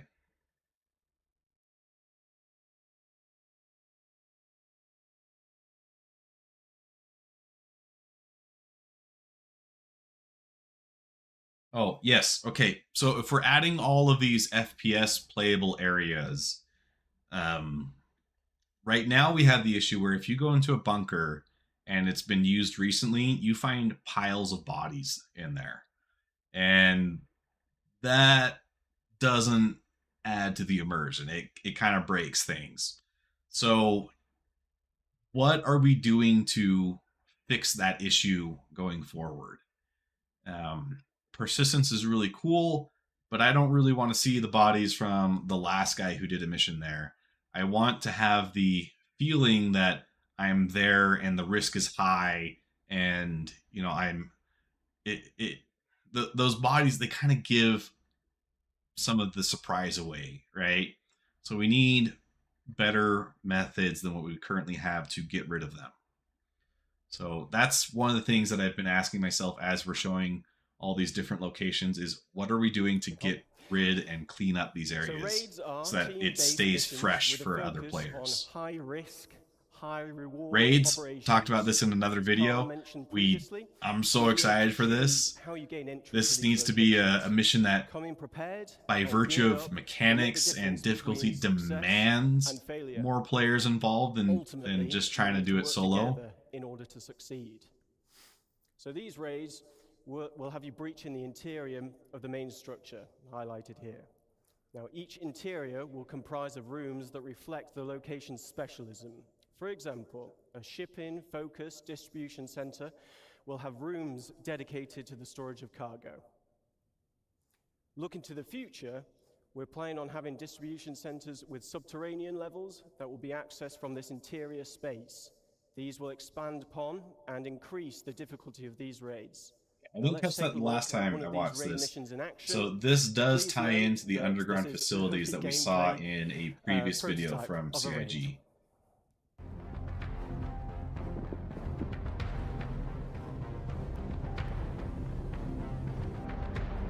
And pretty rough gameplay. It's prototype, it's early stuff. But just a smattering of what could be in future raids. This has me really hyped. And they talked about in the AI improvements, they've got new NPC types like the Juggernaut. That's where you need to pull this guy in. Have him as a have like a bunch of Juggernauts guarding your high security areas that they're a real challenge to take care of. I still think stuff like having the Nova tank as a boss fight down here would be pretty cool. We've got one guy using the cargo trolley, and then you're stealing the cargo. So this is going to make it so that you need more players because you need someone to move the trolley as you open the door for him. You also have people laying down suppressive fire and cover fire so that he can move the trolley through.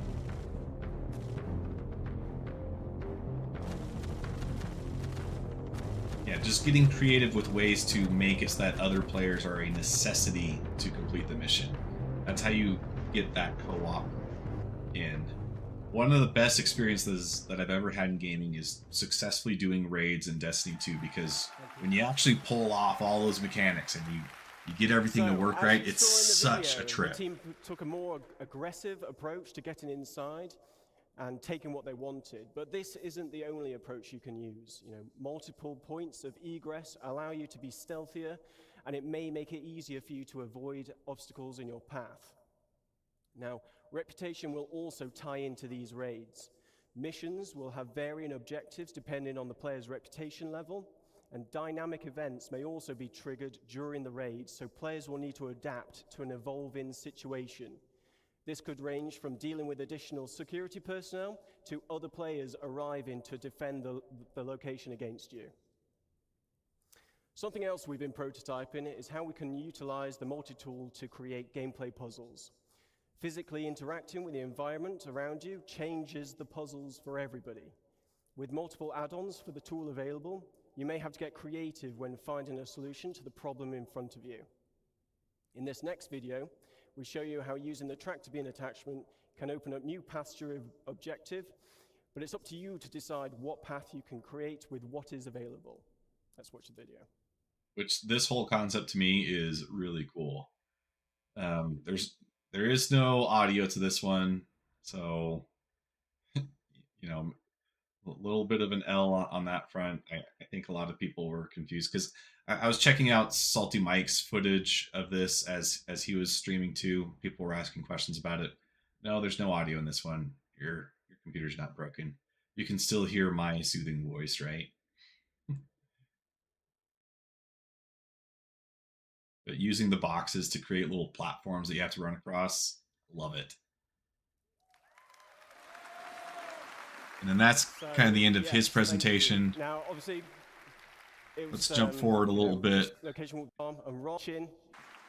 Part of the game. Let's Okay, start with cargo is a really big how deal, hauling and contracts now we're work. getting an actual cargo We'll guild, be introducing the Interstellar Transport Guild, as well which as means that you're going to earn reputation. formalizing You're going to have different companies that you can work for, so some of the main sub-reputation. hauling and cargo companies that you'll be working with. As you do more hauling contracts, you will build up your reputation and relationship with the guild. Yeah. So that's all really big. That and different cargo.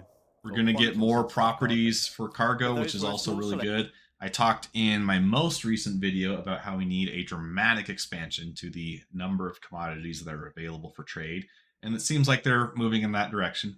We knew they would. I mean, it's a necessity. For the event, cargo. For I example, do with like size and these weight, graphics is it because they're carryable? showing Do that you need a they're tractor beam? getting What more type of tractor boxes, beam which do you is need? great. Is it a But they're also handheld getting one or a ship different tractor types beam? of boxes. Some containers can only be moved with ship tractor beams, for example. And the question that raises is, okay, if you can't move it with your multi-tool, how do you move it? And cargo trolleys are one answer to that question. But currently we've got a lot of players making millions of credits doing the illegal salvage contracts, right? How does that pan out in the future if you're using something like an A2 or a C2 as your hauler? Because I don't think those ones have a ship-mounted tractor beam. I could be wrong, but I don't think that they do. And so how do you transfer cargo from one ship to another in cases like that? That could be where you need your tractor rifle, right? That could be how they handle that. But they don't immediately address it here. With health, has And the so container it leaves it up as a got question. integrity? Is it holding fragile goods? Do you need to handle it with care? I'm going to jump forward a little Or do bit. Here's a fluid tank, which this gets me excited because not only are we going to have boxes, right, but we're going to have different kinds of commodities altogether. Otherwise, the contents may Fluid perish. tanks, For compressed security, gas can the tanks. container be locked or hacked? Can Yeah, the something like contents a be compressed scanned, gas tank or is the container tracked? Will there be pirates or law after you when you're holding this container? Hazard containment. Is it radioactive? You might need the right protection against it, as you may have seen in Jens's presentation earlier. And I think I skipped over it, so I'll just touch on it. They talk again how reputation is going to be tied to the level of rewards that you can get. If you want to live the space trucker life and have all the garb to go with it, you're going to have to earn reputation to unlock those things. And they're not going to be purchasable outside of the game, which is great. You need to increase ways to keep the player engaged, and you need to have rewards that can only be achieved in game. That's a huge concept that I talked about in a recent video, so I'm really happy to see that they're moving that direction. Can it explode? You might not want to put these containers on a more exposed section of your ship. I also have the note here. Attributes this acts like the tendons and ligaments to connect some of the more distant legs of If you gameplay. want to steal, for example, Cargo some really cargo on a is one of whole those sea, which connective does have tissue very that exposed integrates into cargo everything. containers, you might So want it's to avoid really, shooting really blindly important. and accidentally blowing up your potential profits. So look out for those types of containers. Yeah, don't shoot the red containers Back if you're to trying to do mission piracy. Okay, We'll be all right, here it introducing is. perks and I didn't skip rewards over it. as part of fulfilling contracts and raising reputation with these companies. For rewards, we'll have branded ship and tool skins, branded clothing. There will be collectibles to decorate your hab, hangar, or ship, or you can put them anywhere you want. And there'll be more exclusive rewards that we'll be revealing later. This is huge, guys. This is massive. Right now, you earn reputation. We've got bounty hunting reputation, right? So you can rank up with the bounty hunting guild. What do you get out of that? Well, you get harder missions. Okay, what do those missions give you? More credits, more faster. This means that the stuff that they're talking about now means that there's going to be stuff besides just credits that you can earn in-game. If you see someone walking around in this red, white, and blue trucker garb, you know that they're a really good cargo trader, that they've been grinding that reputation out for a long time. And that gives you as a player something to take pride in. And access to more items in shops. Maybe the best quantum drives are held on to for the best cargo traders, right? If it's a limited run part and you know it gives a sizable advantage in cargo trading, then as a company you might want to hold on to it for someone that you know is going to use it the best. Thank you. These rewards and So that's all very, very exciting. Freight elevators, really important concept.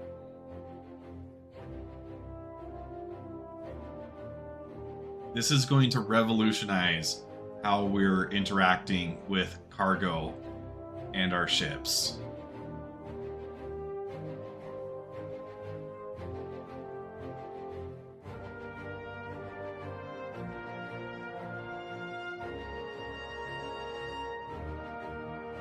But it's what they're about to show that really gets exciting. Total loading space 960 SCU. One of the questions I do have is, can you have multiple cargo freight elevators? Do these things have like a loadout that I can assign to them?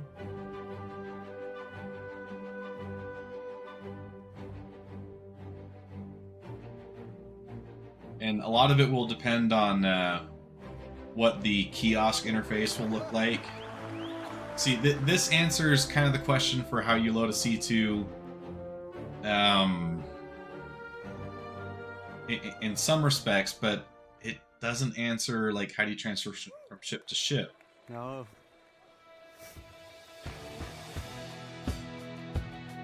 And guys, this is massive.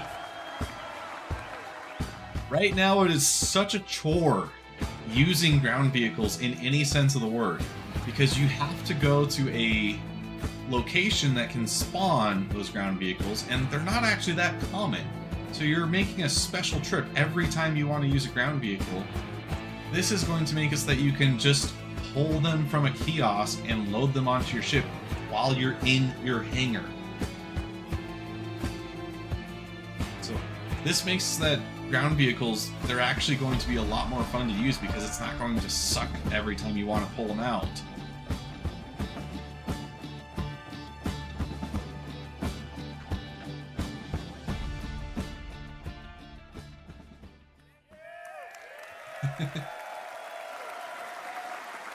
But this is also what adds to that question that I was asking before, right? So, we saw that it pulled cargo. We saw that it pulled vehicles. Do I have to pick and choose what I'm pulling? If I have a bunch of cargo stored, does that mean that I can't store vehicles? There's still just a lot of questions that I have about cargo freight elevators that just don't have a good answer for yet. Of operations to handle your inventory and storage needs, and you'll be able to request your ships. Yeah, this is definitely a big part of the connective tissue for Star Citizen. It's very, very exciting stuff. I'm going to jump forward a little bit more. I'm going to sneak up on it because I don't want to spoil it. Something special. I'm going to take one more bio break. I'll be right back. And give me 1 minute. You're going to want to see this.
Okay, we're coming back. Fun fact for you. The CDC recently, one of the CDC's more recent studies found that hand sanitizer is more effective for disease prevention in all cases except for when your hands are visibly soiled. So, as it turns out, the lazy way to clean your hands is actually the better way in most cases. So, hand sanitizer, who'd have thought? It's an update on something that we talked about a little while ago, but we feel it's the future of Star Citizen, and it's the culmination of multiple different game systems coming together. So why don't you play the video? Okay, and I just want to point out at the very end of Star Citizen, at the very end of this whole sitcon, Chris Roberts comes out on stage and says that everything that we've shown is intended for 2024. That makes what we're about to see really, really cool. Assuming that it actually happens in 2024.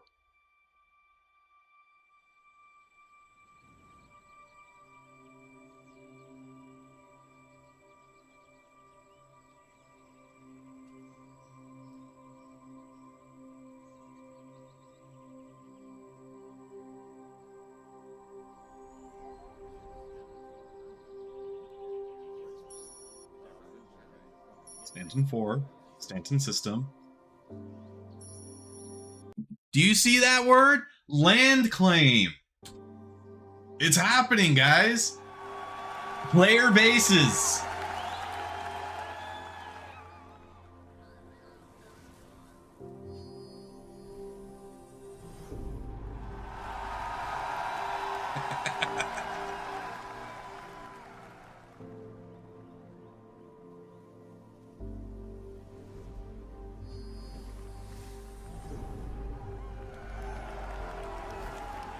And the part that gives me a lot of hope is it looks like the assets are built, ready to go. they show these things, and I'm thinking, okay, well, what gameplay still needs to be developed for them? Well, not really much at all, right? Mining is something that's pretty well established. This is a special mining tower that's going to extract resources for you. We know how HABs are supposed to work. We know how medical gameplay is supposed to work. Farming, I guess, is technically new.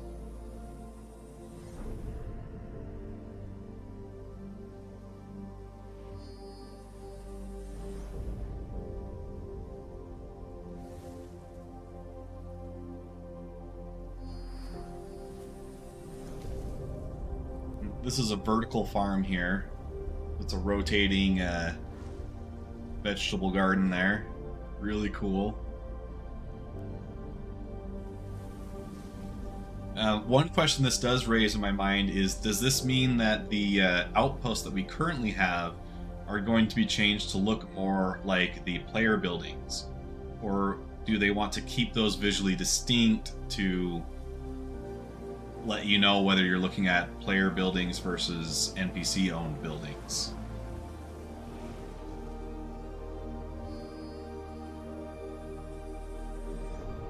Here we've got some kind of medical pod.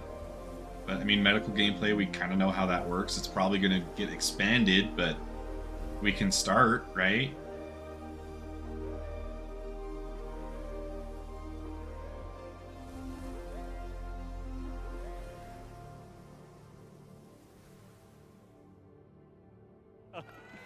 Build your home in the verse. All right, so base building. All right, it breaks down into two really large gameplay sections: planning ahead and prepping, and then you've got the on-site where you're actually going to build. So with that, you need to figure out what your goal is. Is it to have a home with a nice view and relax? Is it to have a trading post where you want to create and sell items? Is it to gather resources available and move on to the next area? Or is it to be off-grid and be completely self-sufficient? So with that, with your prep and everything like that, we've got blueprints. Okay, So blueprints is another thing that we the talked about recipes. in Everything in the game a is recent fabricated video. from a blueprint. Blueprints They require are a way blueprints to for your kind of reputation lock things rewards. behind some level of progression. Blueprints means that you can have that be like they say here, reputation rewards, mission rewards, rare shopkeepers. Blueprints are, I think, a great way to add some exclusivity to the things that you're capable of doing. And if you have someone in your org who, you know, they specialize in collecting blueprints, that makes them valuable as your construction crew. You know, that makes them the person to go to that, like, hey, I want this module. Do you have the means of building that? They're like, yeah, I got you. I got you, boo. Missions or rare NPCs. With any blueprint, you can actually do research on it and then create different variations. With materials, ranging from the common to ultra rare, you might find them at the local shop or have to travel around the universe to collect them. Unrefined, refined, simple materials, or even complex components will all go into the fabrication. With this, then you got location, location, location. First area is... When we talked about this in the video, we talked about how players need something that keep them coming back so that they need something that they can sink their credits into, something that is going to create a constant drain on their resources so that they work to keep those resources up. This is how we're going to do it. We're going to do taxes and fees. You're going to need to maintain your bases, which is exactly what we talked about in the video. High security, so you must purchase the land. The base is actually invulnerable because the planetary shield tech. A security will show up to protect it as well. You pay for the privilege, you're taxed. So at this point, you won't have the best resources available. You won't have access to the best resources available on the planet. If you don't pay your taxes, the shields will go away after a period of time and the base will become derelict and will collapse. But this is low risk, low reward. Then you've got low security. So again, you must purchase the land. It's owned by an independent corp, gang, or faction. Again, you don't have access to all the best resources on the planet. The base is vulnerable. AI NPCs will show up and protect the base if it's attacked. The protection will escalate over time. Player can also build defenses to help mitigate this as well. And then it's medium reward, medium risk. Then you've got lawless. So this is is be no your place protection like other than what you build. There's shields, anti-air. Players can disable the shields by getting close to them and destroying them. High risk, high reward. Since there's no taxes, no protection fees, you get a high return on the resources that you collect. Now, Which there's some cross-shard makes me and wonder, server right? meshing considerations If that you're we'll- in a we'll ship, kind of adjust this your design in turrets the and shields future, are probably going to we'll get protect into your that later area, once we- right? once we're What about for taking so on from here, you've got the FPS tool. contacts? So this is what we would consider a surveyor. With this, we want to actually cater to everybody's playstyle, whether you're solo or in an org. With this, you got different buildings that you can produce, from small, medium to large to XL or XL. So with the surveyor tool, you can only build the small buildings. With a vehicle, you can build small and medium-sized buildings. With the Galaxy, Yeah, small that's to my large baby. structures. And then obviously with the Pioneer, Pioneer can do it all. And it still works as a mobile base. And we'll talk about some of the more expanded features that we're adding to it in later on. So, and then it's also, we're exploring what can be done in space, not just on the planet. So from here, you set off on your journey. So with the land claim, you put your tool down where you want, you launch the drone that is built into the machine, and then from there, this allows the player to access the base building and also land claim mode. With the land claim modes, the player can actually change the size and position of what area they want to claim, and it also shows you the cost and taxes associated with it. If And it's in a Salty taxable Mike was zone saying and you in don't his own the land, coverage that the this interface smallest will claim default to it. is a 5 by 5 So kilometer if square. you own land or it's in a lawless area, it'll automatically go I to don't base building mode. personally know where that information So comes with from. the overhead but view of the land, 5 you by can actually 5 place sounds down pretty buildings good. exactly where you want. You can see the resources beneath the surface, and then you can also place multiple buildings before you actually build. So you can see how it will all kind of come together. You'll see the resources that are needed for it. And then you can also switch back and forth between different modes, which are showing off the resource network and how you link basically power generators to consumers. And then the player can move or deconstruct existing buildings right now with no charge. Fabrication. So when you basically build these buildings, they don't come with any furnishings. And if you Do you guys know that YouTuber that was talking about crafting recently and how it is a intrinsically important part of everything? Oh yeah, we did a video about that. and if you didn't bring any with you, then you want to build a fabricator. It seriously, Depending on, I watched all the coverage what you today, wanna and it's build, like, there's wow, different sizes of them that support buildings from man, decorations, I guess I've really got my my components, finger on the pulse and even because ships. they're doing everything that I wanted. So like base building mode, you need blueprints, resources to craft what you want. Everything fabricated is I'm definitely produced having from an ego it trip with produces that. a physicalized entity. Stats and quality will depend on the quality of the materials actually used. Once you've done that and you've built your decorations, now you can actually fill the room the way that you want to fill it. So furnishings can be purchased at different locations, or they can actually be fabricated. You can do that via first person or in a dedicated mode in the surveyor's tool. A slight critique that, of this you've got different guy's types of presentation. buildings. So you've He's got talking utility about style, probably which one of would the be most garages, exciting things elevators, that players are landing looking pads, forward to, storefronts. and he does not sound excited at all. But So man, with I'm looking at this extractors, and it's like, we want to yes, make sure that yes, nothing yes. in regards to resource gathering is fully automated. A level of player engagement is always needed. So as Nick talked about before, there are different types of commodities, radioactive, perishable, etc. What you'll be doing is pulling out full containers. Then from there, it'll be repairing, or there's wear and tear associated with it, or even misfires like you saw in Thorsten's talk and Guillermo's talk yesterday. There's also upgrade paths for making them more efficient or resilient. Power generators. So with different types of power generators, there'll be some that are more cost-effective as well as effective in different areas. Solar panels will not always work in darkness. Fuel generators will need to be filled up every now and then batteries to store excess power. Then you've got producers. So things that will require the players to combine different resources to produce new items. And then you've got defense. So anti-air, anti-personnel, and then shield generators. Okay. So they have thought about anti-personnel. That's good. We start development Q1. Woo! So that's me. Thank you all. Thank you for coming. It's wonderful to see you. And then we've got one more massive announcement. Thanks to CR.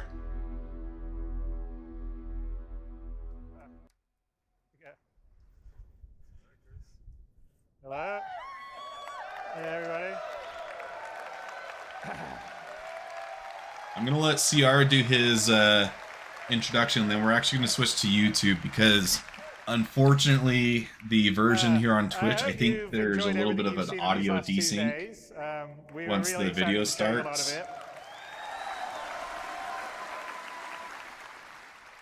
And I've sort of seen some online comments about, okay, well, that's very cool, but when are we going to get it in the game? But one of the real reasons why we wanted to show you this CitizenCon is because we've hit an inflection point on a lot of the features, as in they're either finished or they're in polishing stage, which is why we're showing them. So everything that we've been showing you here at CitizenCon is our intention, not making 100% promise, just so everyone remembers that, to get them in. Because we all know how CIG is with deadlines. Next year. So we're not, it's not going to be gated on having to be after Squadron 42. So we are.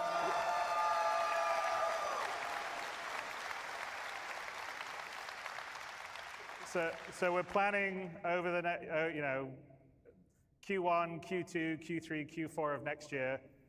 Hopefully everything that we've shown you, you will have in your hands playing inside Star Citizen. So.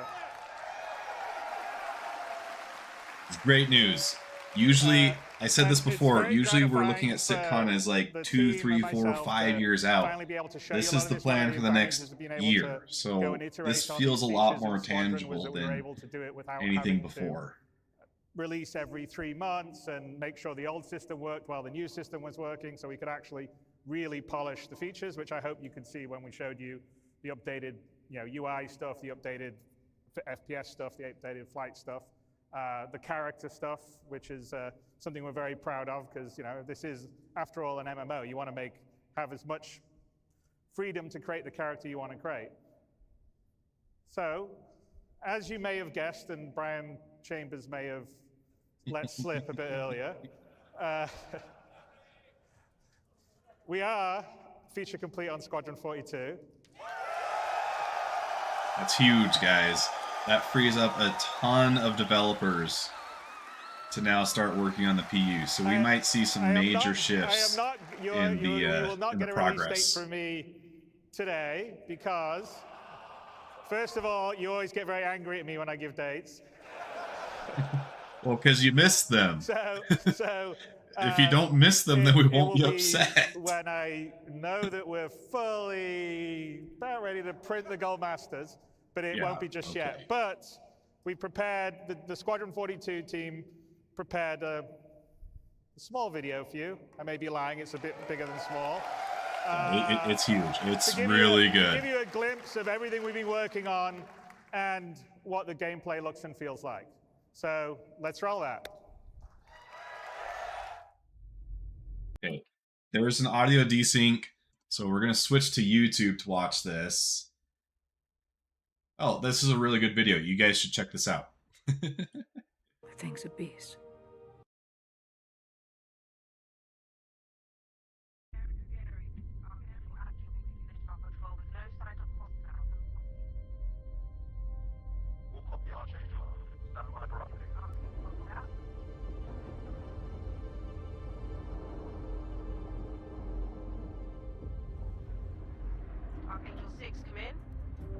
6. I'm getting a faint contact on bearing 287. You picking that up? Yeah, got it. Scanning now.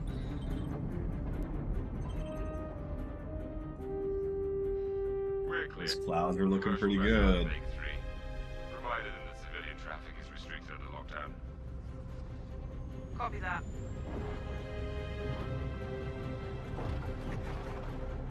This is the new F7 model. It's the rework. Come back, Gary. Redirect to sector 7 Bravo Echo for immediate tasking. Copy that. On our way.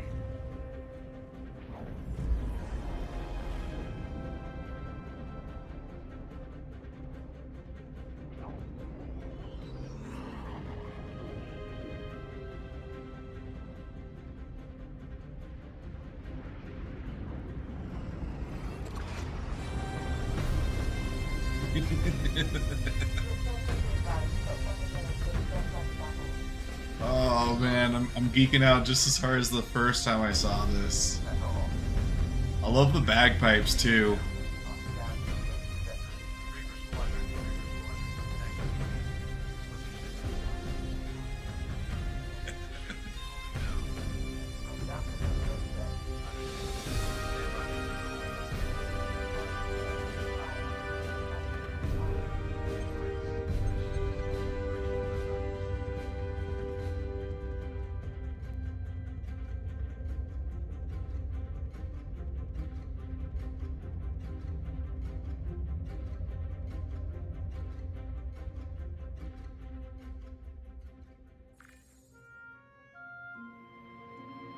I know I just wrote you, but a couple of hours ago, proximity sensors on the other side of the jump got twigged. Word is it might be that clan we've been battling with. I guess that last fight didn't scare them off off. quite like we all hoped it would. Honestly, we've been out here so long, I don't know what to Pull for anymore. I just wanted to let you know. I'll write as soon as I can. Stay safe. Your loving son.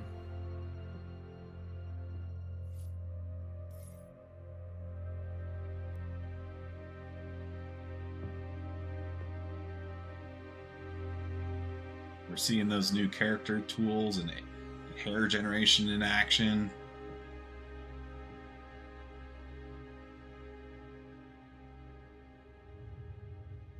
Never gets old, does it? Sir. Eddies.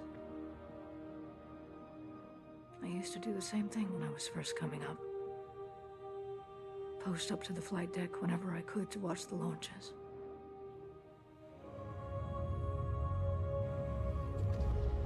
Have you seen the F-8s up close? No, sir. The thing's a beast. That's called foreshadowing. Nimble, too. 12 maneuvering thrusters and 3 mains. It sure sounds like it. Sir. Captain McLaren to the bridge. Captain McLaren to the bridge.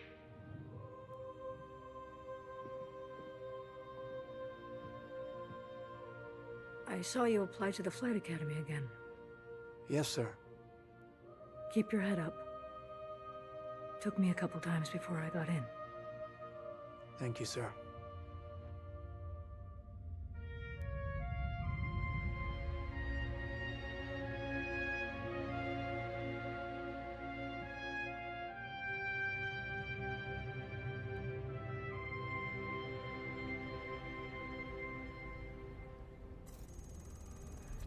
And okay, I feel really dumb admitting this, but when they showed Sol System Earth, I thought that they were showing that they've got Earth built in engine. No, this is actually footage. So that was dumb.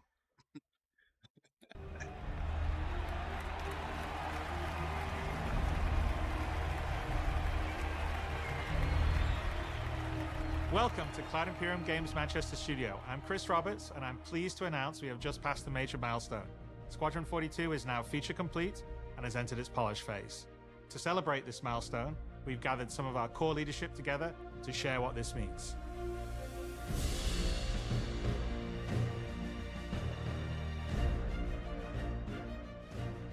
As Chris says, we've moved into the polish phase of Squadron 42, which means extra emphasis on ensuring things feel fun.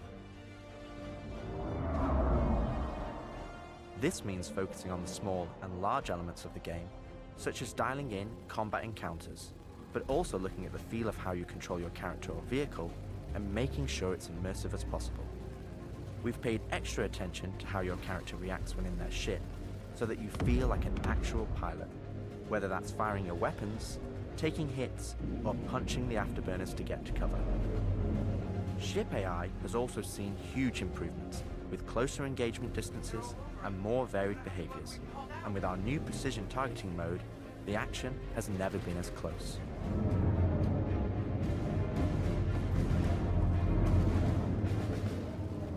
With the aim now on polish, we've organized the project into self-sufficient strike teams, so we can focus on individual areas to deliver the best experience. This could be really soon, guys.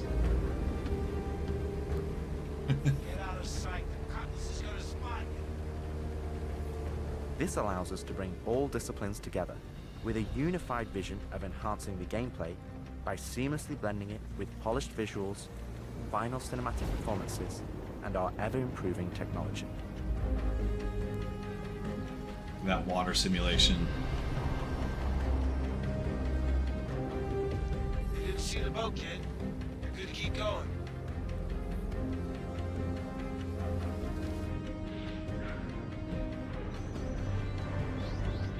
We're also dialing in gameplay features, such as the And this part really reminds me of the atmosphere mission in and the space, second Top Gun which movie. covers master modes, Just control because surfaces, you've got and so our gold many standard missiles powered coming in. FDs. Our interaction system for both the world and your character have also seen additional improvements, allowing us to hone and craft environmental puzzles unique to each location, while allowing us to tell the story of the world around you.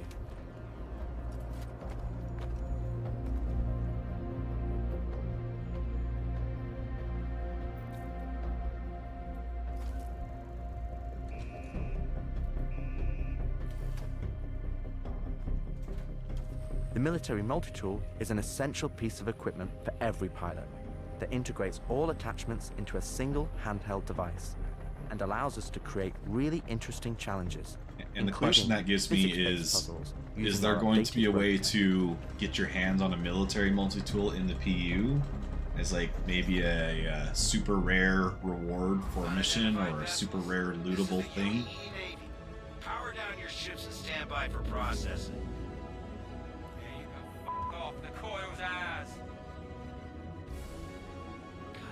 Our scanning, targeting, and marker system has also seen an overhaul, allowing us to highlight only the essential information that you need, such as key objectives, mission targets, and high-level scan information, while keeping your overall view as clean as possible. Damn, skank!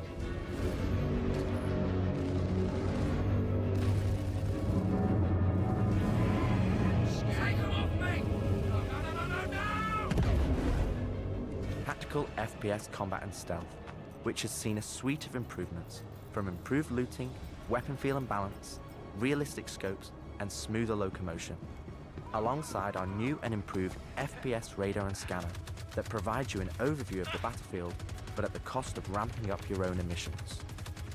We've also seen the introduction of our Maelstrom-powered destructible environment, which adds a layer of dynamism to the experience, alongside our improved AI, that can now have hundreds of combinations of traits. We kind of that allow us dove to into create a unique and physics-based challenging combat explanation on encounters that really breaking push down your what they tactical said awareness it and does, skill. talking about cantilever beams and whatnot.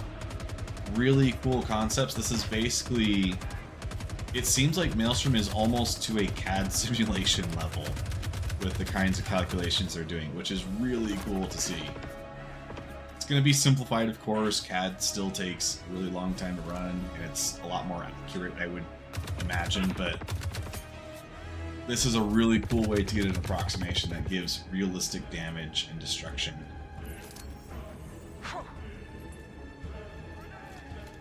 Yeah, definitely check out the stream from yesterday if you want to see what that looks like.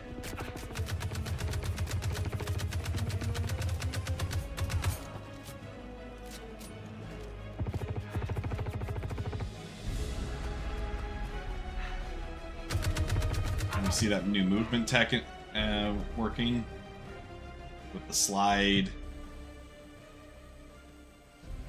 We play and review the builds regularly and call out action points in each level from start to finish and where we need to improve. I thought he was repairing it, but that's probably actually the cutting tool, which currently does not serve a purpose for us right now, but will with This is an that. incredibly rewarding stage of development for me and the team, as the ultimate vision of the game is realized, allowing us to craft an experience that we can be really proud of. One specific area that I'm excited to dial in is the feeling of the player interacting with the world around them. Patching you in. Yeah, everything feels so much As more it's a grounded core with all component these of Squadron animations. and really grounds the world that you inhabit. Oh yeah, he says We've that. made sure that any interaction in the environment is physically represented by a character animation to keep you in the moment and fully immerse you in the experience that we've created. The way that they've done that is really smart. The CKID method where everything kind of Ultimately, figures this out, is the you know, I final need to phase get of from point A gameplay to point iteration B with before we fully the transition to interaction. optimization That's a and really stability smart on way the to do load it. to release. Because otherwise it's just endless bespoke animations and it's hard to iterate on. Always trips me out to see terraforming setups like this. Web tried explaining how atmosphere processors work. Really shows how far we've come. Hell is she? With the transition of Squadron to Polish phase, we've had the opportunity to find additional moments within the existing narrative to add subtle interactions where appropriate. It's been tremendously exciting to play through these areas and find places to augment the mood, support gameplay, and further embellish our story and characters. So yeah, man, I can't believe it. They said I've got to wait another 2 years before I can reapply. So that's why I figured I'd get a job trying in security, because that's you know, I can get some hours flying in the cockpit and whatnot. Can't hurt, right? Exactly. We've also been capturing pickups for our lead female player character, as well as wildlines for our various enemies that you all will encounter throughout the game on both foot and in your cockpit. These consist of a range of responses and reactions that you as the player can trigger, which has been the culmination of efforts by the gameplay and AI teams. So the This coolness means there is you're that gonna have to tangle with you some very smart can and play as a reactive bad female guys to character. complete your mission. I think that helmet there with the mouth looks really cool. It gives me Emil vibes from Halo Reach.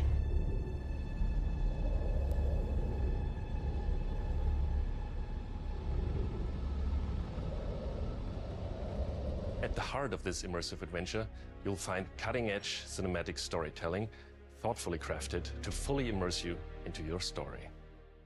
We fight today. Got So Gary in 40 Oldman, years Mark from now, Hamill, when you're Henry surrounded by Cavill, everything and everyone and you hold dear, and even more than they that. ask, what did you do? This is a In the huge Battle of star-studded cast. You can look them in the eye and say, I heard the line. Let me tell you, this video looks so much better with the Men and audio women of synced the up Second properly. Fleet. I am proud to stand with you today. Good luck.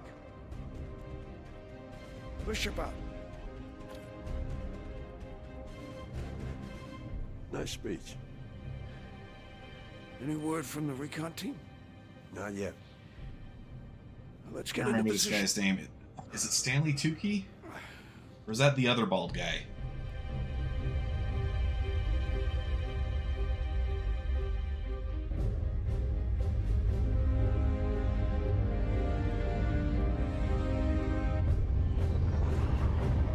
It's the other bald guy. Throughout the polish phase, our team is taking every opportunity to push things to the next level. Tell me you're expecting company. This is not good. The Cine team is focused on finalizing edit lock on all of our big action as well as all smaller character sequences. I could have pulled this off at the Galactopedia. Yeah, probably, but I think their solar Mark mass calculations are wrong. Strong. Mark Strong is the This guy is I'm thinking of. ridiculous. How so? We are now able to adjust our shot composition to final cameras thanks to recently crafted That's who space we got. vistas and level art being content complete now. It'd be nice to know how Yeah, much of a Gary shitstorm Oldman's we're playing flying Bishop, into. but Mark Strong was one you ain't the gonna fly out of. bald guy. Shut up. Now, I hadn't seen another ship that wasn't trying to kill me in days, let alone a hauler. I was a little bummed we're not going to see Henry Cavill Detailed in any lighting of process this, can be done but on he the is sequences so we still can show our cast and in convey the their emotions game. in the best light possible. And we're making sure our cinematics are triggering as fluid as we can craft them, so they form a coherent concerto with the rest of the player's narrative experience. Mr. Wexler, this is Lieutenant Commander Colton. He instantly recognized that voice. Hey, Julian Wexler. I'm And the this field guy. manager of this little operation. I mean, Welcome aboard the Archon. we've got What all brings the these Navy cool to this people in corner this of the game. universe? We got you flying with Lieutenant Commander Colton. He's one of our best. As others will share, this is the most rewarding chapter of development, which allows us to truly experience the visceral and oftentimes emotional moments that our narrative provides. Okay, this looks good, right? It looks like a good character. How did you handle it after Vega? Never mind, this one looks so much better. I'm not sure I handled anything. It helps to remember that stuff like this is supposed to hurt. I've never been good at dealing with problems I can't fix. Well, this is one that you don't have to do alone. That's good to know. For the animation teams, polish phase means refining the social aspects of Squadron 42 that occur between the various missions and getting the behaviors implemented across all of its chapters. Here we're dialing in the hangar to make it as immersive and believable an experience as possible. That'll do it. Done. Okay. All right. Pardon me. Let's do this. I have to switch out some of the interchange front hangar deck. We're getting a weird airflow. Turning out the amount of stuff.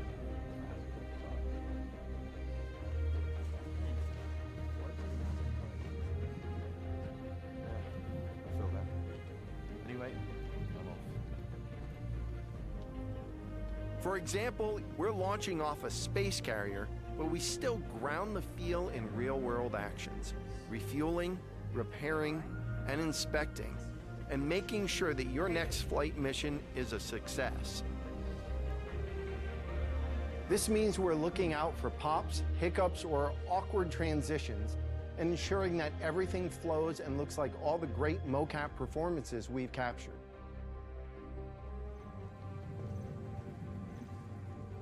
Let's ready some extra ice packs out of storage. Whenever gunners are on full rotation, you can always count on at least one of them getting hurt.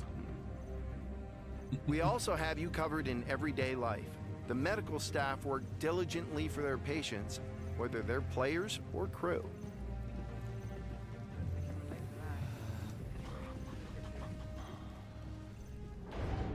We really want you to feel part of an authentic crew, an important part of the UEE Navy in an enormous universe of people going about their everyday lives.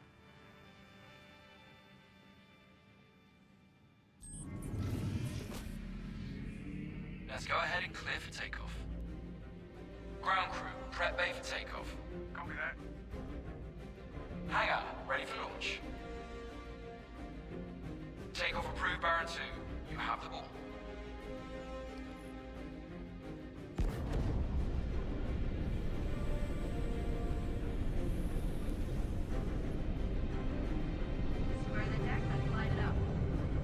Ready and hold on as you're launched off the deck of the carrier.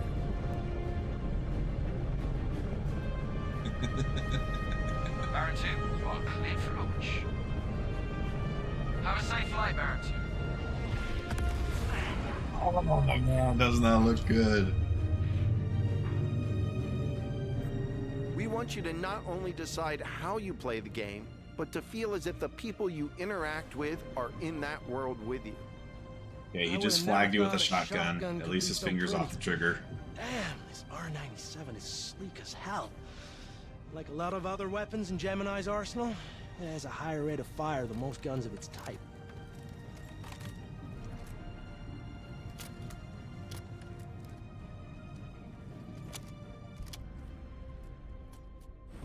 We're working to support a feel of authenticity through world traversals, running, jumping, and climbing, interactions with objects and the environment,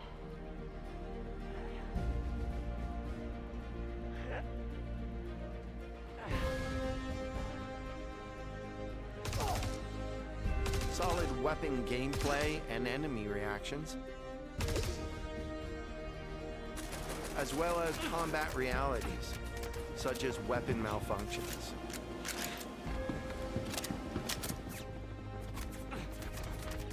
Or in close encounters of the more lethal kind. Ooh, that's gonna hurt in the morning. No, it's not. He's As dead. we continue to He's not focus gonna on the feel quality anything. experience, we've been working closely with our art teams, and it's been exciting to see their environments come to life alongside us. While animation and design have been populating the locations, polish phase for my teams means making huge advancements in the quality of our characters and environments. We've established our standard with recognizable characters like Mark Hamill, Gillian Anderson, and Gary Oldman, and we're now applying this to the rest of the cast and identifying any remaining tech requirements that need to be closed out. The story of Squadron 42 takes you through a variety of diverse locations of varying You scales. want to see and some styles. alien architecture? Glimpses of several We've got some environments alien before, architecture to and show there's you. still plenty out there for you to discover.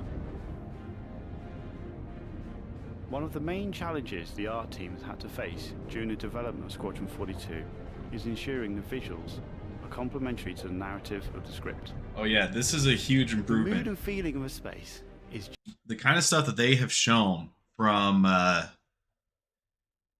what we have available today to what we're going to have available following what they've said here in the next year, we're looking at a quantum leap forward.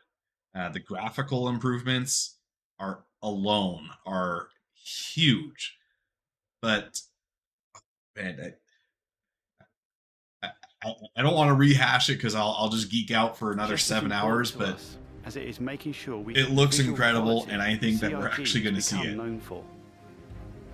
Oh, good. We can't hack it from this side. Graves, And Mark Hamill's going to be my best friend in a video game. give us access. I mean, what more could you ask for? Steve,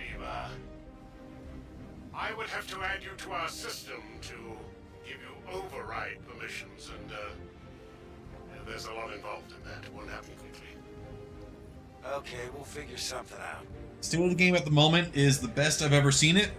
Everything you see during the campaign has been heavily inspired by the classics of 70s. The AI actually poses a challenge a lot of the time, which is really interesting. Most of the time, if they do actually spawn, that is, they move around and they investigate, they respond to you. It's actually really, really good. So you should jump in, try it out. 80s sci-fi, but with a modern twist. We want everything you see to feel like it has a soul, its own personality, and tells of a Alien history architecture, long anyone? before you arrived.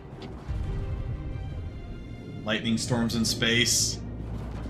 Crafting interesting flight spaces and their connecting tissue has been one of the more unique challenges we've needed to overcome for Squadron.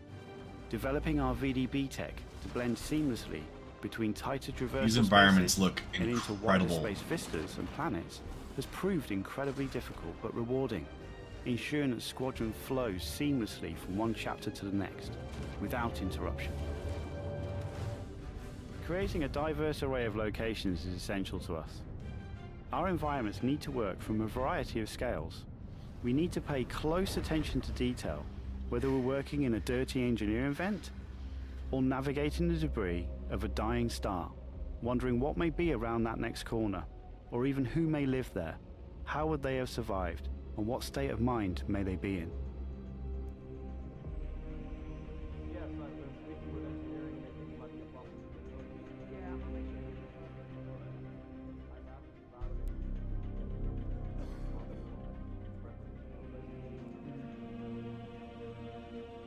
We've worked closely with our social teams in delivering a cohesive social experience when you're taking some downtime from our refined flight and FPS missions, or even missions of the more eerie kind. And I would love to see a future, maybe DLC, where you've got to evade a xenomorph in a campaign. That'd We'll be so cool. introducing new Or something space like that. stations on a Obviously not massive the scale, trademarked all brought xenomorph. together and designed to be as tangible as possible. We've thought about their function, their age, and tried to ensure there's a progression in artistic style with each station as you progress through the game.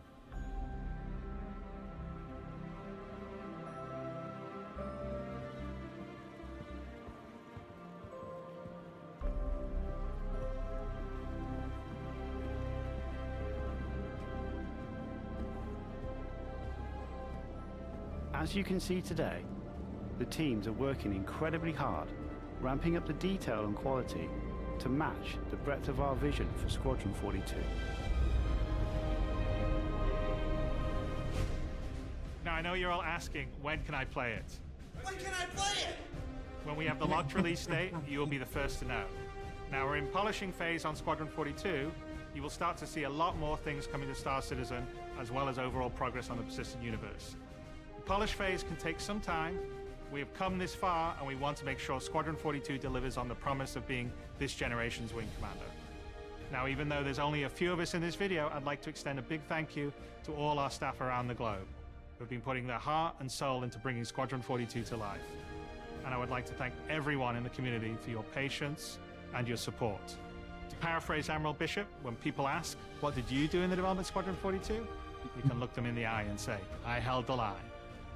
I'm proud to stand with you. Thank you for making this game with us.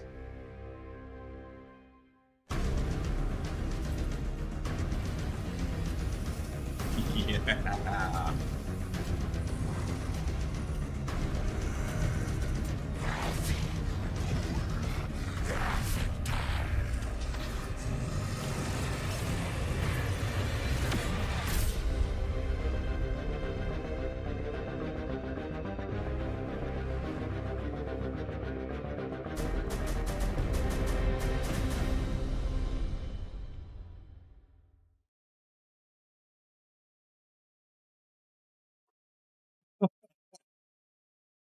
Incredible. I think Chris has a little bit more to say at the end here. I'll just jump back to that.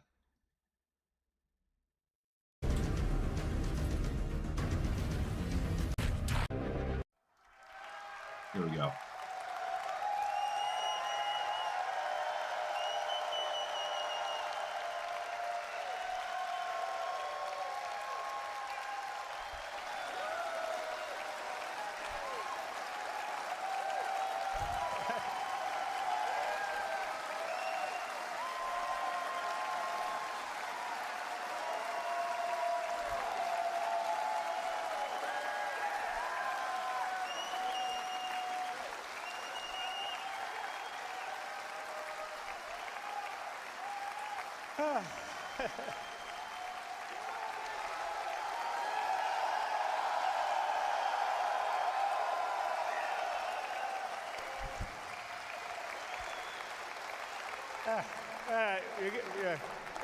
You're making me very emotional now.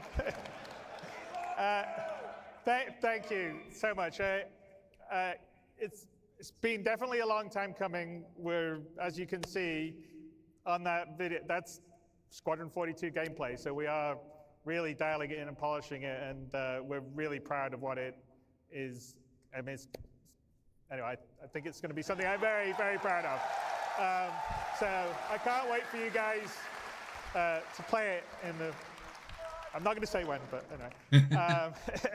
And anyway, we kind of spent the time to craft something that's that beautiful with as much What's his attention handlers to are detail and just love saying, without don't say your when, guys' don't say when, support, don't say when. Just like we couldn't Don't be give a building the date. universe of Star Citizen without all your guys' support. So I am, on my side, incredibly grateful, as is everybody at CIG, for your continued support, because we're building, I mean, a universe of dreams and stories of dreams, and it's a really wonderful thing to be able to do as a creative. So thank you, everyone here, and everyone watching, and everyone that supports Star Citizen and Squadron 42. So thank you guys very, very much.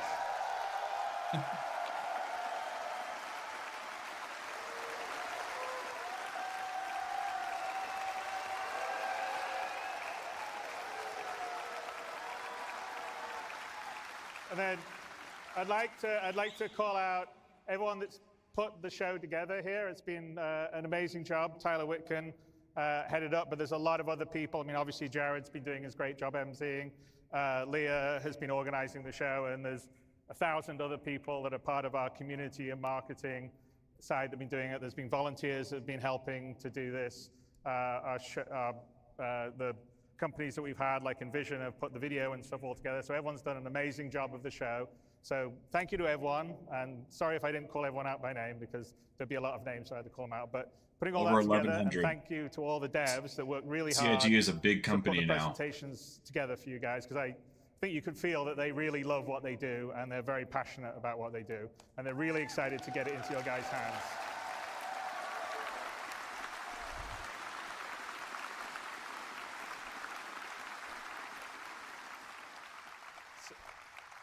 So anyway, with that, I think I would say thank you, everyone. I'm really excited about what we've got upcoming in the future, because a lot of the foundational tech, the persistent entity streaming, and you saw server meshing earlier on yesterday, enables a lot of the stuff that's going to come to the PU, like the base building and the persistent hangars. So I am incredibly excited by 24 and beyond. And anyway, thank you guys for supporting. I will see you in the verse. And thank you so much for coming out to share this with us. Bye.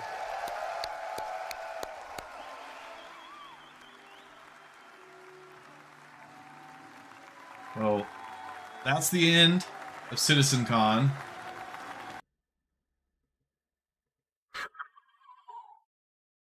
I think CIG is in a really good spot at the moment as far as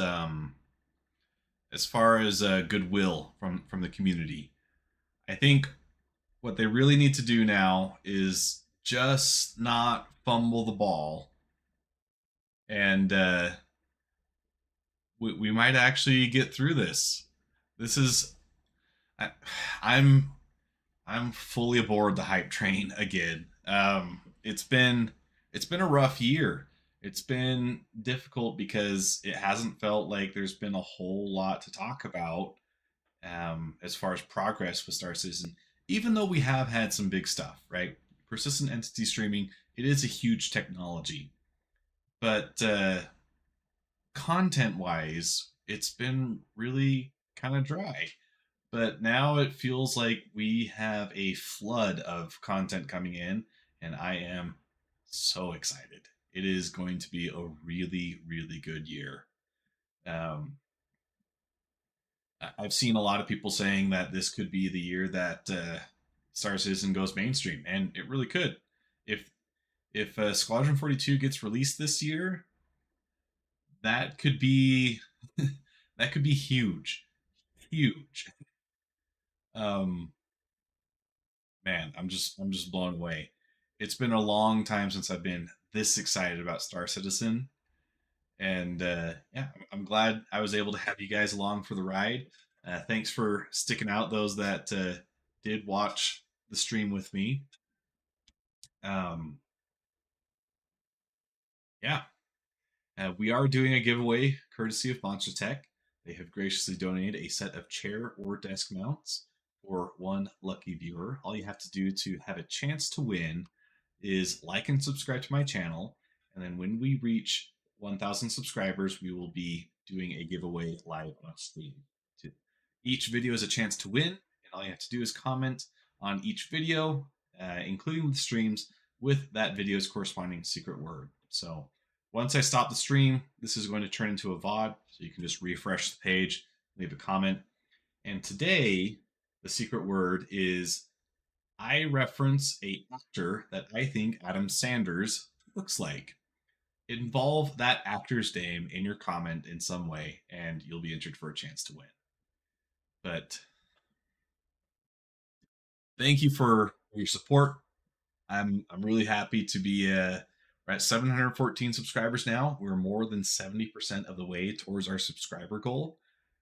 Things are looking pretty good, guys. So until next time, this is Odd Job Entertainment signing off.